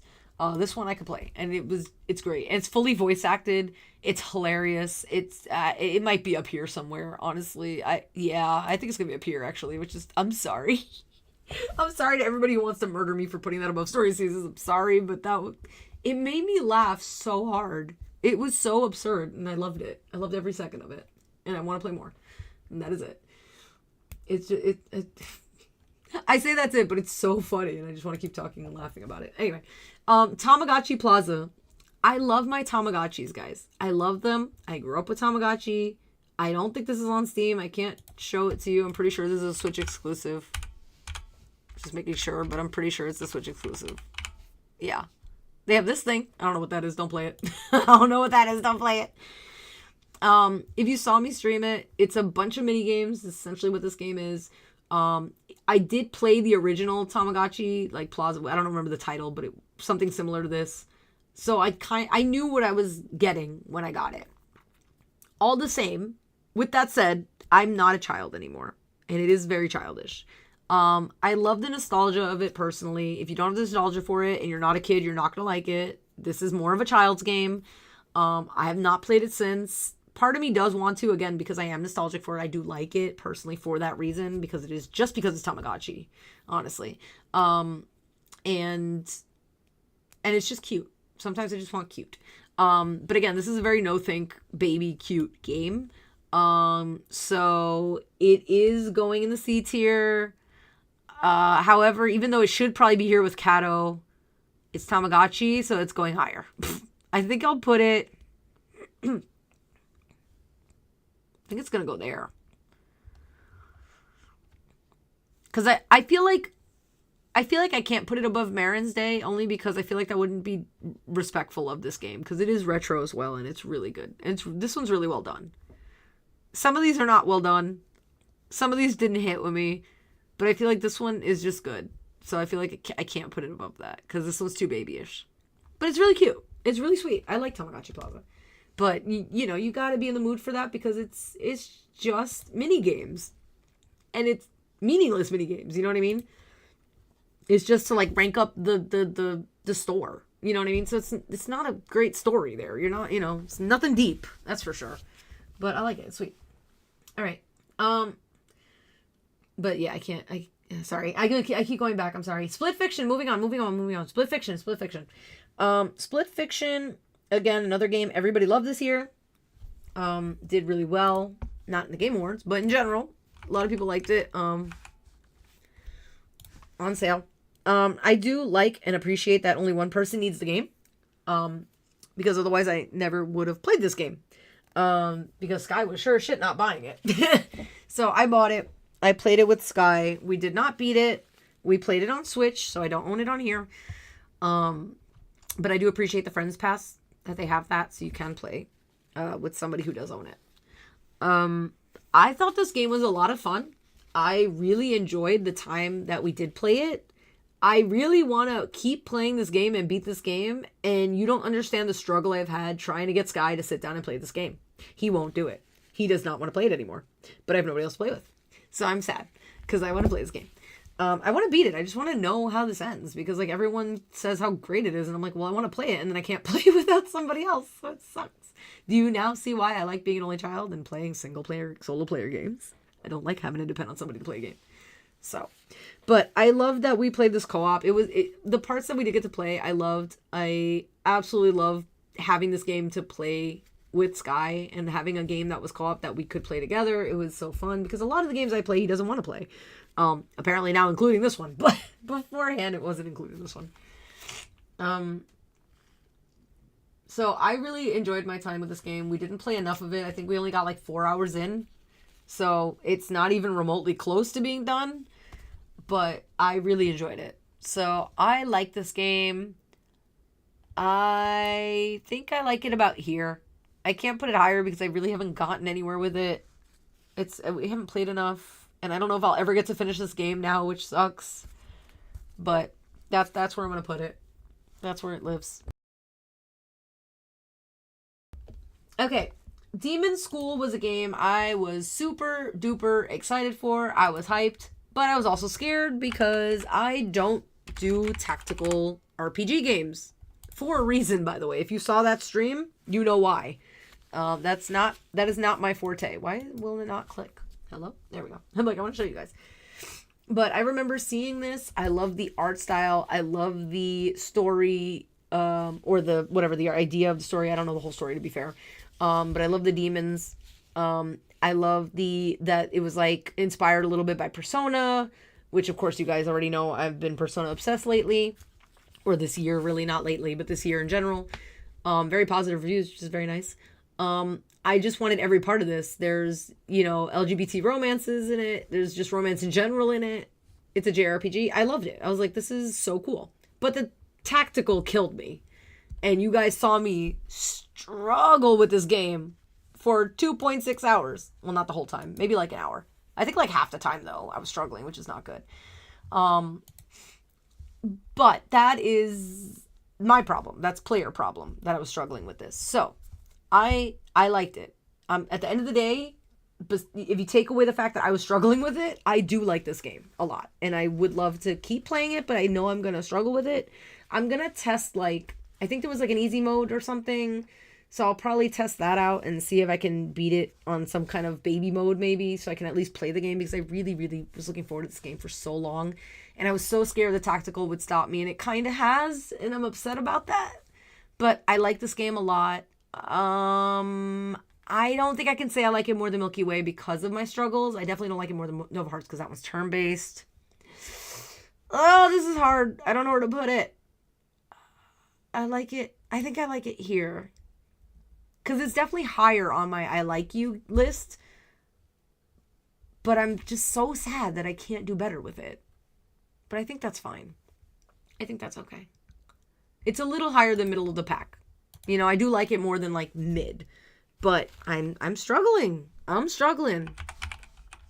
All right. Octopath Traveler 0. I love Octopath, guys. Just in general. 1 and 2, love them. Never beat either one fully. I never finished all the storylines because it's a lot of storylines. But I did most of them. I loved all of it that I've played. The stories are great. The voice acting is great. The music is phenomenal. I love these games. Is it going to have music? Yay, music. Discover the latest installment Well, in also the talking. Octopath Traveler series. I want you to talk, sir. I want music. There. We'll have this as background music while I talk. Of this story. Yeah, so I love these games. We've come to join your little It's so lighting weird to ceremony me that you're a protagonist in with this some one. fire of our own. But it was kind of fun to make my own character. Start from And I enjoyed it. I like that there's town building this one. It's very different. It's very different from the first two, but it's also so similar. It's weird because it has a completely different spin with the town building and stuff, but it keeps all the core mechanics that you love of the original Octopath games. So, yeah, this game is S tier for me. It's not even remotely a question. I literally am just wondering when I can keep playing it because I want to keep playing it more. I don't know if I like it more or less than Pokemon. No, it has to be less. Pokemon's my baby. And it's not my game of the year, but only because it came out at the end of the year. If this had been earlier in the year, maybe it would have beaten Rune Factory. I don't know. But as it stands, I think I'm happy with 3. Okay. So Donkey Kong Bonanza. I did put it on here, but I barely played it. You guys saw me play it. I barely played it. Really quick, it's B tier for me, and it's probably a lower B tier because I didn't play it a lot. I know people love this game. I understand this. I know. I'm sure it's amazing. The reason it's B and not C for me even is because what I enjoyed about the game was not even the game, story itself. what I loved about this game was destroying a level. I literally played this game. I didn't play this game. I played one level of this game. That's it. I didn't get any further than level 1 or whatever the top layer of the thing was. And all I was doing was destroying the layer. I was just beating up mountains and rocks because that was the most fun I had in this game. It was like, can I level the level? And yes, you can. I didn't fully level it, but I've seen people do it. And that was my fun. I don't even know what the story of this game is because I didn't play it. Maybe I'll play it one day. I don't know. But it came out at a bad time for me, to be fair, because it came out, July? So I was dealing with my dog at that point, right before she passed. I had no interest in playing anything. I took a stream break. I was not doing much of anything. But you know what? Destroying a whole level and beating shit up made me feel real good while I was depressed. So that's why it's a B and not a C for me. But otherwise, I don't know much about the game, so I can't rank it or rate it that well.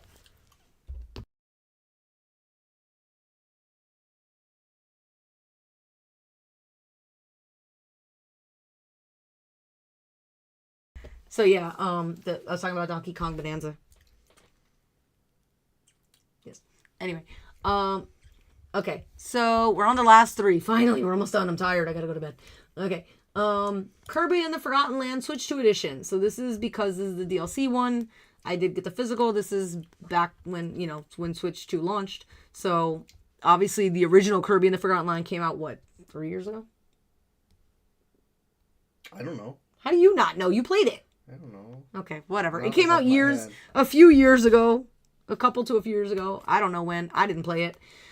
So I finally played Kirby because I was excited I was like, I want to try it because I never played Kirby before. Like any Kirby. So I loved it. It was great. I've been struggling. As you guys saw the last time we played, I definitely wanted to rage quit. But that's because I suck at it, to be fair. That's not because it's not a good game. So I'm gonna put it here. Because I did like other games more, but it's a damn good game. And I love it. And it's fun. And I want to beat it, but we're nowhere near beating it, apparently. So that sucks. We gotta go back to it. Sky and I were actually just talking about that yesterday. I was like, when are we gotta go back to Kirby at some point. I'm like, I gotta find time for that. So we'll see. Next up is Despelote, which I wanted to love because it's a game that's set in Ecuador, which is part of my heritage. And I was like, oh, this will be cool. I want to see what it is. And it actually was nominated for a bunch of awards. Might have won some, but not at the Game Awards, at other award shows maybe. And I can't get past the graphics because this hurt my eyes so much when playing. The story could be incredible, and I don't know because I barely could play this game. I played 1.2 hours. And I had a headache after that. So I don't know. It could be a great game. We'll never know. We will never know. I like it. I still like it more than Spirit Swap, though. I'm sorry. I can't with that one. That one drove me crazy. That one I didn't like at all. That one's still the worst one. And last, and honestly least, I'm sorry, to a T, which, again, I don't think I'm the right audience for this game. I just don't think I'm the right person to play this game. This is by the Katamari people. It was by the Katamari people. Yeah. I might like this game. You might like. There you go. Sky's the right audience. Sky's the child for this game. It ain't me. I'm sorry. This game was such a baby game. It even had the goddamn intro to every single level. Like it was a baby school episode, like a preschool episode. Yeah, but they kind of do that with Katamari. But I felt like I was watching a preschool show. This was not for me. So I feel like I was not the right audience. I feel like this is great for a child and Sky, evidently. It's supposed to be silly. This is past silly. This is childish for me. Oh, so maybe it was for childish. me. I don't know. No, this is what I'm think. You might say it's great.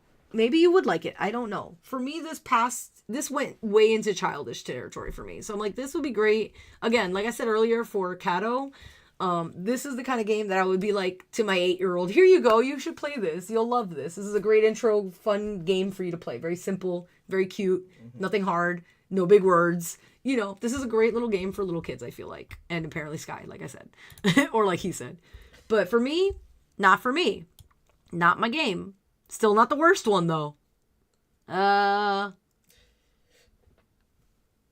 Still not the worst one, though. I'm going to put it above Tiny Terry, even. Because at least it made me laugh. So did Tiny Terry. But Tiny Terry drove me crazy also, to be fair. So I think that's going to be it. I think it's going to leave it there. I think I'm happy with that there. I think we're done. I think we did it. Amazing. I believe that's where we're at. I don't think we're changing this again. Here, let's download it. Let's download it. Hello? There it is. That's it. I think we're done. These are my... Ooh, how do I get out of this now? There we go. Let me do it again just to be safe. I don't trust it. I saw it and I still don't trust it. All right, guys. This is the 2025 ranking. 107 games. 4-hour-long stream. This is the same thing that happened last year, by the way. It took about just as long. It was less games last year. I rushed a few of them, to be fair. But, don't worry. Let me know what you guys think. Let me know if you agree, if you disagree, what your game of the year is. Especially if you're watching the VOD of this long-ass stream. Please put it in the comments. But yeah, that's it. We definitely had some controversial ones in here. And I know I did. Which ones? 1, 2, 3. I just pointed them out for him. Oh, okay. There's a few in here for sure. Blueprints was controversial? It's like critically acclaimed. And I'm like, meh. So yeah. Yeah, I know. So yeah. I actually found out I remember when I was playing with you, it's like I saw the puzzles. You were figuring them out, you mean? Yeah. Oh, I was figuring them out. So that's it. That's where I leave it. My game of the year, Guardians of Azuma. I still can't say it right though, but that's my game of the year. My indie game of the year is definitely Cabernet. And honestly, Pokemon ZA and Octopath are absolutely tied for me. I don't think I like one over the other. I like both of them so much. That's fine. I have not decided yet. But I have Zero? Is that what it is? 0, yeah. But I have significantly more hours in ZA because it's been out longer and now I'm playing DLC. Whereas I put Octopath aside for a minute. So it might be I might like it a little more, or it might just be that I've played it longer. I don't know yet. Let's see if anybody's actually streaming at this hour, because if not, I'm just going to sleep, because I have to go to sleep. Let's see. It's a Sunday night. I don't know if anybody's streaming at this hour. People gotta go work. Although, to be fair, this is some people's work. Ooh, I know who we're rating. Okay. Mute that so we can do this. Thank you guys for hanging out for 4 freaking hours to do this, or 3.5 hours, whatever the hell it's been. I think this is late. That hasn't updated. It's 4 hours. I'm like, that hasn't updated. But yeah, thank you guys so much. I will see you on Tuesday. And that's going to be my last stream for a while. And I'll announce that properly. I promise. I haven't done it. I know. But Tuesday is going to be my last stream till the new year for a little bit. We're going to play Light Up the Town because Sky very graciously bought it for me. Thank you. And you know, it's a Christmas light decorating game. We have to do it for Christmas. So that's how I'm ending my year, with Christmas lights, because I love Christmas lights. I love everything Christmas. We're in an ad break. Okay, so I'll wait till that ends. But in the meantime, let's set up our raid. Whoops, did I do something wrong? No. Okay. We're setting up the raid. Make sure you grab the raid message. And let me make sure. They're probably in an ad too, so we're going to have to wait. Yep. Or not. What is this? Oh, it's his birthday? Oh my god, I didn't know it was his birthday. Okay, we're definitely going. I didn't know it was his birthday. What is he covered in? The Post-its. The Post-it notes. Oh god, you guys have to see this. It's too funny. This is cursed. Poor guy. Bye, Antonio. Thank you for hanging out. Thank you guys so much. I know you guys been here for a very long time, and a lot of you were here the whole time. Thank you. I appreciate it. I just want to wait till the end's done. When does the end end? Wait, doesn't tell me there. There we go. 1 more minute. We're just gonna vibe for a whole minute. Not only. I'm not. Okay. I don't even know what's happening in the stream. This is gonna be fun though. So we're gonna raid our friend Somatic, also known as Danny. He's celebrating his birthday today, which is freaking awesome, and I didn't know that. So here we go. We're gonna go say happy birthday and spread all the love, please. He was playing Milano's Odd Job collection, and now something that looks spicy is happening on screen, and I didn't even know this was allowed on Twitch. So I don't know what's happening, but that's okay. So we will see what's going on over there. If you're on the other side and you have a Twitch account, please come over to the other side. Please come to Twitch and come with us for the raid so we can send as much birthday love as possible, because that would be awesome. I don't want to change the raid message just because that's a lot of work. But okay, did I do the raid? No, I didn't do the thing yet. I didn't do the thing. Here's the thing. All right, our ad break ends in 30 seconds, and then we're gonna go spread love. All birthday loves. Please come spread birthday loves. So yeah, Tuesday, we're gonna stream, I think at noon my time on Tuesday, most likely. You'll see the schedule. Well, it's not scheduled, it's one damn stream, but I'll post it anyway, so you guys know when it is. Most likely it'll be noon, unless I have something else I want to do beforehand, but I don't think I do. I'm just home all day, because I'm off that day, and then I work Saturday after Christmas, because, you know, it's fine though. All right, we're done with our raid. Not with our raid, with our ads. Hopefully he's done with his ads, and we can go raid now. All right, guys, I will see you Tuesday. Bye.